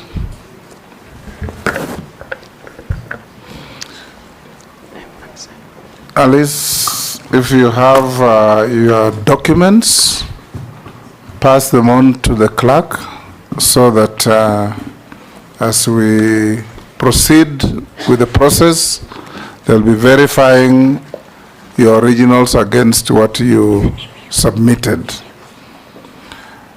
Welcome to this approval hearings of vetting. I'm the Speaker of the National Assembly and Chairman of the Appointments Committee. On my right is the Honorable Gladys Boss, Deputy Speaker. Sarah Kyoko is our Deputy Clerk. I will invite all members to introduce themselves, starting with Naisula. Naisula Lesuda, MP Samburu West. Mani Shongwa. Nelson Koech, Belgut. Kosing David, Poko South. Gikaria David. Mase Mary, Teso South. Abdul Rahim Daud.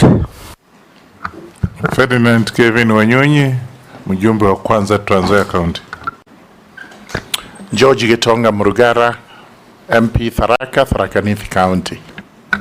Owen Baya, MP Kilifi North. Robert Mbui Kadhiani. Stephen Mule. Dido Raso Saku.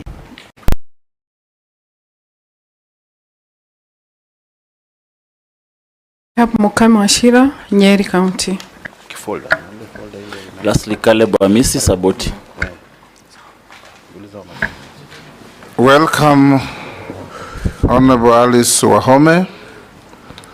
This is a distinction for you to be vetted twice by the same committee within the same political term.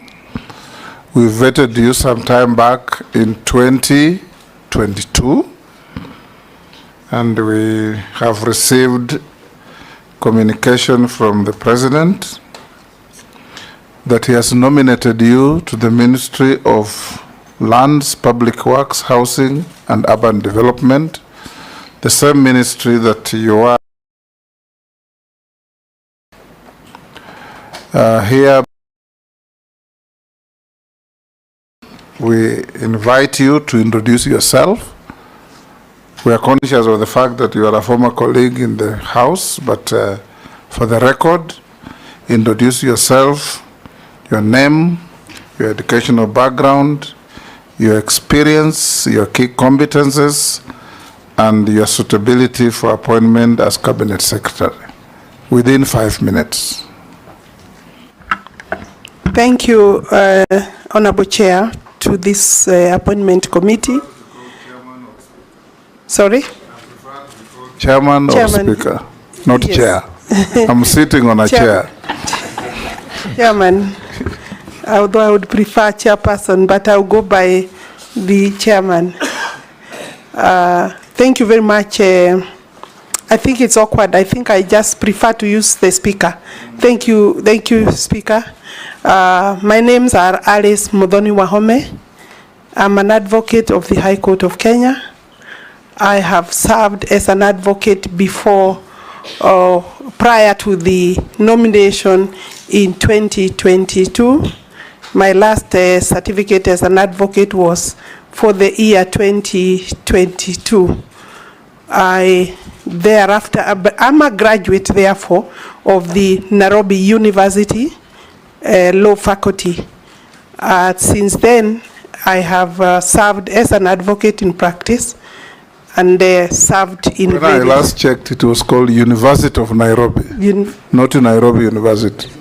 The University of Nairobi. Yes, I had said the university, and I take the correction, the University of Nairobi, where I finished in 1984, and then went to the law school in 1980 up to 1985. I got admitted as an advocate, and therefore, since then, I have had the opportunity to practice both as a state counsel in the Attorney General's office and also as an advocate in practice. I've done a lot of advocacy, human rights defense, and activism, you could call it that. I have served as a member of the Law Society of Kenya, served also as an advocate, as a vice chair for FIDA and other women rights organizations. I have then had the privilege to work as the Member of Parliament for Kandara for 2 terms. I served from 2013 to 2017. Then I got another privilege to serve 2017 to 2022. And then I still got the opportunity to be elected a 3rd term in 2022 August when this government came into place. I got the privilege, as you have rightly said so, to be nominated as a Minister for Water, Sanitation and Irrigation in September 2022, where I served until October, 5th of October 2023. And then I was moved from that ministry by His Excellency the President in the exercise of his mandate to the Ministry of Lands, Public Works, Housing and Urban Development. I have served since then until the 11th of July this year, when I was dismissed under Article 152(5)(b). I think I will say that in terms of my competence, I am a team worker. I take a lot of pride in working within the team. I have had the privilege, prior I have talked about advocacy and training and litigation as a litigation lawyer, but within the Ministry of Water, I did various matters, various things in terms of the work, which was new to me that time. And my handover report speaks for itself. It talks about non-revenue, reducing non-revenue, coming up with frameworks for reducing non-revenue water. In water, we also were able to come up with a framework for water purchase agreements to work within the framework of PPP. We did several boreholes, several strategic plans to raise funding to the tune of, by the time I was leaving, we had about a total, including the Kenya budget, we had a total of about 80 billion for water. I was able to understand the mandate very fast. and we raised the water coverage from 65%, the national water coverage from 65% to 72% by the time I was leaving within that short period. And then sanitation from 26% to 32%. Now in the Ministry of Lands, where I have then served for those other 10 months, now I believe this was my 10th month, we have various programs that are running, and therefore I would say that in terms of the work that I have been doing, and I'm very thankful to His Excellency the President for returning me back by way of this nomination back to the ministry that I have been for the last 10 months. I find that as a confirmation in one way or the other, or expression of confidence that I did my work for those few months properly, and subject to the approval, I'm willing to serve the country in that capacity. There are a lot of challenges in the ministry, but in terms of competence as a lawyer, I do not find myself as a stranger. For example, in the State Department for Lands, where obviously there are matters that I had done before. I was exposed to conveyancing, but I was not exposed to some of the challenges that are there, including fraud, including cartels, including bad practices, which we have, with the support of Parliament, I'm sure we'll be able to overcome. So I'm a team worker, I'm a hard worker, I believe in hard work and honesty, and I have the right aptitude to carry out my duty as a minister. Yeah. Thank you. I'll invite the Deputy Speaker to fire at you the first question. Okay, Honorable Wahome, I'd like to ask you this, and because it's one of the questions that most lawyers are asking. There's been the ongoing digitization of land transactions and records to curb corruption. There's been the rollout of Ardhi Sasa, which was having a challenge, and I know that also you had the Ministry's Strategic Plan 2023-2027. Could you tell us what you are already doing in regards to these three areas, but also what you would do, and that you feel that there's still challenges going forward if your confirmation of your nomination is made? Thank you.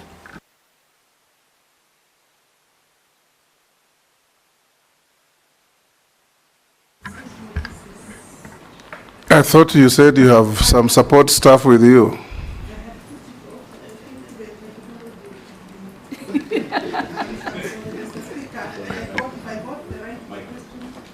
The question is what we are doing in respect of the Ardhi Sasa, the digitization and digitalization system within the ministry, the Department of Lands.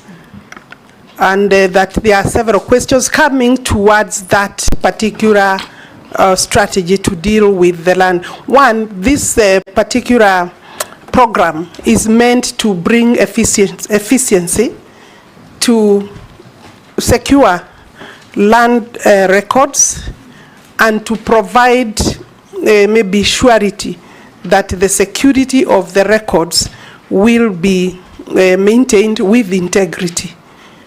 The program started way back in 2014, and where we are, I could safely say that we have been able to cover the entire Nairobi with about, which has about 300,000 titles, and you can be able to access the Ardhi Sasa platform, and therefore we are at a better place.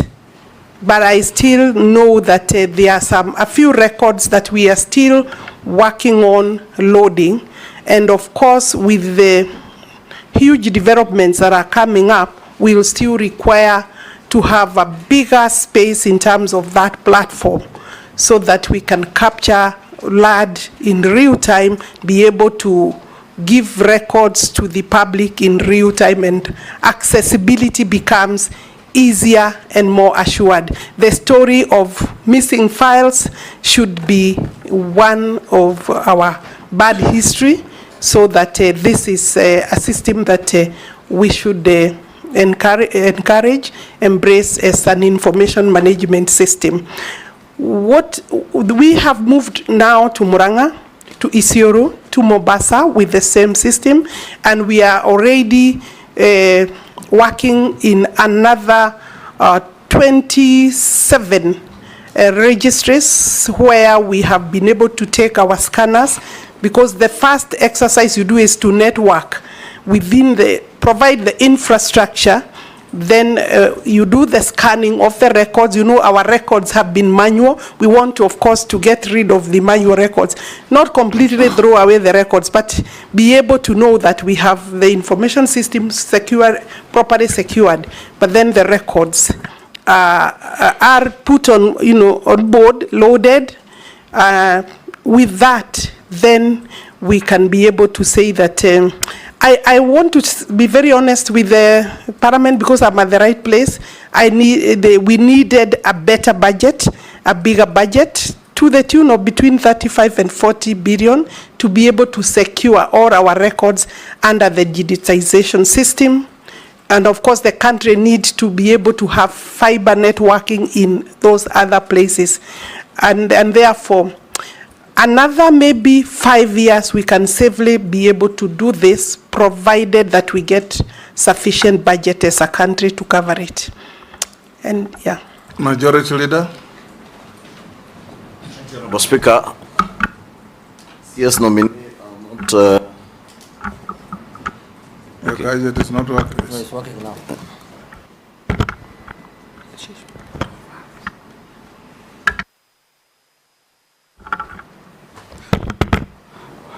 Thank you. CS Nomi, I will not ask questions of if you are approved, because you have been the Cabinet Secretary for Lands for at least a year or so.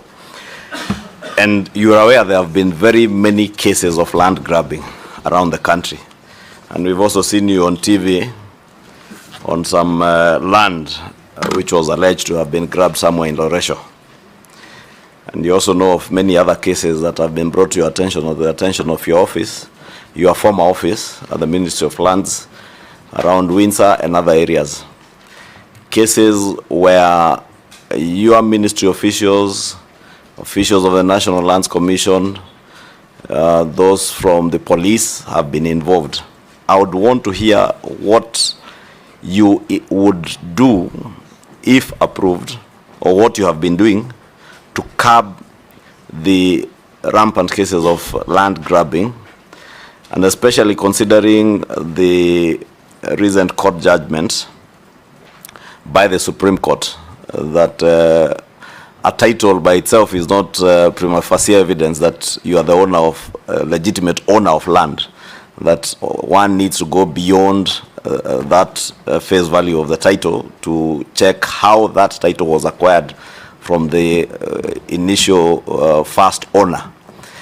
And you're aware, many of the cases that you have been dealing with are cases where land is illegally transferred from the bona fide owners to land grabbers, and with the protection of or facilitation of officers in the Ministry of Lands and protection of other government officers, including the police, they take away people's land. What is it that you have been doing to address that, and what will you do that will now completely curb that vice?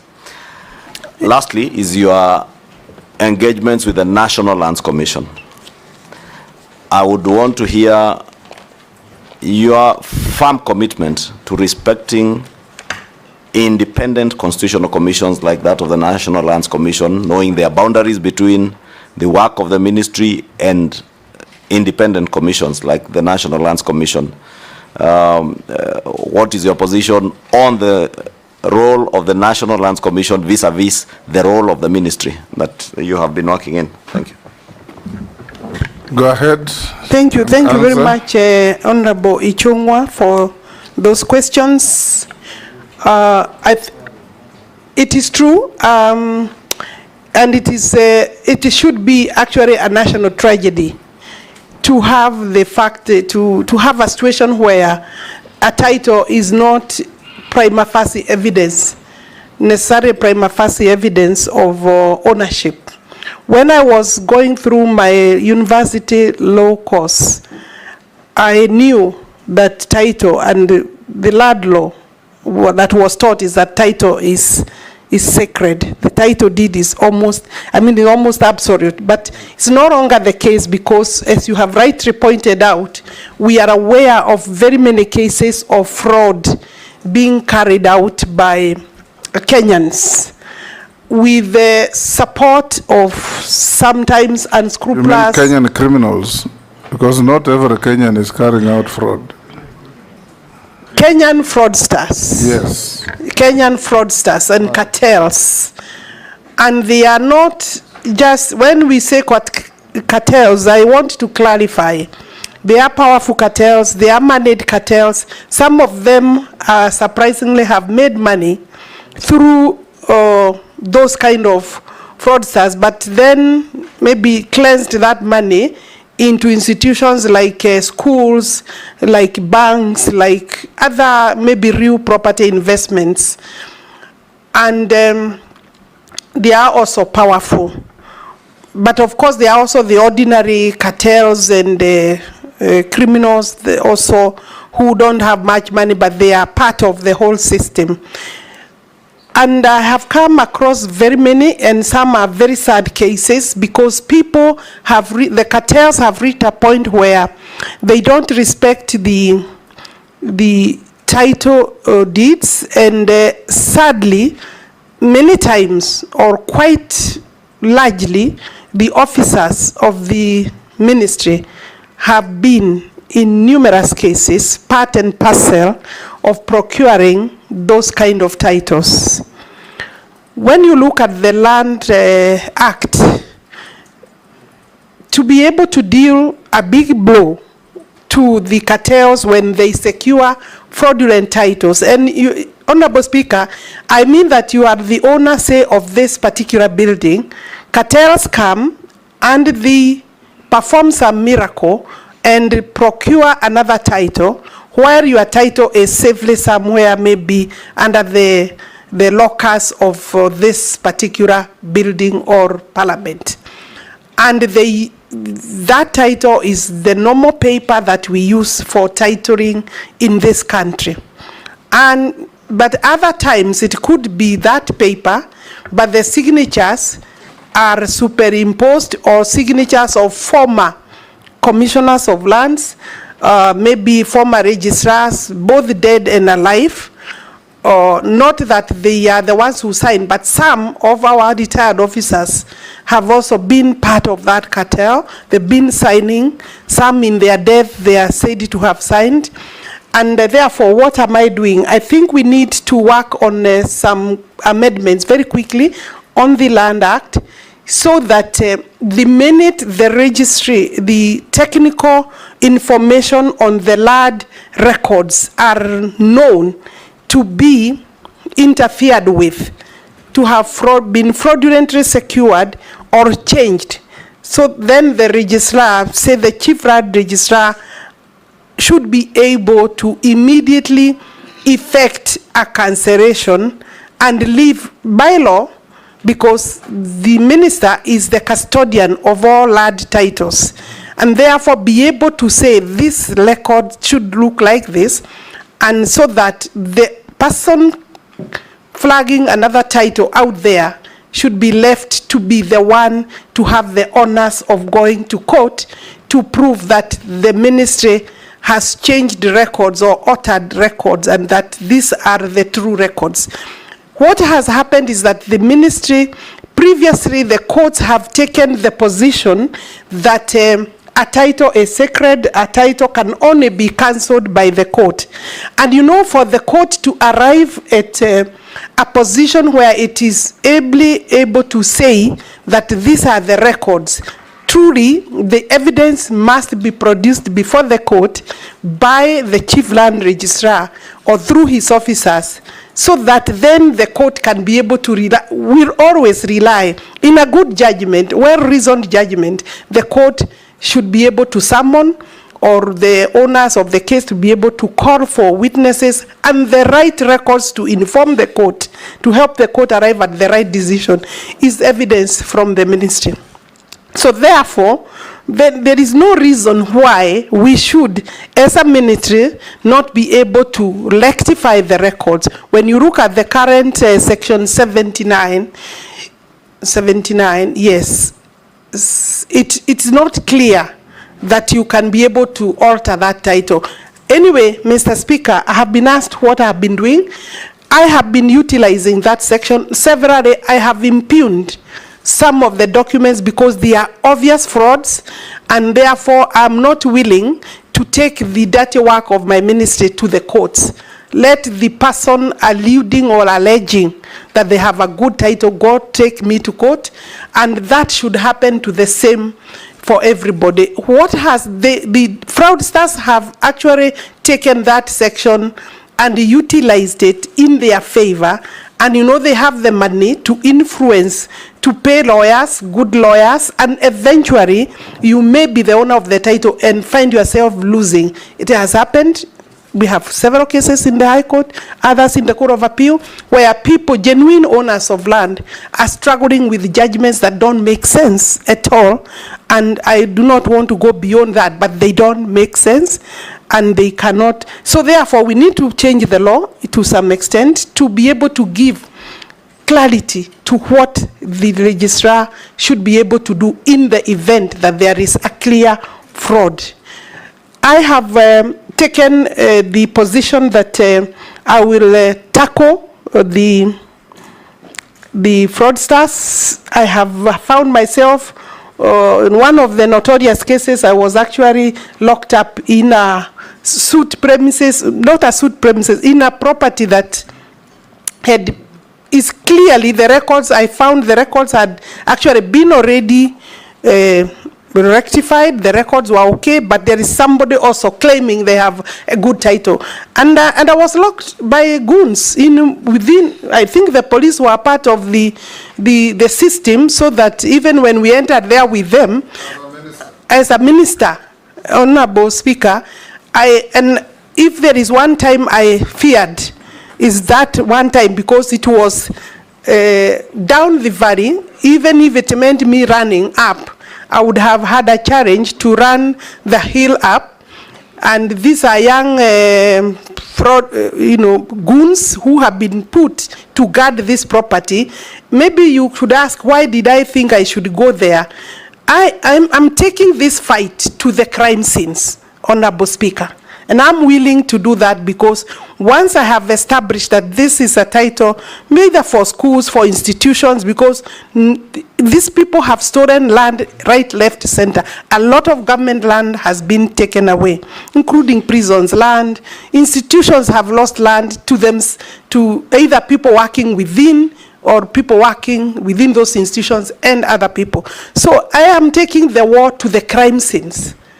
And I believe that I need a lot of support from the police for purposes of enforcement.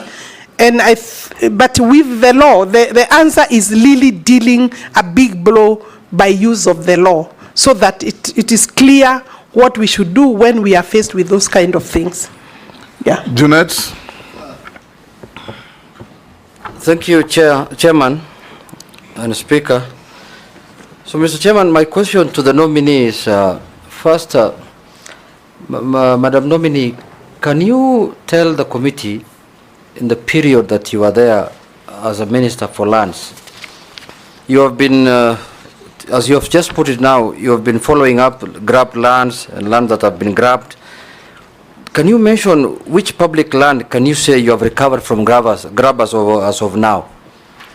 And secondly, whether it was necessary for you to go to that scene, what necessitated you going to that place? Because how many land can you visit as a minister to go and that is a security issue, that is the enforcement issue.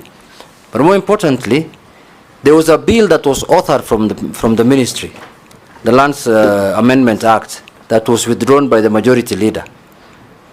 And you wanted to take the powers of the National Land Commission completely.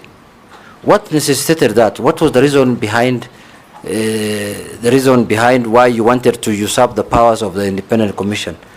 And lastly, the issue of disappearance of files in the Ministry of Land still exists. Kenyans go to the Ministry of Land, RD House, they can't find their files. And we have been told that land was being digitized since when the former cabinet secretary was there, Farida. Up to that time, up to now, from that time up to now, digitization is still going on. But files cannot be traced.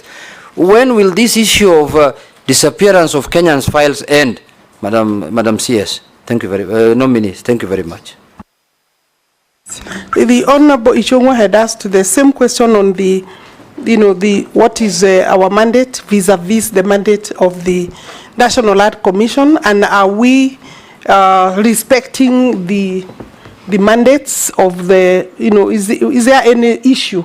As far as I'm concerned, Honorable Speaker, there is no problem or challenge. We've not had any conflict or fight between my office and the office of the National Land Commission. In fact, I would say that I am having quite a cordial working relationship with the chairman and his commission.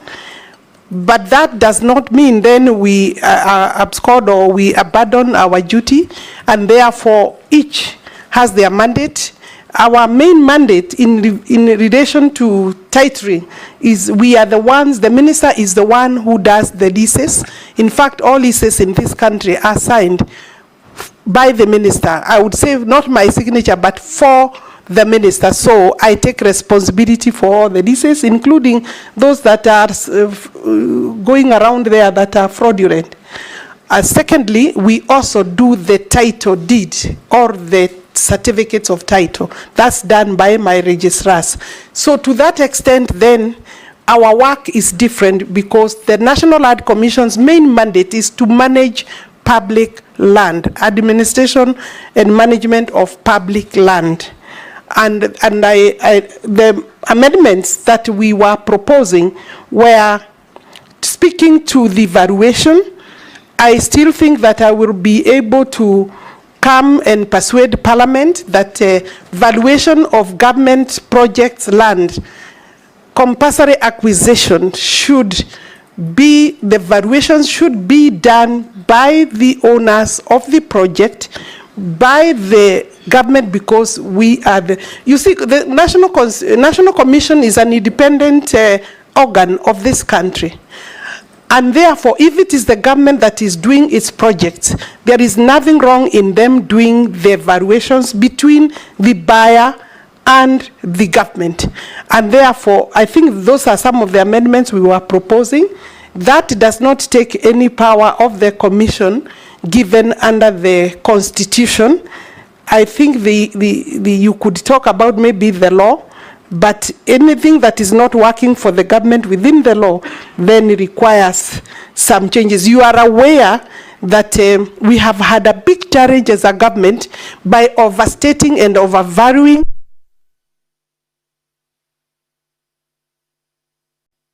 you may not be able to confirm in terms of the valuations, the integrity and the authority of that valuation. The chief government valuer is under my ministry, and therefore that is something we've been in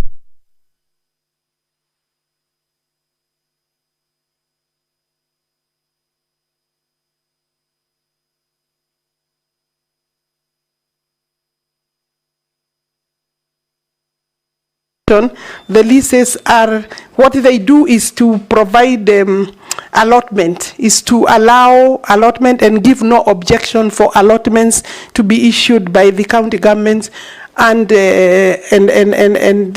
therefore ensuring that public land is granted to only those who deserve to be granted the public land. And we have no dispute in respect of allotments of land between ourselves and the national government.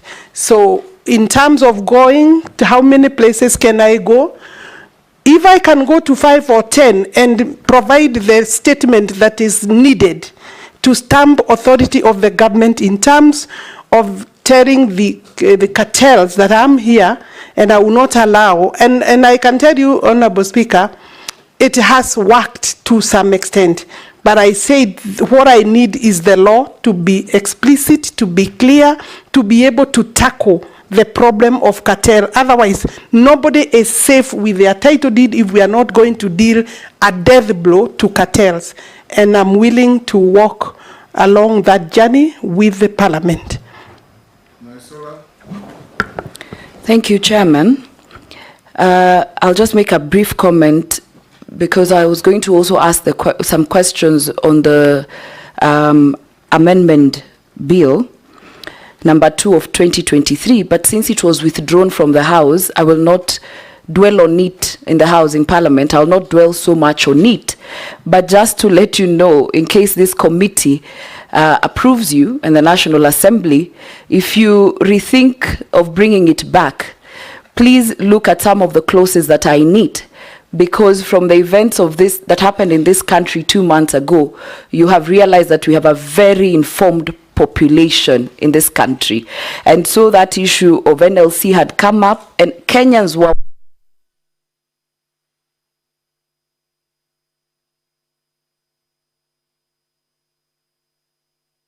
with issues of land, and you know how land is emotive.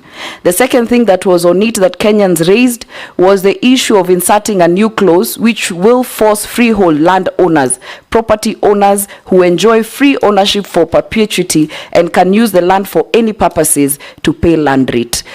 You know, that was just a comment since it has been withdrawn.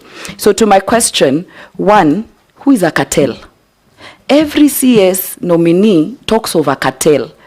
I want you to explain to this committee your definition of cartel. The second question is the whole issue of the housing levy. By April 2024, the government had collected in excess of Kenya shillings 34 billion. How many houses can you confidently say have been constructed and completed as we speak? And lastly, with the Finance Act having been declared unconstitutional, I think yesterday, do you understand its import on the housing project, and what next if this committee then finds you suitable to hold that office? Thank you. We'll take another. Nelson. Thank you, Honorable Speaker. Mine is actually very brief. Affordable housing is one of the key pillars of Kenya Kwanza administration. In fact, the President has been many times quoted as saying it was a deliberate way of creating employment. I want to ask you, Honorable nominee, how many young people have been employed by this program? And number two, do you think this program is sustainable, and is it working? Go ahead. Thank you, Honorable Speaker. I think it is important that even though Honorable Lesuda has not come by way of a question, for me to make one or two clarifications in respect of the authority and the mandate of the National Land Commission. Because many times there is misinformation or misunderstanding of the mandates. And I believe that there is no misunderstanding between ourselves and the National Land Commission. Sometimes it's just propaganda. If you look at Article 67, the functions of the National Land Commission are to manage public land on behalf of the national and county governments. 2, to recommend a national land policy to the national government. Indeed, I have one document already recommended, and we are working on the national land policy, reviewing it since 2009. The review is supposed to take place every 10 years. Then to conduct research related to land and use of natural resources and make recommendations to appropriate authorities. To initiate investigations on its own motion, that's regarding complaints, historical injustice, and all that. And then finally, then there is to encourage the application of traditional dispute resolution mechanisms to assess tax on land and premiums on immovable property in any area designated by the law. And to monitor and have oversight responsibilities over land use planning. So I believe that the bill, one of the bills was Honorable Leader of Majorities, and the other one was my bill. There was the very sticky issue that was floating around, which was actually an incorrect position, that we had planned to change freehold title to leasehold titles. One, it is practically not possible within the law for me sitting as a minister or any of my officers to change land tenure from one regime to the other, meaning from leasehold, freehold to leasehold. But with the application and consent of the owner, it is possible. So there was no provision that we had brought to do that. What raised maybe concern is the proposal to levy some charge or some fee on freehold ownership within our cities. Let me clarify again. The levy that we had proposed in the bill that was withdrawn was levy on freehold land within cities. So far, by the description of cities under the Urban Areas and Cities Act, we have Nairobi, Mombasa, Kisumu, Nakuru, and Eldoret is soon coming on board because it has been approved. So 5 cities. But the... Chair, sorry to interrupt the CS, but because you are House of Records, and she has mentioned a bill that I have sponsored, which what she has said is not accurate. The bill that I had sponsored initially is what then became the Owen Bayer bill, amending the National Lands Commission Act on Section 14 and 15 of the National Lands Commission Act to vest powers to the NLC Act. What Honorable Lesuda was asking is regarding the bill of the Land Amendment Bill number 2 of 2023, which I withdrew, which came from which was our bill, yes. And the issue she has raised is the issue of rates on freehold land. And in the bill again, it was not clear whether it was in cities. It is actually the Committee on Lands of the National Assembly that in their report proposed that you limit that to cities. So I think is good. Yeah, the process was ongoing. I agree and I accept. What came from the ministry is not what you are saying. The bill was ours, but there were many proposals to amend even that bill.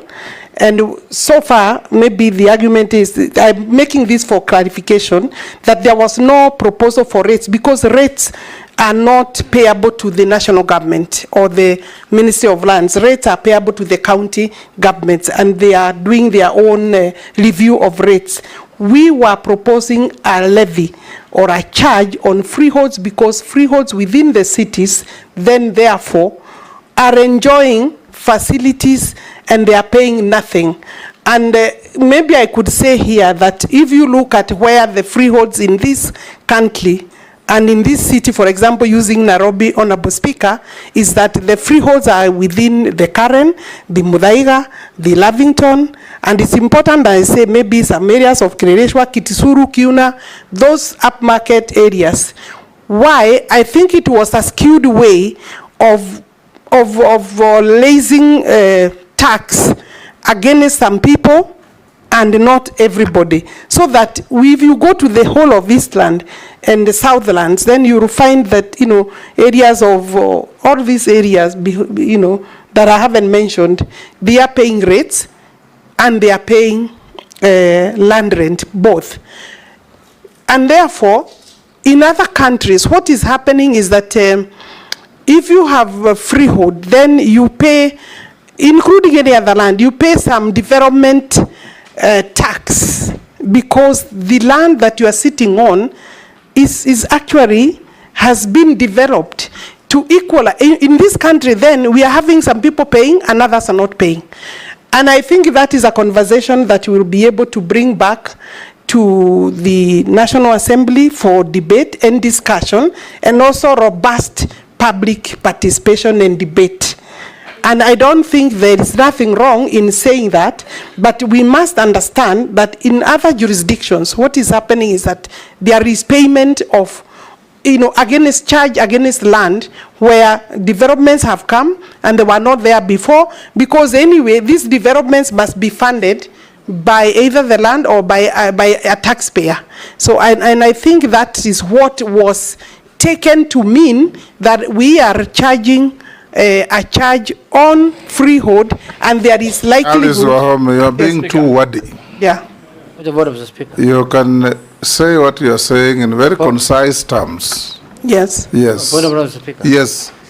The Speaker, I believe I have maybe exhausted. Hold, there's a point of order there. Yeah. The Speaker, it is good to have clarity on this matter, because that bill was as well a controversial bill.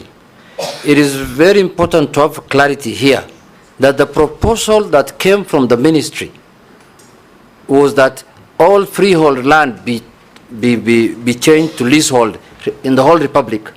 It is Parliament, a committee of this Parliament, and that's why Parliament must be given credit to where they do their work, that is suggesting to them that we should maybe do it in cities.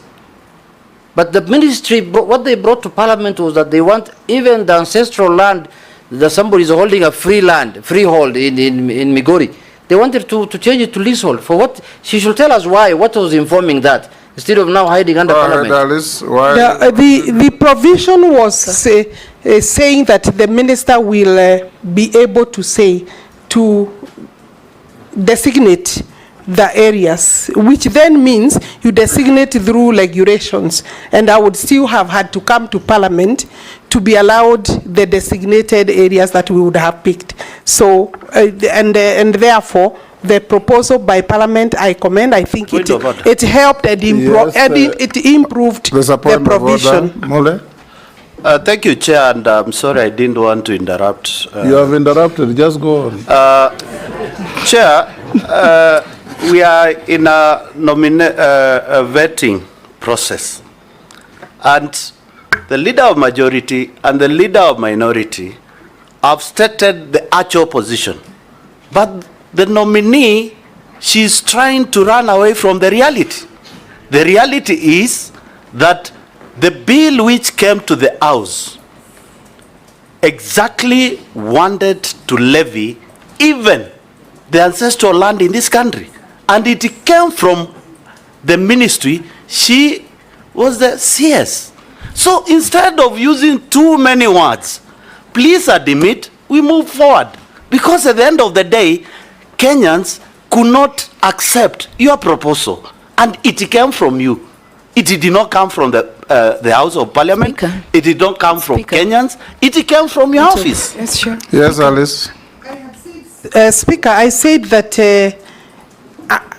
the proposal had indicated that the minister will designate areas where the levy will be. It was not blanket, because it is not possible to collect. Point of order, it is not possible to collect levy in the entire country. Mr. Speaker, yes.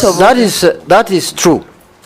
But why do you want to subject a land that is in Bungoma or Migori for a minister who's sitting in Nairobi to designate whether it will be a freehold or a leasehold? Why do you want to do that? Just say it was wrong to do that, and now you are rectifying, you are agreeing with Parliament for that issue to become a city's issue. Just and we move on, Madam C. You are a former member of Parliament here. I think the clarity I have made, I have even given credit to Parliament, but I have said that it is Parliament that was going to give me permission to say where to levy the. Yes. Point of order. Okay. A brief one. Yes. Yes, Naisula. Thank you, Speaker. And I just want to put it to the nominee, and from what the majority leader had said to another nominee here, that one of the challenges of the cabinet that was there before is communication. Because Kenyans are not understanding what you want to do. When they raise questions, it is said to be propaganda, but now we have confirmed here today that it is actually the truth. And so I think moving forward, if you're confirmed, and the last thing also is when there is public participation and Kenyans have an issue with a clause or with a matter in a bill, it should be discussed thoroughly and given the view of those because the bill could be good, everything else could be good, and we have one contentious issue. Could we exhaust it? Because I can assure you, after what happened in Parliament, these parliamentarians will not be a rubber stamp anymore to any issue that will be contentious, Madam Nominee. So that is all I wanted to do, so that we could make progress. Yeah, thank you. I would hate a parliament that is a rubber stamp. It's of no use to anybody, even themselves. But and I agree with you. This bill had not even gone to second reading, where the debate was going to happen. And during debate, the proposals for amendments would obviously, by the House, I think the subject was still... We'll make progress. What the members are telling you is that a bill came from your ministry with these contentious proposals to the House. When it was picked up and spread like wildfire, the ministry maintained a conspiracy of silence. Instead of coming up to say, it was our bill, we withdraw it so that you quell the fire, you said nothing. But that is, let's move on. Posing? Thank you, Speaker. I think there is need for better communication. Yes. I agree with you throughout the entire government, including my former ministry. Yes, even His Excellency the President has said, lamented, that one of the weaknesses in the government is poor communication. You are doing good things which nobody knows. And when you do bad ones, you don't own up. Questions on housing levy. Okay. Yes, Speaker. Proceed to the housing levy question.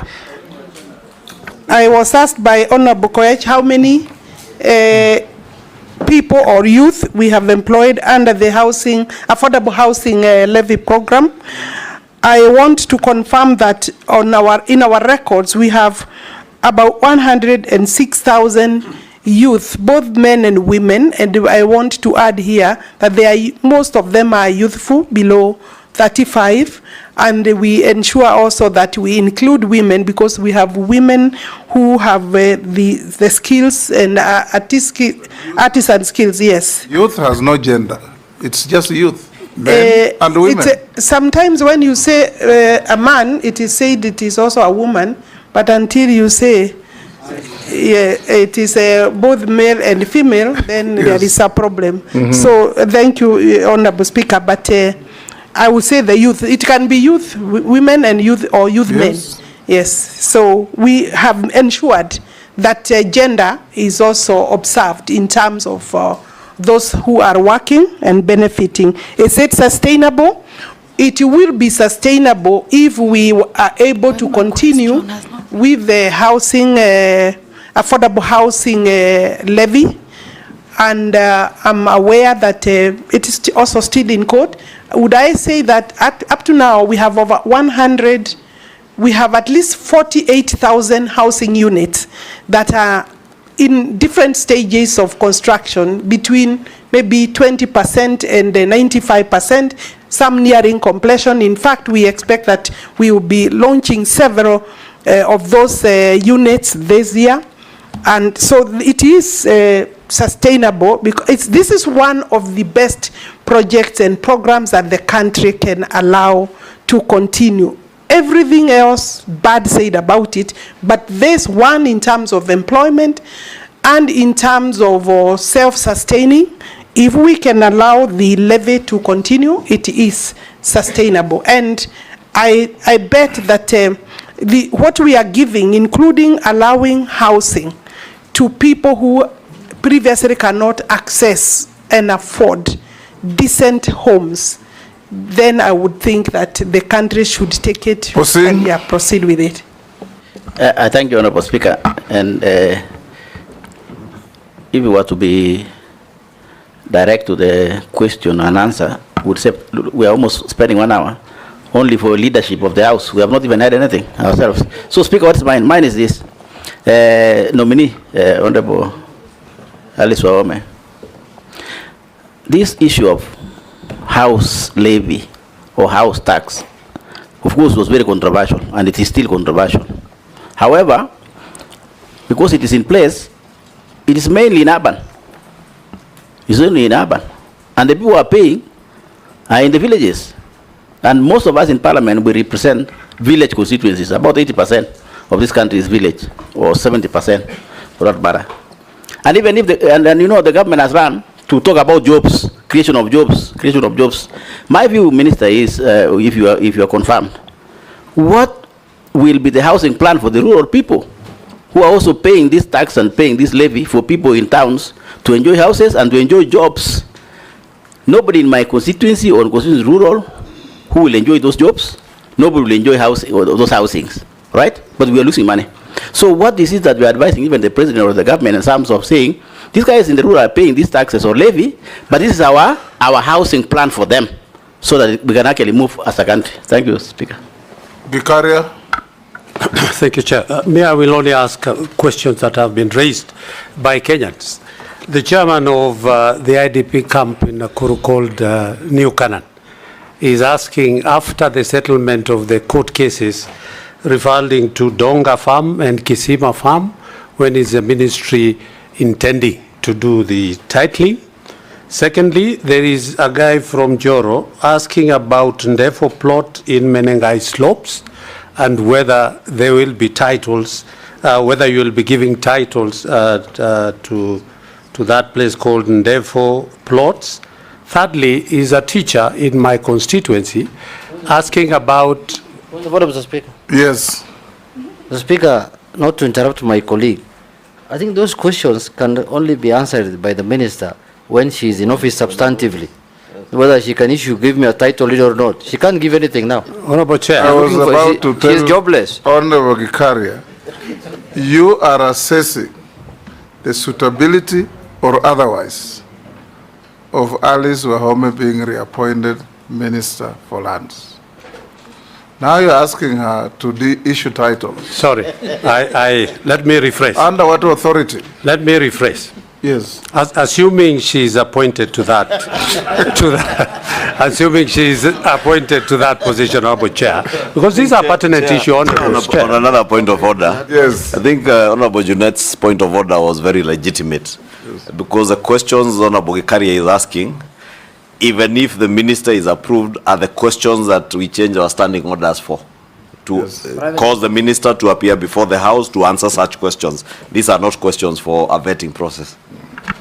Alice, answer. I think in Gikaria, you have relayed concerns of your constituents. Thank you very much. Which are not vetting questions. Maybe the last one, and that is related to the affordable housing. Go ahead.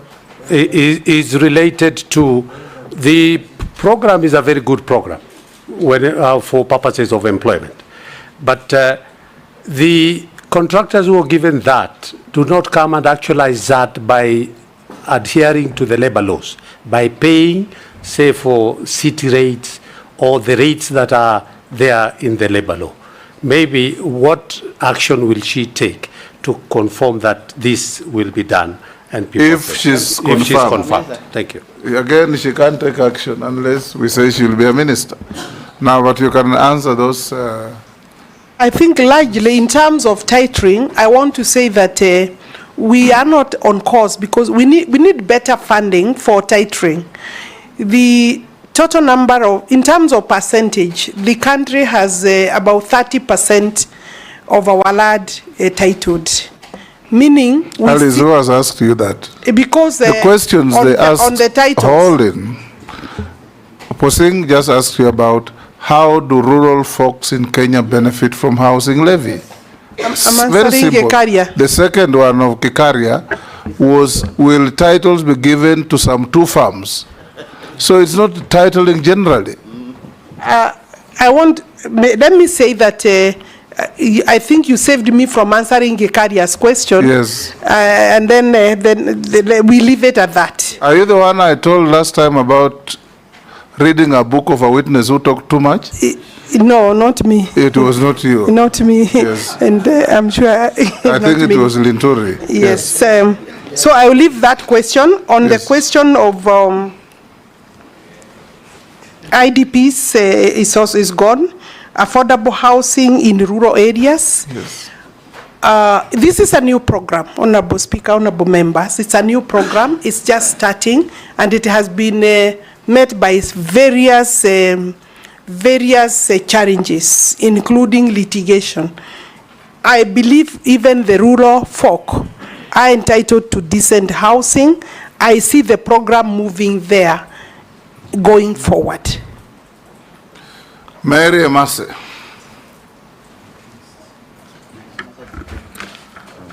Thank you, Chairman.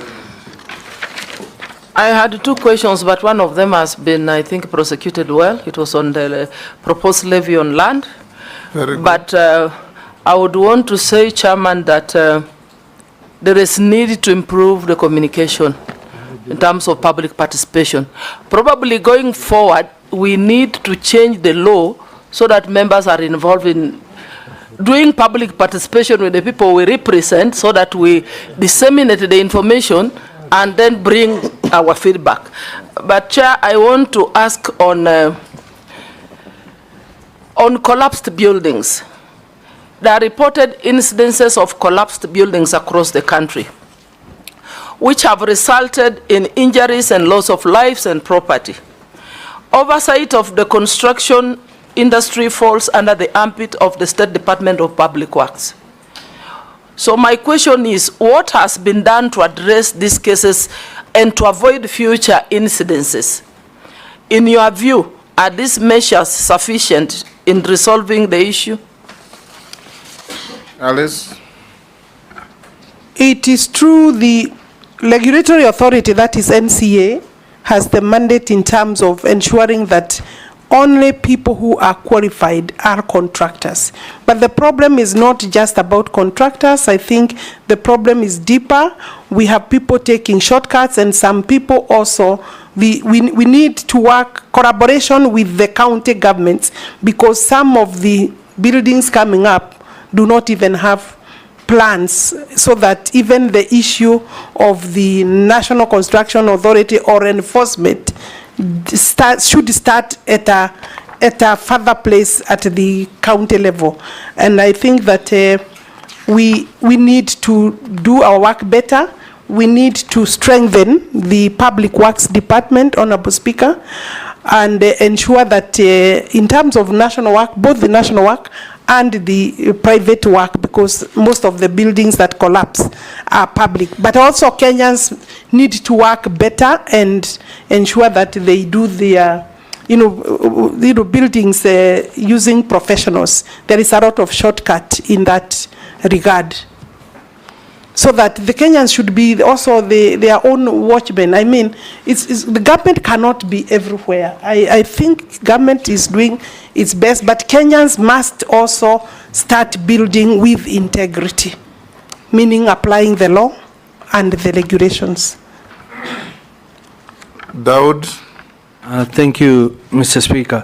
I just want to comment on one thing before I ask you a question. From your CV, you have said you are a member of parliament from 2022 to 2027. So does it mean you were not a minister? I know you were elected until 2027, but you had to resign to? No, it's in her CV, that's what I'm saying. So you need to correct your CV. I will look at that, because it was only 2022. Let me ask you my question now. Adjudication mistakes on land are normally sometimes done at the lands office, and it costs people to rectify those mistakes in acreage or size or whatever, about 18,000 shillings to rectify.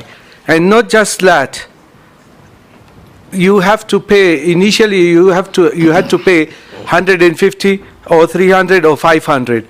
That charge has now gone to 3,000 shillings. And there was no public participation when you increased the charge from 300 to 3,000 shillings. Somebody has got 10 parcels of land under adjudication, has to pay 30,000. That's even before you factor in other costs. That is one question. The second question, what is your take on the Dungu Land Commission lands, which were cancelled, which there is a report regarding the same? The last one is regarding affordable housing. You have talked about it, and my colleagues have talked about it. And there were grand launches by His Excellency the President, who has nominated you to that ministry again. But unfortunately, those housing were just launched and they have not taken off. And like Honorable Aisuda has said, there are 24 billion in that account. So what is that money doing if it is not being used? And those lands are, I mean, those housing projects are just stationary. Thank you, Honourable Speaker. If you allow me another one, but I think. Ferdinand, take two.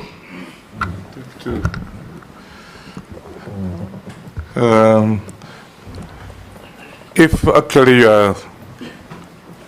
are appointed as CS, I want to find out, because going around, you will find yourself, there's a lot of upcoming, like you go to a place like Mathare and other places which are congested.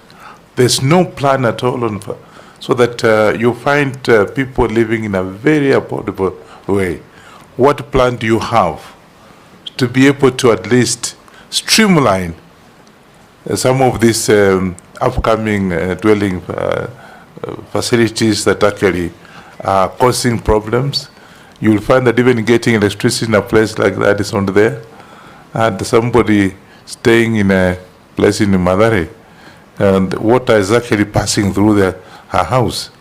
So what plan would you have for that kind of thing? Secondly, I come from Trans Nzoia. This affordable housing scheme, have you actually ignored Trans Nzoia? Or what is happening when it's supposed to be countrywide projects that's supposed to help people in areas that Trans Nzoia, where people actually also need those affordable housing? Alice? I have not picked, let me start with the Trans Nzoia. I haven't picked this specifically, but if we have no affordable housing program coming, I think I want to assure you that the first entry to the affordable housing program is the 290 constituencies. Every constituency is supposed to be a beneficiary when we roll out fully of a minimum of 210 housing units. So yes, we will be there. And of course, there with the available land, I won't say when, because it's a program that as soon as possible, maybe we don't even have land in your place, so you needed to work with the ministry to get land for that. And I'm not saying there isn't, because I don't have my document with me. I believe in Trans Nzoia County, we already have some affordable housing programs coming up. Who are you? Yeah. We do have.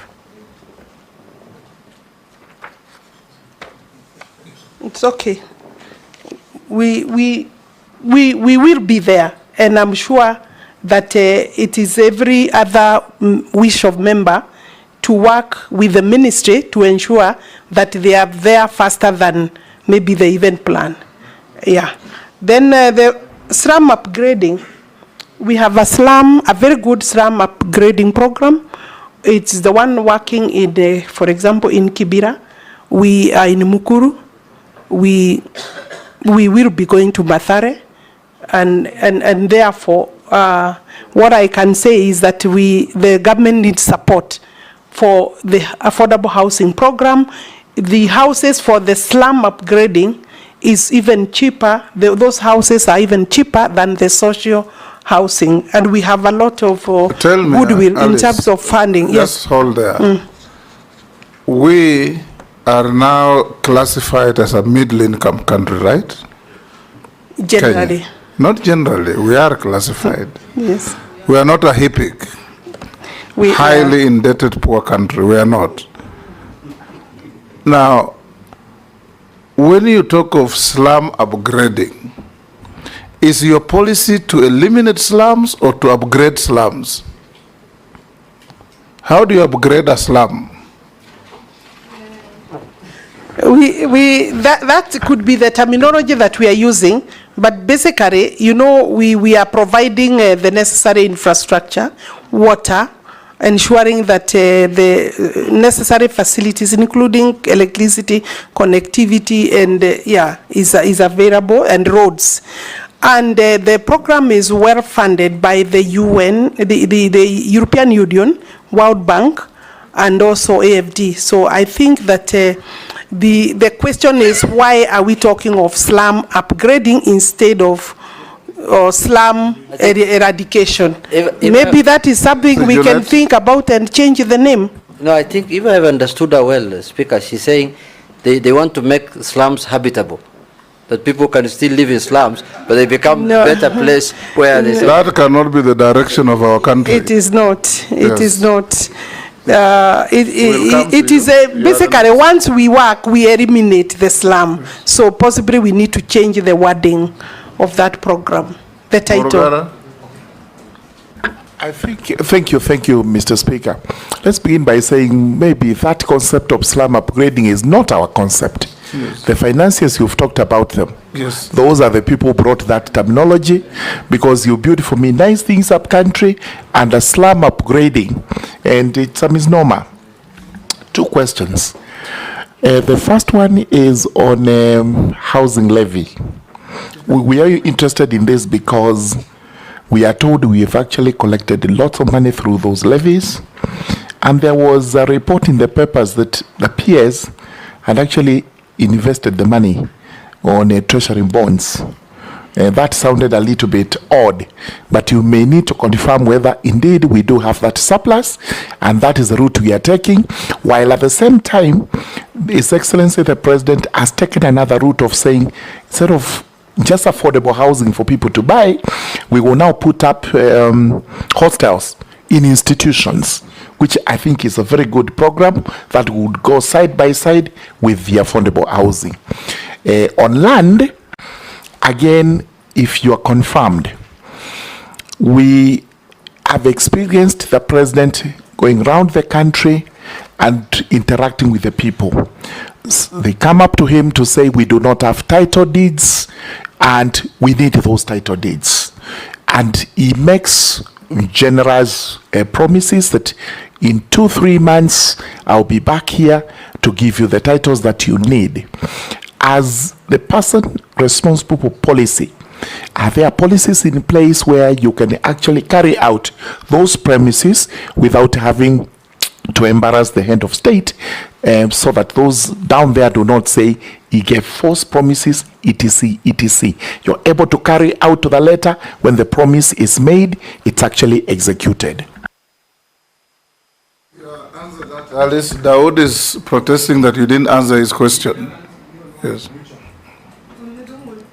And then Dungu report, go ahead.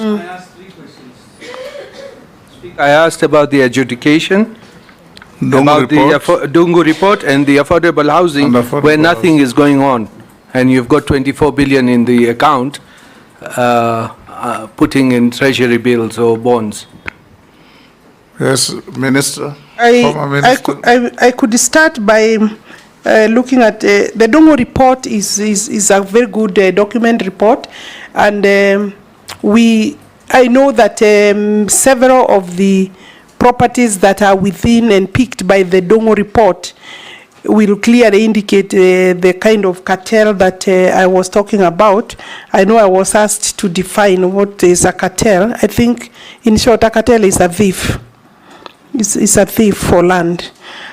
The Dungu report is a lot of, I don't have the figures, but some of the land recovered has been recovered through the EACC, because we have institutions, some we have had to go to court through EACC, and it is work in progress. The report is still live. That's what I would say. affordable housing. Everybody wants affordable housing, but there is also recognition that there has been a lot of disruption on this particular program, both by cases and therefore implementation, and that's why we had some money not able to implement immediately, because when you have also cases going on, you need first to understand where you are.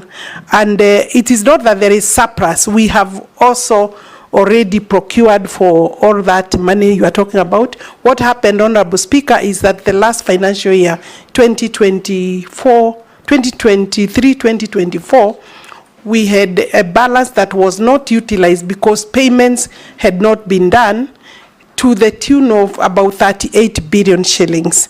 And it would be reckless to hold money into a general account without investing it, even if it's short term. So it's not that it's being invested because there is no work. We have 106,000 housing units.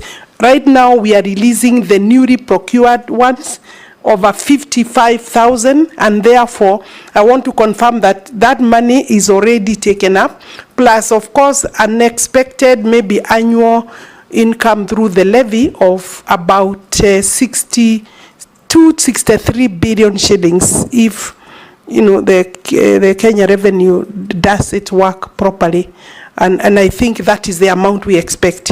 So per year, about 63 to 65 billion shillings. So the 38 is part of the budget that we presented and will all be spent in this year. So Dawu, I want to encourage you. I believe that I'm here to seek support also for my suitability, and when that happens, then if that happens, I think on my part I should say if that happens, then we should be looking at. Meru is a beneficiary of some of our affordable housing. We've come there with the president, so maybe we have not reached your constituency. No, Speaker, they have launched with His Excellency, put the stone. Your question is that we have not moved started. Even one way, and they've got the money in the account while she was the minister. That's why I'm not saying if she's confirmed. While she was the minister, it has not moved. Sometimes, Honorable Speaker, I appreciate the concern of the Honorable Member. Sometimes lack of takeoff is because of various things. Maybe documentation, perfection is not complete, logistical issues. Sometimes even when we do proper investigation, you find that the contractor who had said that they are able to take off sometimes get a bit of delay, and we are supporting even local contractors. So I don't think it's a case where we are that so strict. We are working with our local contractors, and sometimes logistical issues. And thank you, Honorable Judet, for once. I know it is a very important key issue in terms of implementation. Yes, Owen. Thank you, Honorable Chair. I want to just to ask one question, one very important question. Cabinet nominee, land in this country is one of the reasons why we had the 2010 Constitution. It's one of the key aspects, and it actually gave birth to Article 67, which formed the National Lands Commission, where people from regions that for a long time had issues on land, especially historical land injustices, that gave birth to Ndungu Report, Njonjo Report, and many other reports, pushed and voted. My people woke up very early in the morning to go and vote for the new constitution, not because of any other thing, but because of land, especially the coast. Today in Parliament, over 80% of the petitions we receive are actually on issues related to land and security. Now, looking at it, it becomes, therefore, it requires leadership, strong leadership to actually finish these issues of land. But the National Lands Commission, I don't want to belabor the issue of National Lands Commission because you've answered many questions, is one of the key planks in resolving the issues of land. People knew there was a ministry, but then they set up the National Lands Commission so that they can solve the problems. So the minister and National Lands Commission must work together to ensure that eventually people get justice in terms of historical land injustice and review of grants. Nominee, I am reliably informed that since you became CS, you have never had a meeting with the board, the National Lands Commission, a formal meeting to actually sit and discuss issues and give leadership in the sector. And I think this is bringing issues as we move forward. But, Honorable Speaker, what I would like to say this. We have moved amendments to amend the National Lands Commission Act so that we can extend their mandate in review of grants and hearing historical land injustice. But the biggest impediment has been the ministry, including a letter that we received from you dated 24th April, which is signed by you, that there are certain issues. When the committee called you for the meeting to discuss these amendments, the committee said that the minister did not make an input. But when we passed the law in Parliament, when it was going now, we are supposed to send it for us, and we respected your letter, and actually these were my amendments, and we held back. But the vibes I get, if I can use that word, the vibes I get is that probably the minister does not want the National Lands Commission to exist. She wants absolute power to run whatever she wants, the show in the land sector. And they're making a speech. Can I ask a question? So my question is, do you still believe that we should not review the law, especially section 14 and 15 of the National Lands Commission, to give them power to review grants and to hear historical injustice? Do you still believe we should not review that and deny the National Lands Commission the power, or you have changed your mind about it? In those many words, he's asking, are you hostile to the National Land Commission? And have you ever met them since you became minister? Maybe I will repeat first that I don't know where your information is coming from, Honorable Member, but I said that I enjoy cordial relationship with Otachi Garrison, the chairman, and his commission. That is one. We have not had any conflict, either by exchange of letter or by verbal exchange. So the source you have could be a very biased or an incorrect source. I am working with them. Remember, they are also an independent commission, and their mandate, they must also not encroach on the mandate of the executive, because their mandate is very clear in the Constitution, and I have no personal interest or ministerial interest or executive interest to encroach on their mandate. But they must also remember there is also the clear mandate they have, and we have. I have met them, Honorable Chair, in various meetings, formal meetings. I have met the board, and when the chair also confirmed that the board is coming, some of the members did not come, and I don't want to go into that, because the commission, I think you need to summon the commission yourself as Parliament. The commission has its own challenges. I think it's right now maybe a bit. You say you have no problem with them, then continue to list their problems. Not myself, person, their own challenges, not between me and them, Honorable Chair. Okay, that's what them. I'm saying. Okay. Maybe the reason they are not working is the challenge between, but not between me. They have handed over during a formal meeting the national land policy, because as their mandate, they recommend to the ministry the national land policy. We have had a whole morning meeting, the entire board led by their chairman. So, and the chairman also paid a courtesy call. We have had other many meetings for various things with the chair and any other commission that has an issue to deal with at the ministry level. So, I'm okay. Mr. Speaker. What is your take on microphone? Amendment of section 14 and 15. I think my take would be the take of everybody else. I mean, I work for the country. If those provisions, that particular maybe amendment you are talking about, if it is subjected to public participation and debate and other stakeholders and it goes through, then I wouldn't be the one who would hold it. But I don't want to sit here and say that it's okay, because it may not be okay for many other stakeholders. Thank you, Mr. Speaker. Honorable Alice Wahome, this Ministry of Lands has been cited as corrupt from time immemorial. And the issue of, even when you watch news, many times you find people have been, kicked out of their houses because of the issue of fake titles, which you've addressed very well, I must say, because you've said you have a way of dealing with the fraudsters. Even if they have to go to court, let them go to court. But my question is, what action do you propose to take if you are approved on the staff of the ministry that are clearly, in many instances, involved in the same fraud? Because you've given us a direction on what you do with the fraudsters outside, but what about the staff? Because those ones are your staff. And secondly, when Kenya Kwanza came into office, there was the promise that the issue of evictions and demolitions of people's homes would be a thing of the past. You saw over 10,000 people kicked out of their homes in Mavoko, and that still continues to happen. In fact, recently, I think some people are kicked out of some estates within the city of Nairobi, and compensation given was definitely not enough, and part of it never even got to the registered owners. How do you, has the policy changed? And if so, how do you, what do you want to tell those Kenyans that have such issues and are concerned? Let's take, we're going this way? No, we're coming that way. Amisi?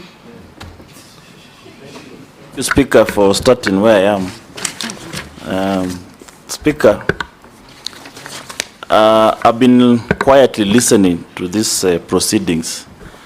I may not be a happy person because I expected, we vetted the nominee before us 2 years or so ago, and she has served in various portfolios. I expected a progress report, sort of success stories from where we posted her, but I can just see a lot of verbosity on this and this land issue.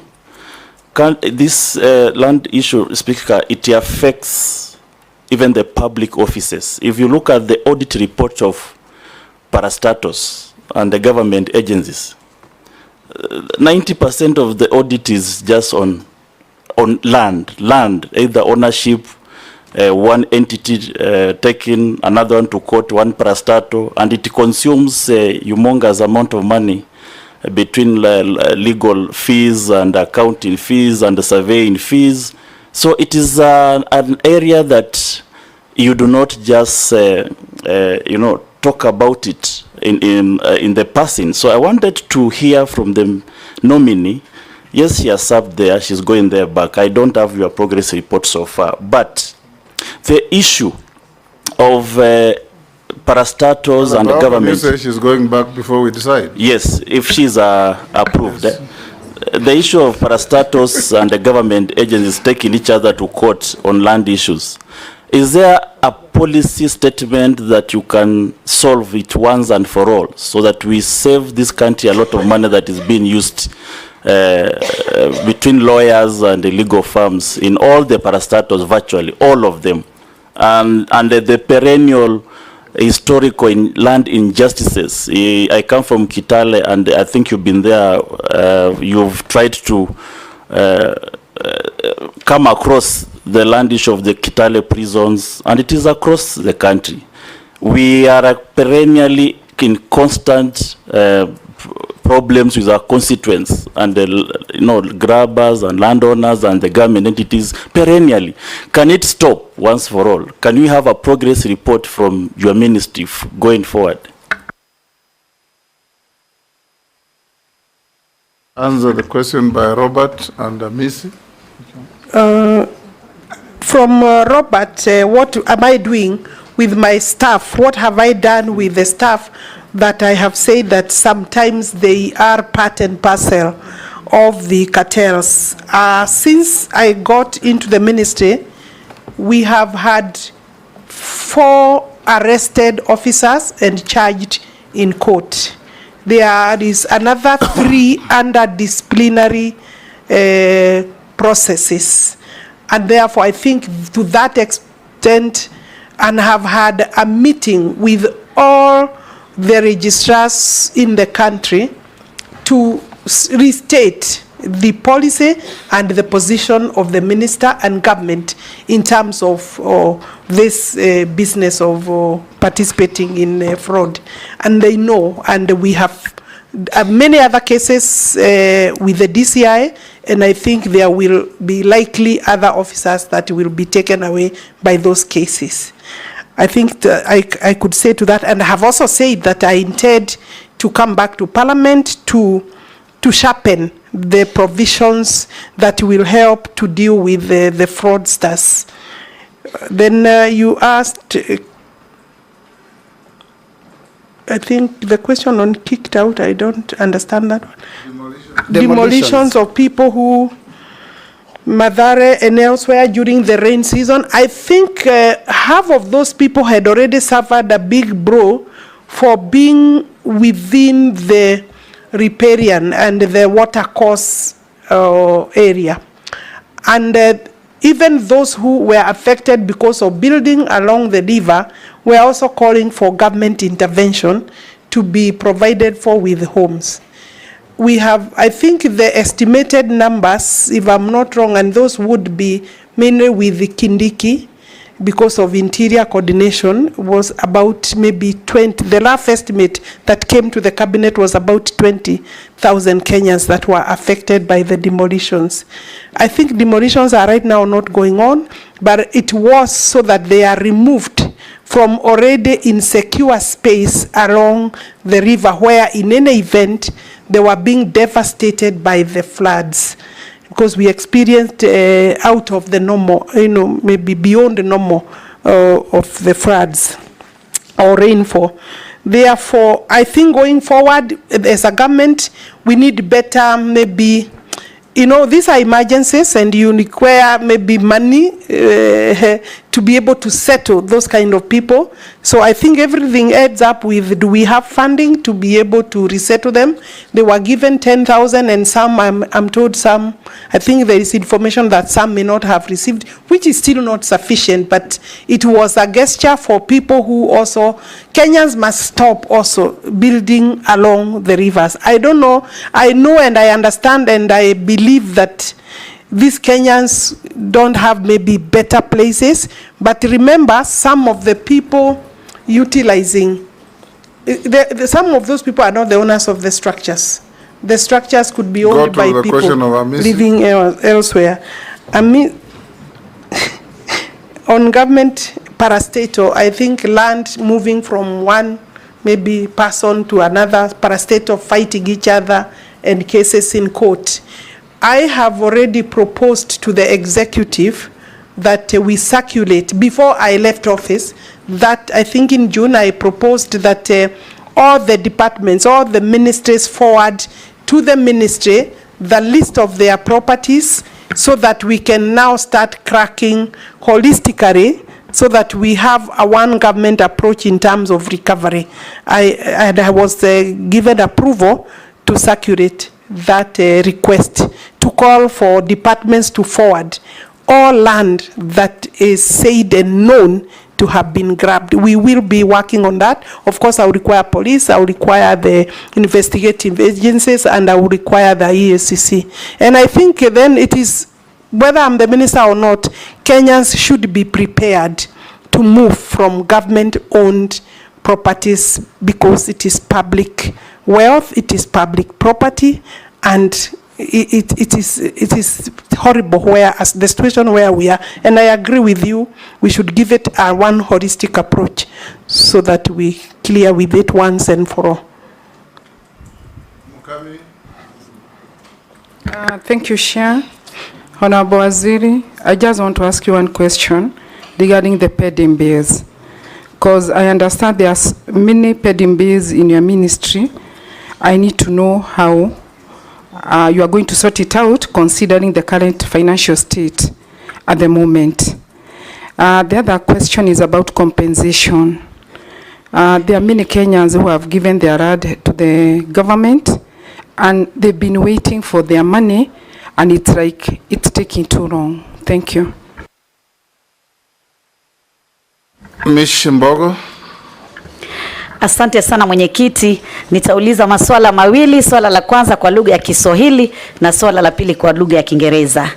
Swala langu la kwanza, Mheshimiwa Wahome ambaye umekuwa waziri katika hii wizara kwa muda mfupi, ningependa kujua mikakati ambayo utaweka katika wizara yako na kupitia serikali kuu ya Kenya Kwanza ya kuhakikisha ya kwamba Wakenya wengi ambao wamejenga kwa miaka nenda miaka rudi katika zile ardhi ambazo zilikuwa zinaitwa GL ama government land, na zile ardhi ambazo kuna absentee landlord, yani wale wamiliki hawajulikani na hawako, na pia wale ambao wamejenga katika ardhi za wale wamiliki ambao walipatiwa ile tunaita grants ama zabuni, rubuni, na watu kama hao hawajafika katika sehemu hizo na wala hawajulikani, kwa sababu kihistoria wakati wa nyuma kulikuwa na siasa zile ambazo mtawala akiingia anaweza kupatia marafiki grant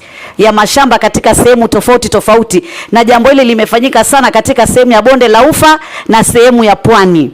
So ni mikakati gani ambayo serikali kupitia wizara yako itafanya ndio tatizo hili la mashamba liwe historia, isiwe kila wakati wa siasa, wakati wa kampeni Wakenya bado wanauliza maswali yale kwa yale?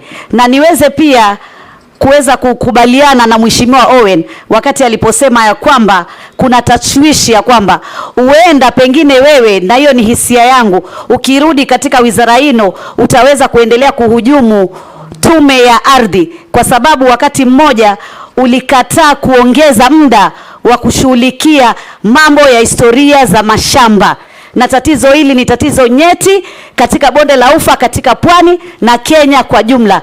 Kwa hivyo hivi sasa umesema ya kwamba mambo yatakuwa tofauti, tunataka tuone ya kuwa tofauti, kwa sababu tatizo hili bado liko, hatujaona ya kwamba kama tumefaidika katika mambo ya dhulma za kihistoria za mashamba. Swali langu la Kiingereza, what specific timeline? The Kiswahili version was just a speech. Now ask the question.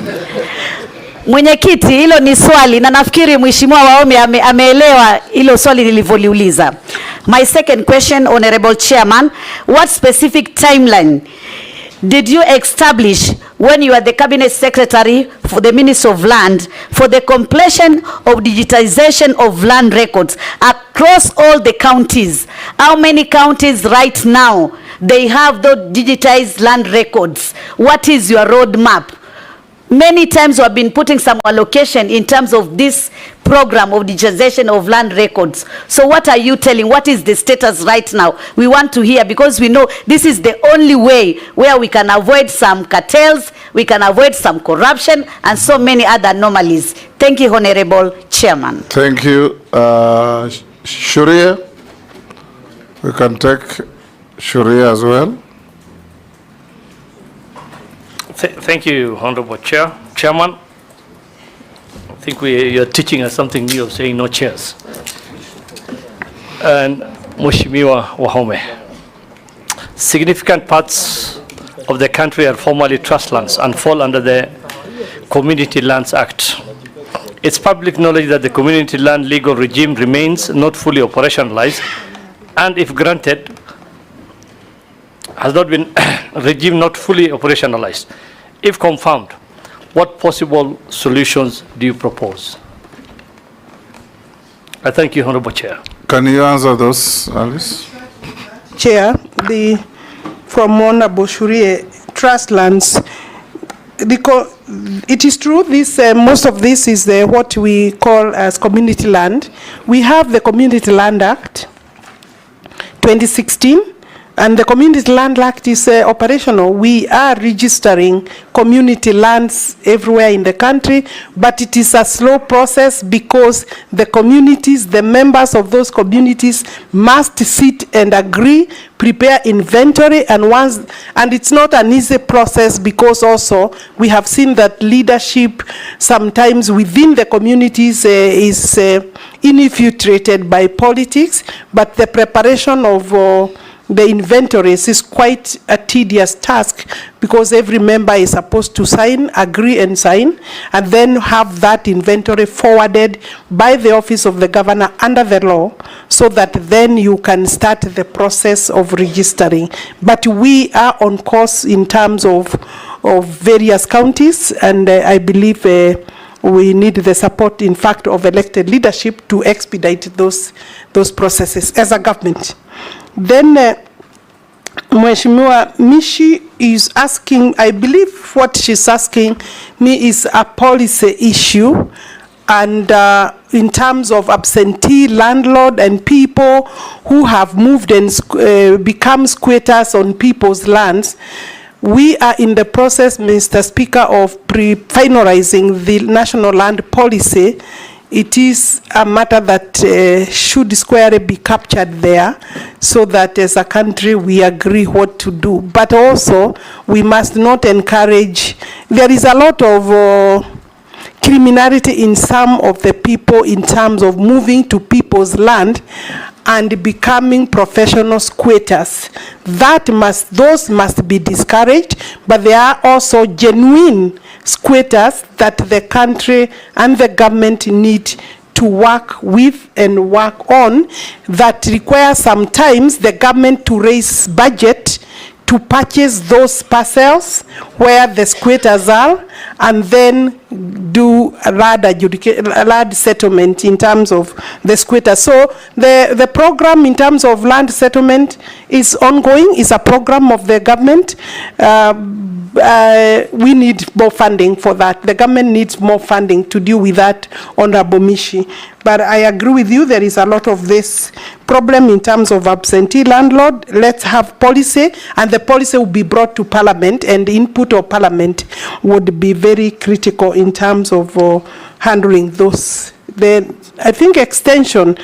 Honorable Bayer, you accuse me of maybe being the person rejecting. I hope, Honorable Member, you haven't been given the wrong card in respect of my activities in terms. This particular, the Commission has not come to me officially or formally to say they want to extend. And in any case, the term of the Commission in terms of historical land injustices was limited by the statute, not by the minister. Opening that would require an amendment, but also we must, and I, as a minister who has served, we must caution the country that we cannot have historical injustices for land perpetually. We need to be very careful, and also if we open, we must limit that to a certain period, because we are talking about historical, not current. Any other current injustices can be done within our courts of law. We talk about historical, and that's why there was a time limit. Sorry, Honorable Speaker, I think there was a question on the digitization. No, not yet. There was the question on digitization, where we are. I had said earlier, we've done Nairobi, Mombasa, we are ongoing. Isiolo is more or less complete. In another 1 month, we'll finish with Isiolo. Murang'a is basically on board. Then we've gone to Machakos. We have 27 counties that we are working with currently. And I wouldn't be able to say specifically. I had estimated that to do the entire work, we may require another 5 years if funding is properly availed. And I have had talked about between 35 billion to 40 billion Kenya shillings to do the entire exercise. Thank you very much, Mr. Chairman. Honorable Alice, land is a factor of production. And where I come from, land actually is a major source of conflict. And the many questions honorable colleagues have raised, it is indicative of that, whether you are in urban or rural areas. The first question which I want to pose to you is this thing called Ardhi Sasa. The major problem, and that is why Kenyans are angry, is because a simple transfer of land or property from one individual to other take maybe 1 year or 2 years.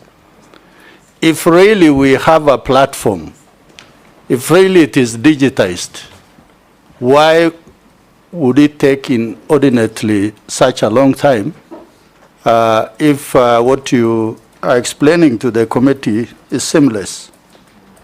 Secondly,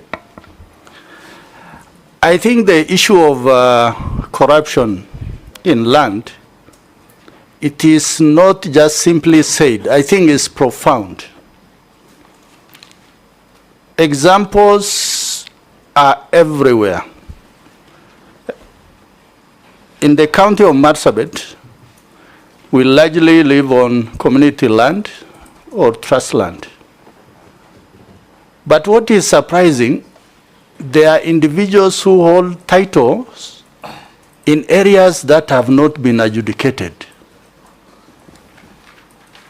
And when they go to the ground, they are told, show us the extent of this land, and they cannot. So what is simply happening is those individuals who are involved in titling are the ones who actually are illegally issuing illegal title deeds. Going forward, if the House is going to approve your nomination, what is it that you are going to do differently? Because, Honorable Speaker, I have to make this point.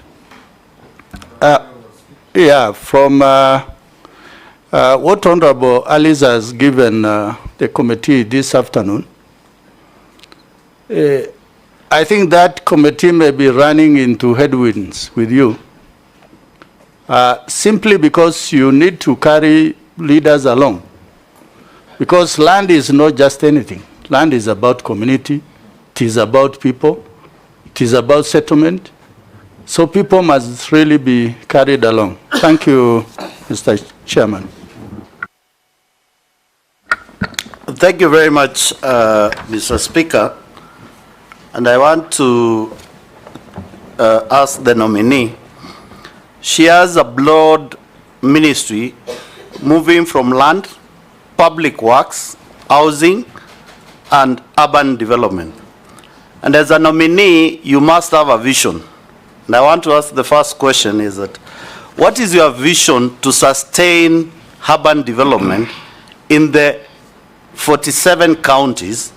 And how do you plan to address the challenge of rapid urbanization in terms of planning, in terms of giving blueprints of how the water supply will be done, roads construction will be done, the issue of electrifying those urban areas, and the issue which is very fundamental of sewerage in most of upcoming towns within Kenya. Secondly, the State Department of Planning Public Works launched the National Building Code 2024 on 17th of July 2024. The code is expected to update the standards and the requirement in the construction industry and aims to resolve the various issues affecting the Kenya building economy environment. If approved, how would you support the execution of this code? Various associations, including the Association of Construction Managers of Kenya and Interior Designers Association of Kenya, have raised concern concern on being unrecognized by the code. What is your opinion and what is the remedy of this? In prayer on my first question, when you get to that ministry, are you able to give... When or if? If you get to that ministry, are you, and do you have the capacity to give a vision of how do we want our towns and our urban areas be planned so that we can have proper coordinated construction, which includes the housing program. You are also in charge. The last one, the assistant chiefs. Mule, one question at a time. Okay, can I finish with this? Can I finish with this? You've hit two already. This is the last one. As the Minister for Housing, and you are in charge of this ministry and to implement the housing program, what do you visualize on how the common man at the village, the assistant chief, the chief who is paying the housing levy to benefit from the housing program in this country? That question has been asked 4 times. Yes. Yeah. Yes, but I think it is important to Mule. Maybe I can start with it and say that I had said that I see this program of affordable housing is a new one. Stages and is spreading. And I see it going forward. I see it going to the rural areas as well. But for now, we are within urban centers. For obvious reasons, infrastructure, facilities. The next question. Yeah. Mukami had asked me about pending bills, Honorable Speaker. The pending bills, we have about 18 billion legacy or pending bills. Some of them from cases that are filed against the ministry. And these are being considered as part of the national pending bills from other ministries where a decision must be made so that we agree as a country how we deal with all the pending bills, including verification processes. That is a process being undertaken with the leadership of the National Treasury and the Executive. So we will have decisions made together. Compensation, I don't understand which compensation, because compensation in terms of compulsory acquisition is done by the National Land Commission, and basically that is not within my mandate. Any other compensation, maybe by judgments, those are pending cases or pending bills. I believe I could start with the question of Adisasa had been answered, but I am saying that this really, I'm thinking that we should get commendation, because it's now real time possible to access your records and get information regarding your land records, especially when somebody else other than you want to access your records. You are the one to approve. I think the challenge for me is how to move faster to the other maybe not now for me, for the ministry, for me if I'm approved, but for the ministry, the challenge is how to expedite. And I had said that with the necessary funding, it is possible to expedite. There is an issue you raised regarding titles in Marsabit or even elsewhere. Let me also warn the members, just alert the members and the public that it is not all titles that are out there that are actually valid titles or are titles. They could just be papers with no worth of a title deed. There are many, some are just made at Liver Road, like some of the cases the Honorable Majority Leader was raising, title papers. When you look at them, they look like they are genuine, but they are made from River Road and they cannot transfer proprietary rights to any property. So I don't know what you are referring to in Marsabit. I think it would be important for me to have the records so that I'll be able to know what you are dealing with or referring to, or the ministry to be able to be brought to their attention so that they can maybe stop whatever could be happening. And I agree, it is profound, and the land issue is obviously very emotive. So therefore, community land, be part of the community land processes so that you can help to expedite the community to have their land put in a title because it's private land. Community land is considered as private land for that community. The rights are the same, so they would need to come back together quickly so that there is no land left without title. I think security would be secured by that. Individuals involving in titling from my ministry, I had agreed, and I also said we have a few we are processing in court. My vision is the vision of the ministry. The minister doesn't have a vision personally, but the ministry has a vision in terms of urban development. And in terms of urban development, we have the Urban Areas and Cities Act. And that is specifically addressing the problem of rapid growth of population vis-a-vis the facilities available in our small towns. And that's why the KUSIP, that is Kenya Informal Settlement Program, and Kenya Support Program for the urban areas has been developed, which of course is basically focusing on the facilities we have in all the towns, small and big, so that the planning becomes a condition, proper planning, PDP preparations, and all those physical planning for the land use and for the development use are part of the conditions for accessing the funding under those programs. So in my view, if you ask me what is the vision, those programs are for between, they are 5 years program, but looking forward, we need very elaborate cooperation between the county governments, because you know they are the ones in charge of the planning at the county level, including survey work, so that then it is possible to have properly planned towns now before they become fully congested. My ministry, with the leadership of the Directorate of Physical Planning, former ministry, I beg your pardon, Mr. Speaker, has sufficient capacity to be able, and of course we can always increase capacity as a government, to be able to guide the county governments, and they always draw back for purposes of planning, and they seek support from us.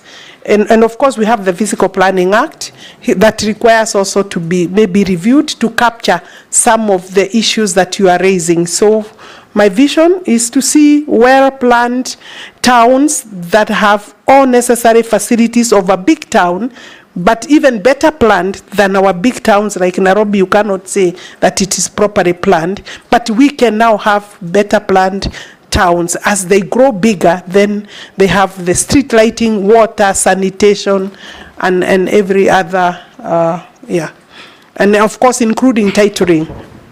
Thank you, Alice. Yeah. Alice, let me ask you one or two questions.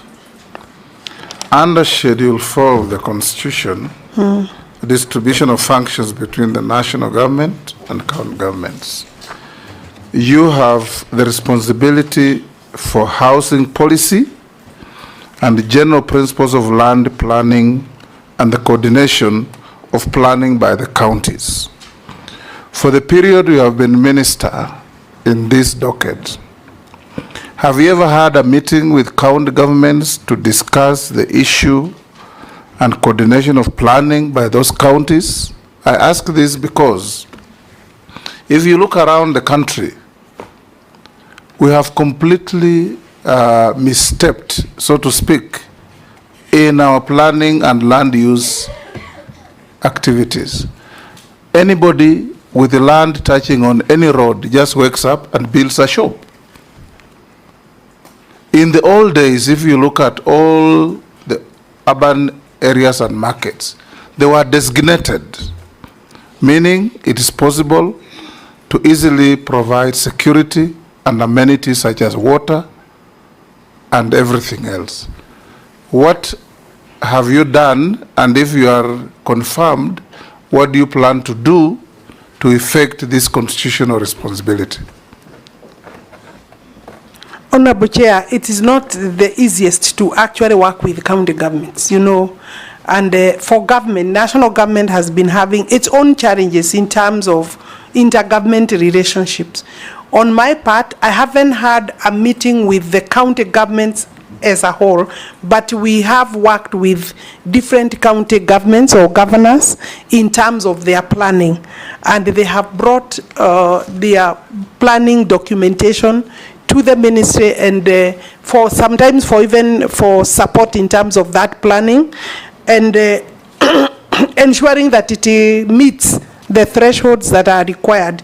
I think going forward, I would say that it is necessary that I meet the county government in terms of the institution itself, the COG, so that we can agree. But they also think that the national government is encroaching a lot on their mandate, and they refer a lot to Schedule 4. And I do agree that quality standards, regulation, and of course capacity building is some of the things we are doing under the Kenya Urban Support Program. Within that, my ministry before me has held several meetings with the county, with the COG, and the CEO of COG has been a constant, and I think she's done a good job for the county governments.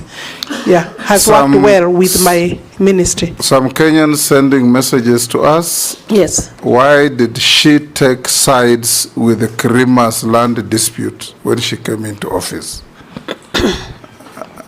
I didn't take side with the Kirima land. I took side with the owner of the land. It could have been any other person. And when I pronounce myself as to ownership, sometimes it helps in terms of dispute resolution, and that is what it is. My task is to say who is the owner, and I said that it's a long dispute, and at that time there was no outstanding court case. Another Kenyan says the nominee has declined to answer a question from Dawood on how fees was increased from 300 to 3,000 without public participation. Another one says implementation, this is actually a member of parliament called Donald Watch, that you've ignored the implementation of decisions of the House of Parliament on matters that have been brought to your attention following decisions in the House. Another person called McDonald Walbengo says, why has the ministry not processed titles to public institutions and schools? Because my grandfather donated land to a school, and to date we are unable to get our own title and give the school the title on the land we donated. That's a very good Kenyan. Other Kenyans would go to grab the land back. Another one says, who are these cartels with government documents that the minister is talking about? Another one says, rich people are buying land from less fortunate people, transferring the land and refusing to pay. What is the minister doing about that?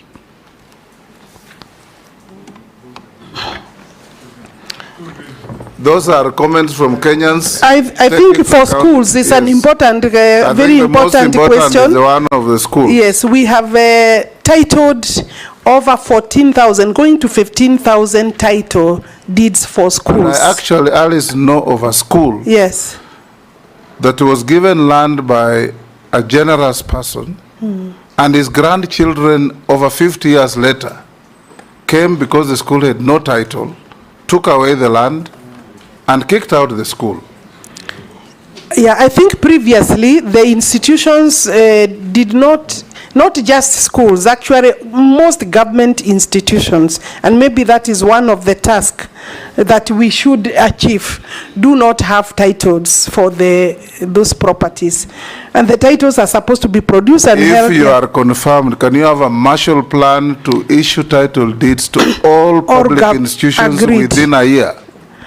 Those without issues, it is possible. Yes, as you emphasize on that public institutions, I want to add, including KICC. Yeah, thank you, Speaker. You know what I mean? Yeah. Including KICC. Honorable Speaker, you know that, go on. Sorry? You know that, and go on. As she knows. Thank you, Speaker. Honorable Speaker, let me clarify on schools. We have over close to 15,000 schools that we have under our program. There is a program for titling of school titles, you know, and we have covered close to 15,000. The total is about 31,000. So I think we are on course. Possibly we need to expedite in terms of that. A few have disputes about 1,500, but the balance we are working on, a balance of another maybe 14,000.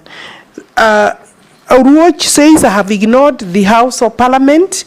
I am not aware of any area that I have ignored. Maybe it has not been brought to my attention. And should I be approved, I would want to engage him personally or get him to. Yeah, I know him. I don't know what he's referring to.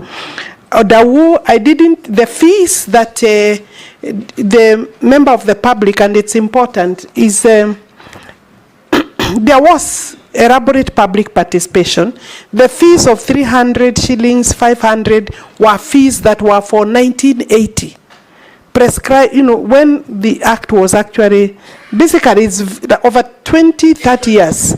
And so we reached a point where we reviewed, and there was elaborate, and there is records of public participation. And I would also seek that Kenyans agree to support, because it's their government. Yeah. Alice, you are so wordy. If there was public participation, just say so. Kenyans out there have said I haven't answered. Yes. Yeah, so I want them to understand. Yeah. Lastly, Alice, do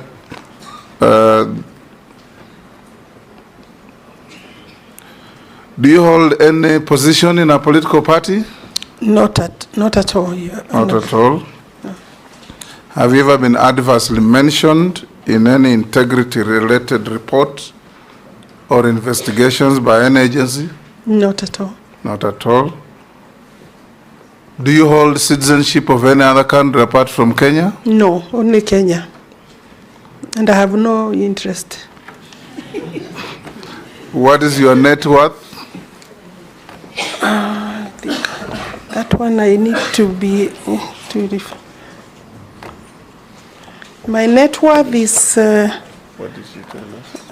About, where is that document? It's about 300. Net worth is about 300. You don't know your wealth of head? No, not of. It's mine and my husband. So maybe what? It's 300 and what?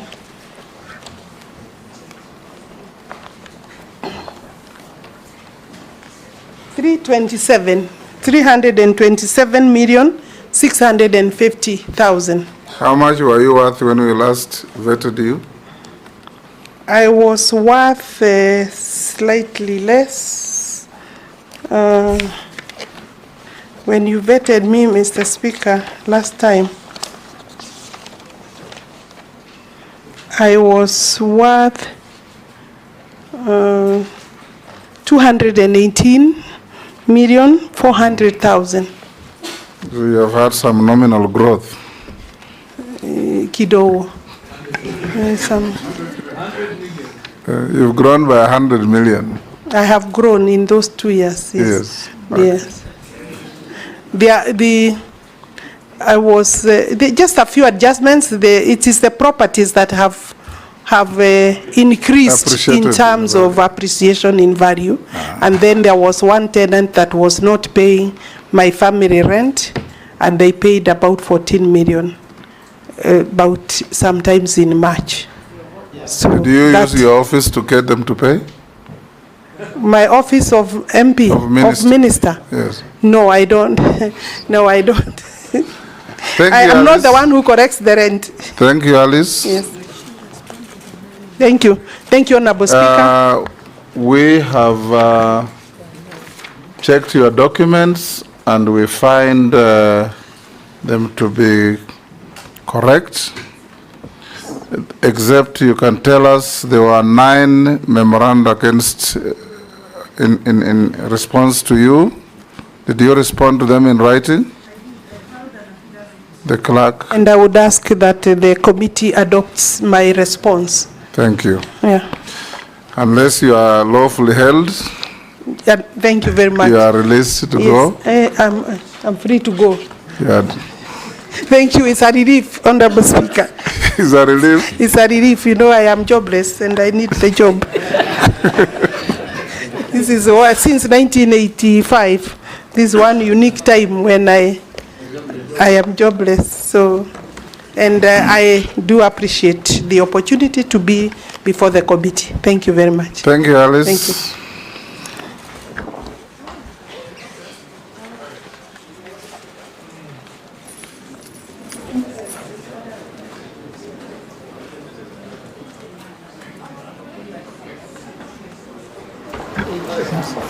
Members, I give you a 20-minute lunch break. How much time? You have 2 others to go. Half an hour. Okay. Yes. Maybe after chairman. Yes. We could consider the suggestion I had floated in the group. Let's go and discuss it at the lunch place. Yeah. But the problem is not members, it is the respondents.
Imezima. Shika.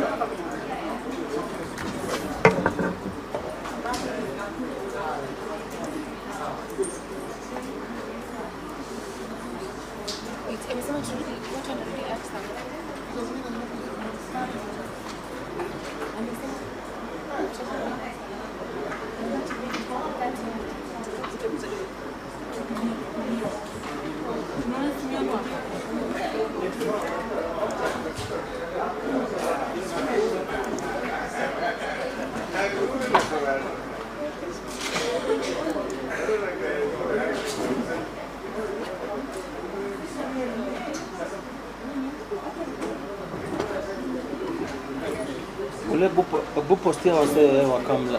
Langat. Semo.